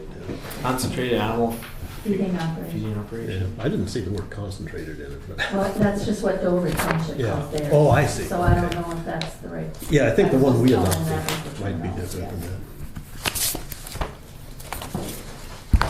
If this would just pertain to large animals, then it wouldn't pertain to chickens. Yep, that's true. Till the 15th, Pardon? and then wait till the 15th to Yes. accept the letter? Yep, Okay. The 15th, are we? 21st. The First, should it be? 21st. The 21st, I'm sorry, you're right.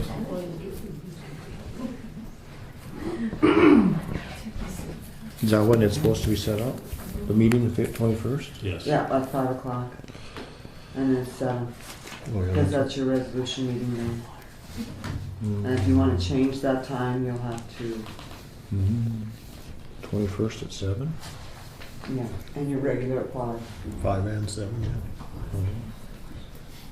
Okay, is there anything else under zoning?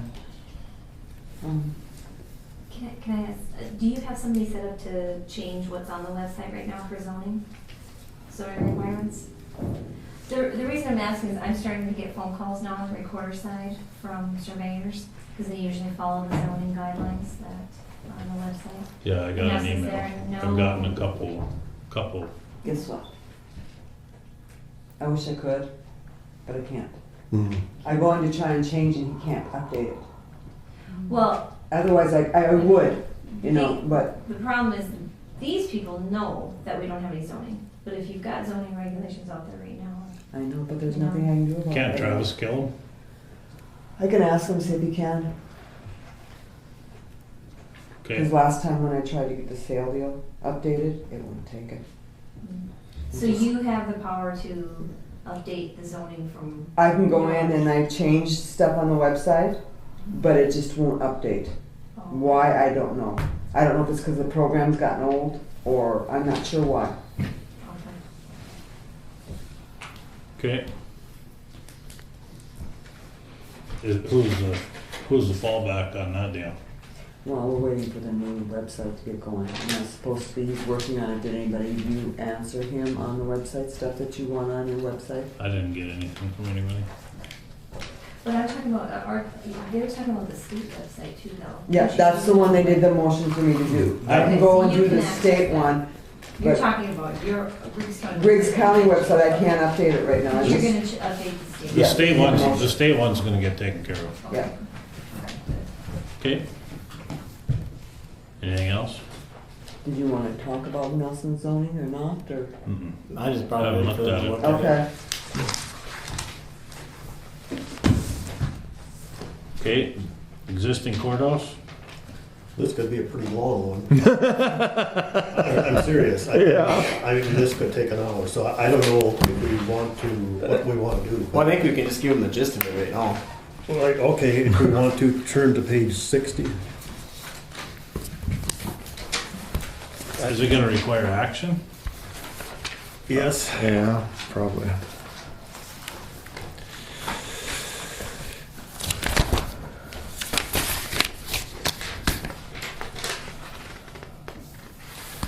Yeah, I mean, the key things on there are what I underlined.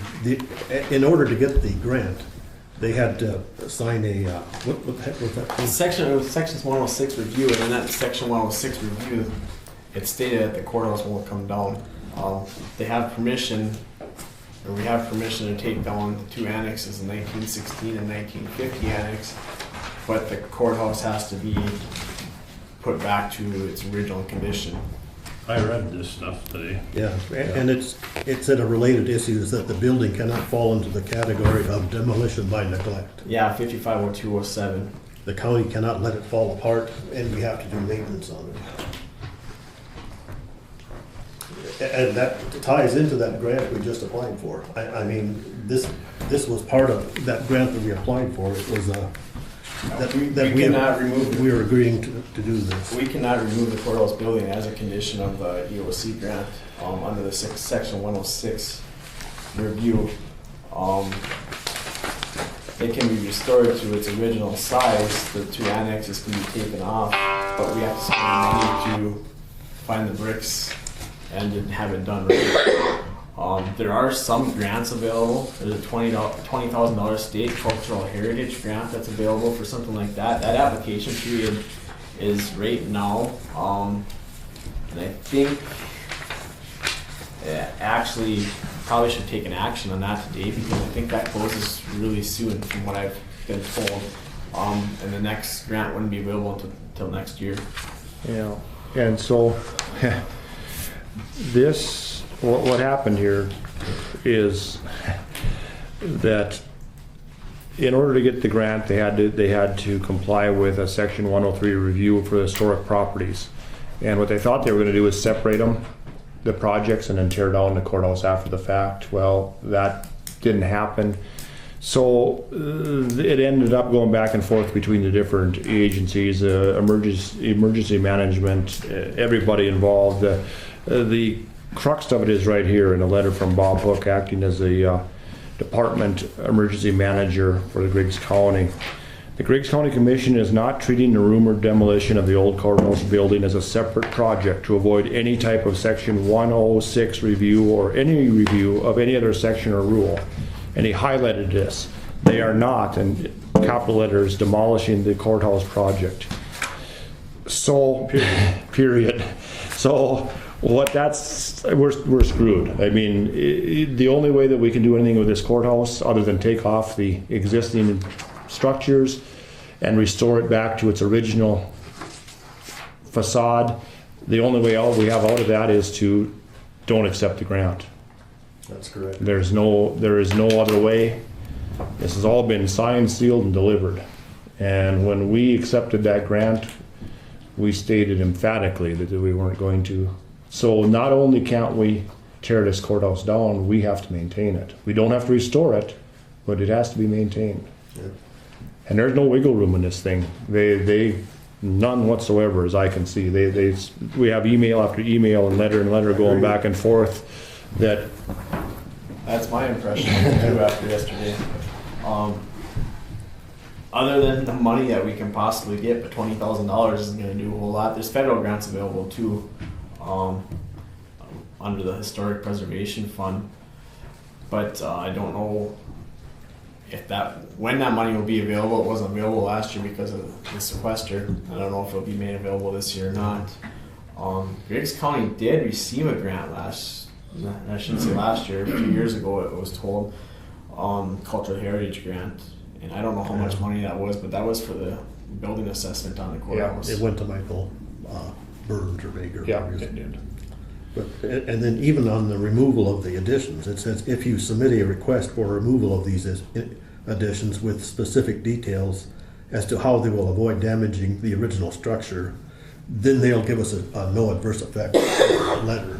So before we even want to start removing those two additions, the process needs to start of drafting a letter with details on just how we're going to remove them and how it'll look afterwards. You know, for no adverse effect. I'm not sure what will be left there after those additions are removed. I hope the existing brick is still in place there, but I don't know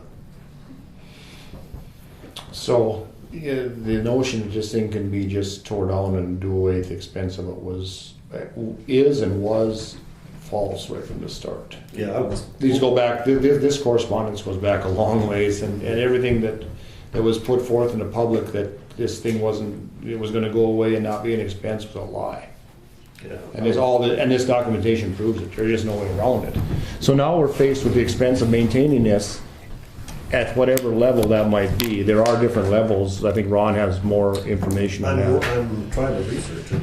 And those annexes have to come off. No. They don't have to come off, but for the building, don't they have to come off? To get insurance on the other building. That sounds kind of fishy to me too. Well, that main Sonia says they got to come off. But Yeah. If there was a proximity issue, then no building on Main Street would be able to have insurance. Yeah. I think that's a bunch of hooey. I don't know. But this is a huge expense here that wasn't. If that's a word. Yeah. I don't know. This is a huge long-term cost that was never anticipated, and in fact was discounted. This wasn't going to happen. Now it's happened, and it didn't just happen. It's been there all along. But I mean, for sure, we got to make sure the roof is not leaking. We got to repair that.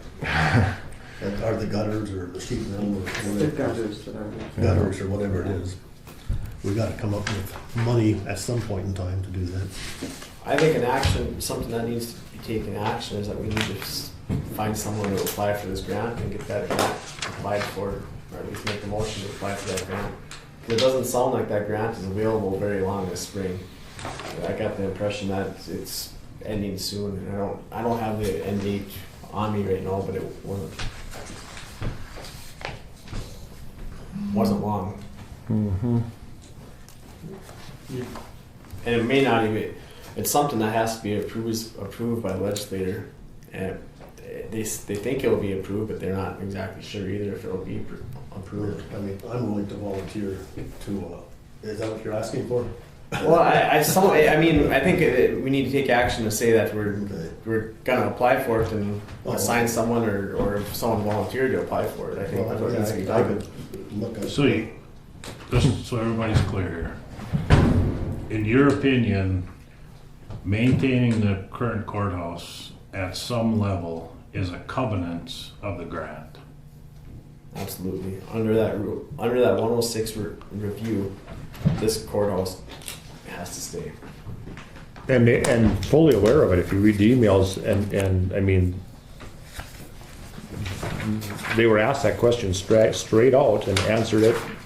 No, this will not be torn down. Yeah, they were pretty emphatic about it, they repeated it over. over and over again. At that time, that's when they were voting on repairing this courthouse. No, it isn't. Unfortunately, that would have been it isn't. This is June 20th, 2013. It goes back to April. This was long after this place was already going, and they Is were. that from Bob or from who? Well, who do you want? Bob. Yeah. 13? Yeah. Oh, Well, Dennis. No, I'm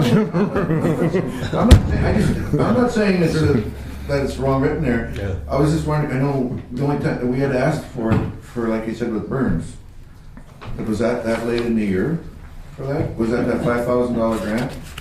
No, what we're talking about here is the correspondence back and forth stating that you guys wouldn't tear down this old courthouse and making that a provision of the grant. Of which that the $5,000 EOC grant? No, of the EOC grant? Yes. Yeah. Oh, yeah. The State Historical Society would only write a no adverse effect letter if we maintained the old courthouse and did not demolish it. Under a portion of the review for that awarding of the grant, under the section 106 approval of it, we have to keep the courthouse. And maintain it. And maintain it. No knowledge of it. Well, that's what you get for sleeping during the meetings. But That was that's, that too off list.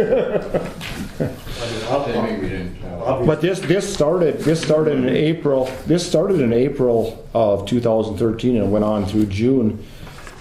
The part of it that was made public was the part of it where they couldn't put the courthouse on the north side of the building, but this was taking place at the same time, but this was withheld. I remember the north side of the building. Okay, I did too. yeah. This was withheld, and I mean, we have everybody involved in here, Lisa Stickler, Bob Hook, Mervyn Pavrud, Karen Helfner, Laura Meitiger. We have every agency involved in this thing. Debbie Lacombe from Emergency Services. We had already gotten the EOC grant, right? Before that all was written. Yeah, and when you applied for the grant, you said that you would comply with the 106 provision. And then of the that came on grant. afterwards. Well, no, in order to get the grant, the Historical Society had to sign off with a no adverse effect letter. And And it took until June of 2013 when they awarded the grant in 2011. That doesn't make sense. the only thing, Sure, that I because they remember, weren't gonna tear this building down, this building was gonna be redone. This is when we First two. found out that there's talk about possible And the demolition of the third one courthouse. never passed, so it didn't matter, because they weren't gonna do nothing.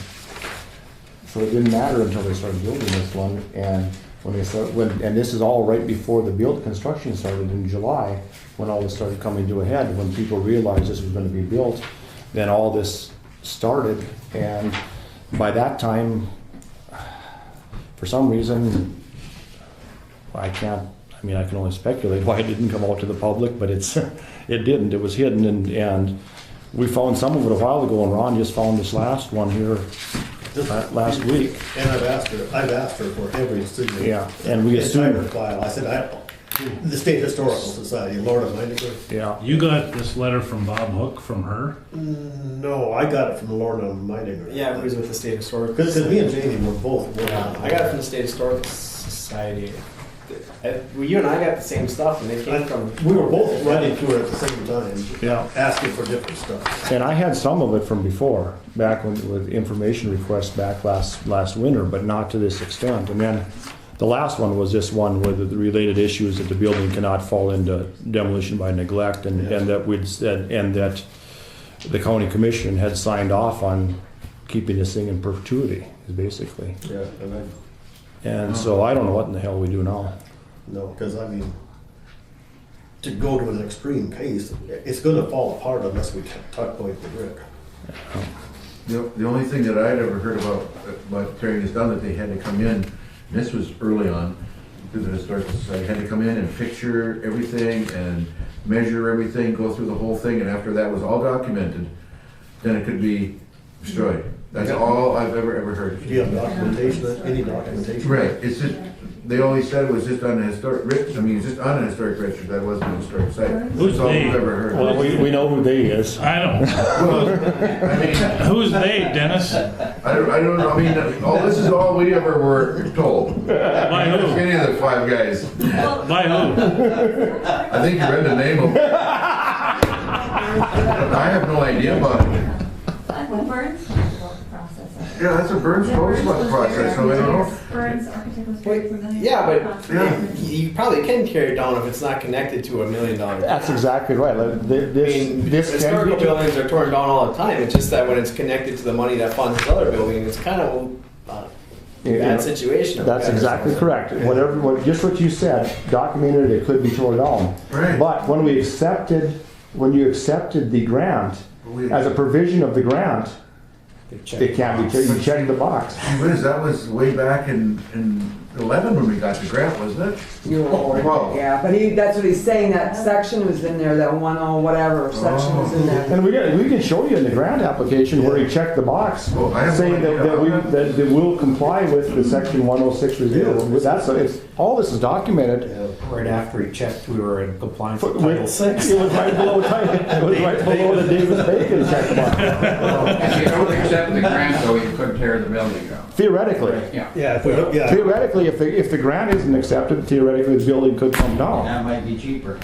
Well, we're not sure of that though either. We're not sure that they're gonna. No, theoretically, the Yeah. process could start. It would still be subject to all these 3 different agencies, but as it stands now, there's no chance in the world, and there's no chance in the future. You can't wait 10 years and tear it down unless you're willing to pay back the $1 million. So it's here in perpetuity. Yeah, he said no anticipatory. And we have to spend the money to make sure that it doesn't fall into disrepair. Yeah, the clause is a bad one. It says it cannot fall into the category of demolition by neglect. So you can't leave it there till it falls in the apart. first place. John, the reason I talked with Merle for a couple hours one day, and the reason they said that is because the reason it's put in there is because in a lot of different places, what they do is they just kind of let it deteriorate until there's really nothing left. And so they've written it into here that this one can't be left by the county until you can't save it. Well, that would be a perfect way to circumvent that law if you just would let it fall Well, into disrepair. He made it very clear. The one part of the law that what they did was they couldn't be torn down if they're a public health nuisance, and if by letting them fall into disrepair, they get to that point and then they tear them down, and that's why Well, this that's why is the commissioners condemned the building. tried to, but that didn't matter. They'd already signed it, they'd already taken the grant, and yeah, but that doesn't you can't have it condemned after the fact, because then we've violated the clause of letting it fall into demolition by neglect. So there is no way around this thing. So we need to somehow now start on a long-term program to maintain it at some level. I agree. Yeah. The taxpayers are gonna be real happy. Well, considering Or- considering the press that we have, they'll never find out.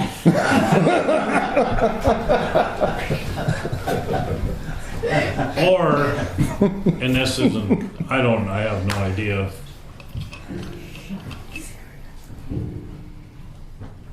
Although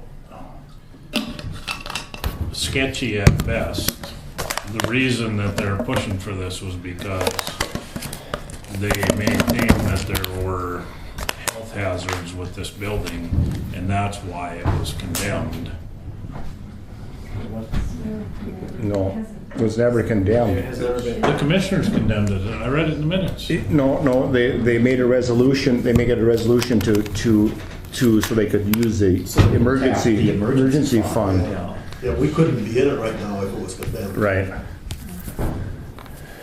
But nevertheless, Troy, if they were going to go that route, they would have had to do it before they accepted the grant. Because the provision of the grant is that you can't let it fall into I hear you. demolition by neglect. So there's no way around it. It was just one of those things where if they don't find out, we won't get in trouble. So you were volunteering to apply for this grant, is that what you were trying to do? The $20,000 one, I mean, it's just a small grant. I mean, Yep. And like with the museum, we've applied for it before, so I might even have the old application or something, but, and I know Amy Wilson down there, and the people that administer it and stuff, so. I'll make a motion that Ron become the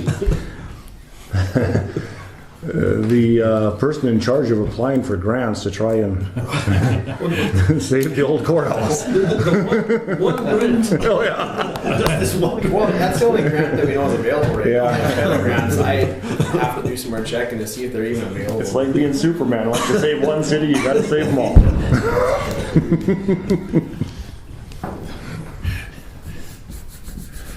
It's been moved by John, and Ron has agreed to apply for a state grant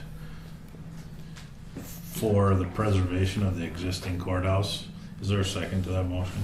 I'll move to second. Seconded by Dale. Is there any discussion? I think it's called the Cultural Heritage Foundation Grant, if you want to put in the full name of it, but. Can you send it to me, then I'll have it? Okay, it's from the State Historical Society that administers it. Thank you.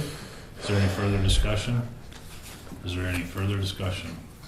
Seeing none, we'll proceed to vote. All in favor, say aye. Aye. Opposed, same sign. Motion carries. Is that all the good news on the existing courthouse for one day? No, it's bad. Next on the agenda is a resolution for state's attorney to run for office in Griggs County. That's just a formality. Yeah, all it is allows me to run both Nelson and Griggs. Or anybody to run both Nelson and Griggs, I guess, who's the resident. I make a motion that we approve the resolution.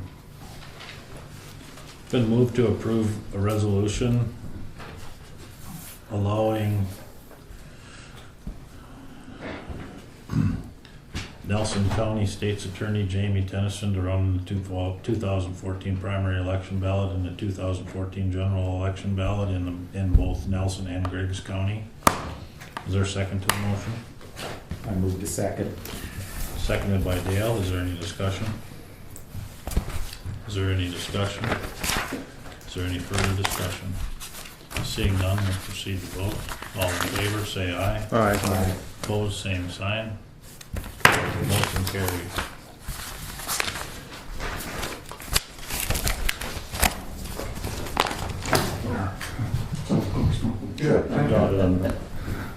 Newspaper article? Yeah, that's on page 69. And what Sherry Lynn wrote to me, I submitted another article, and she wrote to me. I saw your email. Okay, yeah, that she will not print one for me every week. There's 5 commissioners, and she said unless she hears from the other, well, she's gonna wait for the other commissioners to write one. And I don't know if it's possible for the 5 commissioners to want to write an article jointly and just send it into the paper. And maybe we'd vote on it, maybe we'd say 3 people favor this article and 2 voted against it. I don't know, or maybe we just wanna scrap the whole idea of a newspaper article. Well, either she was gonna allow commissioners to write an article about, or not. It's like you're changing the rules after the fact. Well, because she doesn't want you to double up. Or Well, yeah. I mean, I think there's a need for an outlet to provide, not opinion, but to provide facts of what happened at what happened at each meeting, and then that needs to get out to the public. And if somehow we could have it written under the byline of all 5 commissioners and approved, I think that would be beneficial. So to let although the minutes are published, but if we could actually express the viewpoints of what was being thought when these votes were taken, it would probably be helpful to keep the public informed. The opposition will say that we're using it as a lever to try and sway public opinion. But I think if we keep it strictly for an informational article, just like the state legislators do, I think that's fine. Yeah, I mean, I think what I put down here was the article that I had submitted, and that was rejected. So right now, And she'll let somebody else submit it, I just as got, long as they take credit for it. I mean, if you wanted to take this and say it's my article, you could submit it. But this is a good example. Do the four of us want to approve getting this, submit this to the paper by today? so Or before she's next done, week I or gotta go to whenever. report into the state, so I'd like to get this done so that we can get it in. Before she's Troy gone. didn't hear that. You didn't hear a word I said, did you? I'm sorry. No, we're gonna keep you longer so you can't go to your birthday party. Christmas party. All right, Christmas, well, it's over.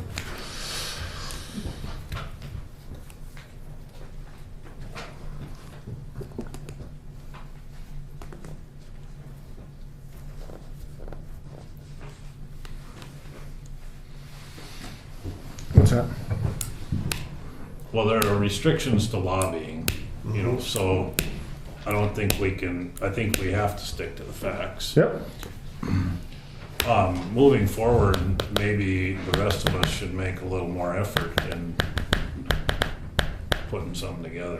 Well, I'd like to see this letter put in the paper, the one that I got right here. I think that sticks to the facts. I really do. I believe this completely sticks to the facts, so it meets that criteria. So you're asking for, Page 69, right, the last three paragraphs there, I believe it's not lobbying, it's factual. Oh, I thought you were giving us something on this. No, you're gonna, yeah, I'm just gonna address it as a, Okay. so you take one.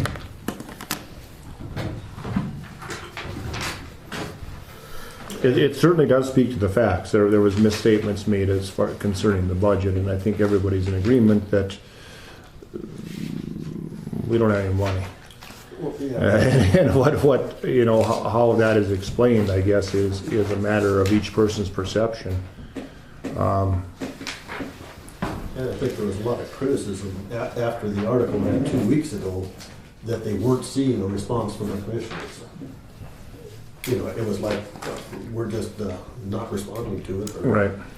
not acting on it, and this one does respond to it, so I would like to see it printed, and I think the choices are that I think anyone could Let's take see it. Is that the one? The letter? Yeah. Oh, that's right. Oh, you got it. Yeah, it's on page 69. It's the last page. Yeah, page 69, the last three paragraphs. you make mention of demolition of the old courthouse. In fact, that is not an option at this juncture. No. Let me check that again. Did I? Well, the operating budget of the new, maintenance, and maintenance, continued maintenance of the old courthouse or something. I don't know. I mean, I guess the choices are somebody could take this article and say, I want to submit this article under my name. Or we could do it as a group, or we just won't get anything else printed.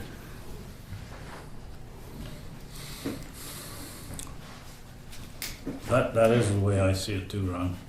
What are your wishes? Well, I guess I'd like to see this not every time maybe, but this Yep. particular article, I'd like to see the four of us put our names on the bottom of it. Or five, I guess. Four, I guess, we can't sign it for Sean. Right. But yeah, I would like to see this article submitted for County Commissioner Corner with the four names in the bottom. Yeah, me too. Does that need a motion? Certainly. I move that this article be submitted to County Commissioner Corner. I think we need to edit that one piece. Oh, yeah, that's right. First, you can just. Okay, I move that it be. Wait a minute. Just wait a minute. Sorry. Just wait a minute. Okay, I'll wait. I don't think we want to do it as a board. I think the four individuals can sign it as individuals. And I think that will do away with any of the lobbying or any of that. So I think we can agree after the fact, possibly, or we can submit letters, but I don't know if we want to do it as a board.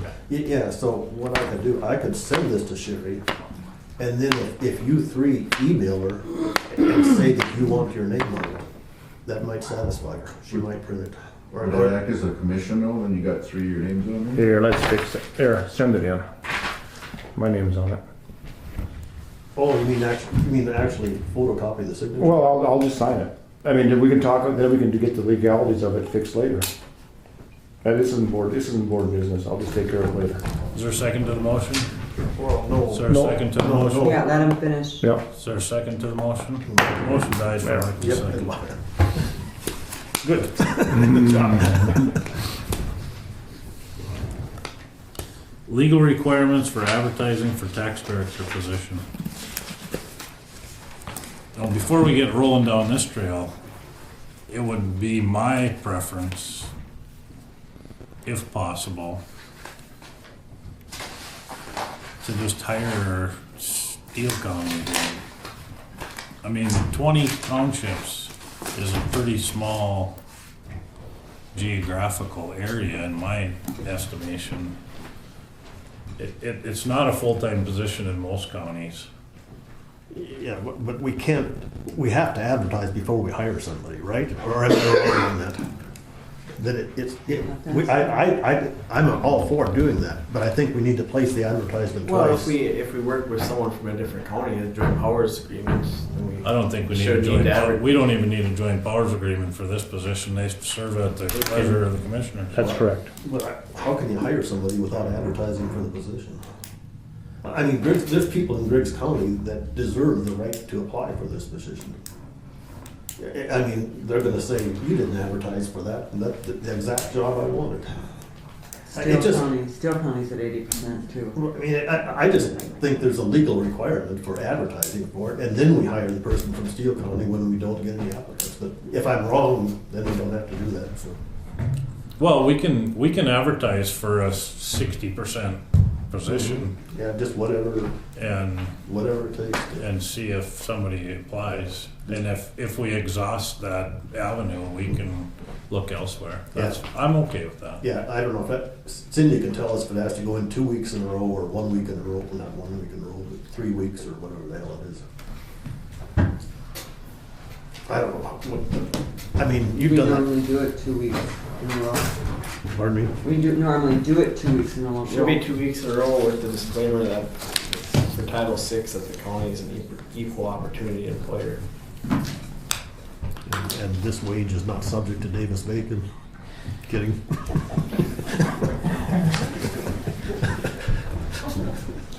We haven't adopted the Title VI, so I don't know about if that has to be in there. We still need to have it that the county is equal opportunity employer, or else we can be sued for discrimination. I don't believe that we have to advertise. It's an appointed position. Well, it's a hire, we're gonna hire them. No. Board of County Commissioners for each county in the state shall appoint a county director of tax equalization. If that's the case, I'm fine not advertising as long as we're abiding by the law. Okay. I mean, we better clarify that, but it mentions that 3 different times in here. The Board of County Commissioners may, at its discretion, appoint a person on a probationary basis. The appointment must be for a term of not more than 3 years, so it doesn't say hire. And it says that they serve at the pleasure of the county commission. We'll probably need a clarification on that, but it probably doesn't have to be. Yeah, that'd be good if we don't have. It probably doesn't have to be put out for bids. I wasn't made aware of this until about 10 o'clock this morning that this was going to be on there when I got the agenda, so I'll take a look at it and try to find it right now. It's under counties and then tax, and then I was just on it, and then tax equalization director. Connie? As long as you're talking about tax director, do you want to, it's normal when somebody resigns or retires to get them a gift from the county. Do you want to do that in this case or not? It's a suggestion. Yeah, I think we do for the, probably similar to Lori. So I'll move that the. Jamie, 11-10.1. I'll move that we approve a gift equal to the amount that Lori Hazard received.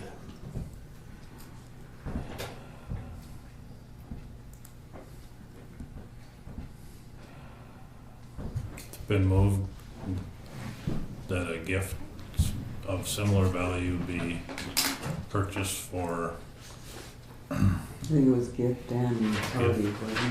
gift and party. Yeah. Is there a second to that motion? I'll move to second. Seconded by Dale. Is there any discussion? Well, I guess I need to point out the difference. Lori retired and this position resigned. Oh, we did it for each, when people quit or retire.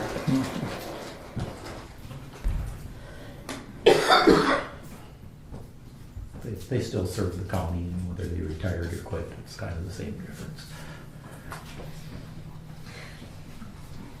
Is there any further discussion?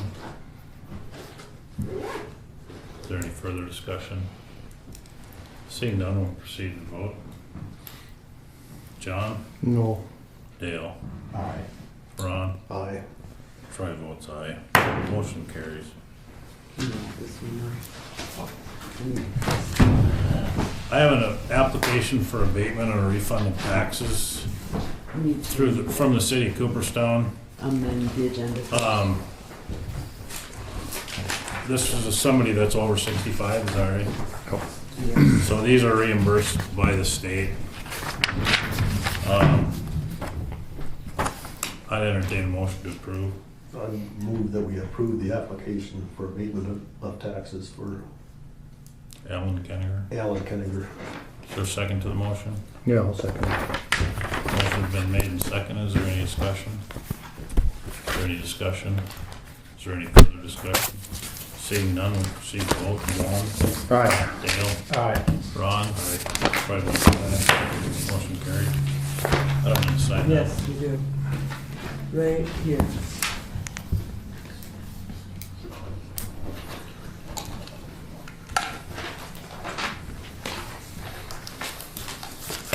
Okay, next meeting is February 21st at 5 o'clock with a public meeting to follow regarding the combination of the offices of treasurer and auditor.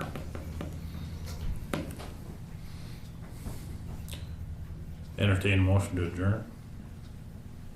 I move we adjourn. Is there a second to the motion?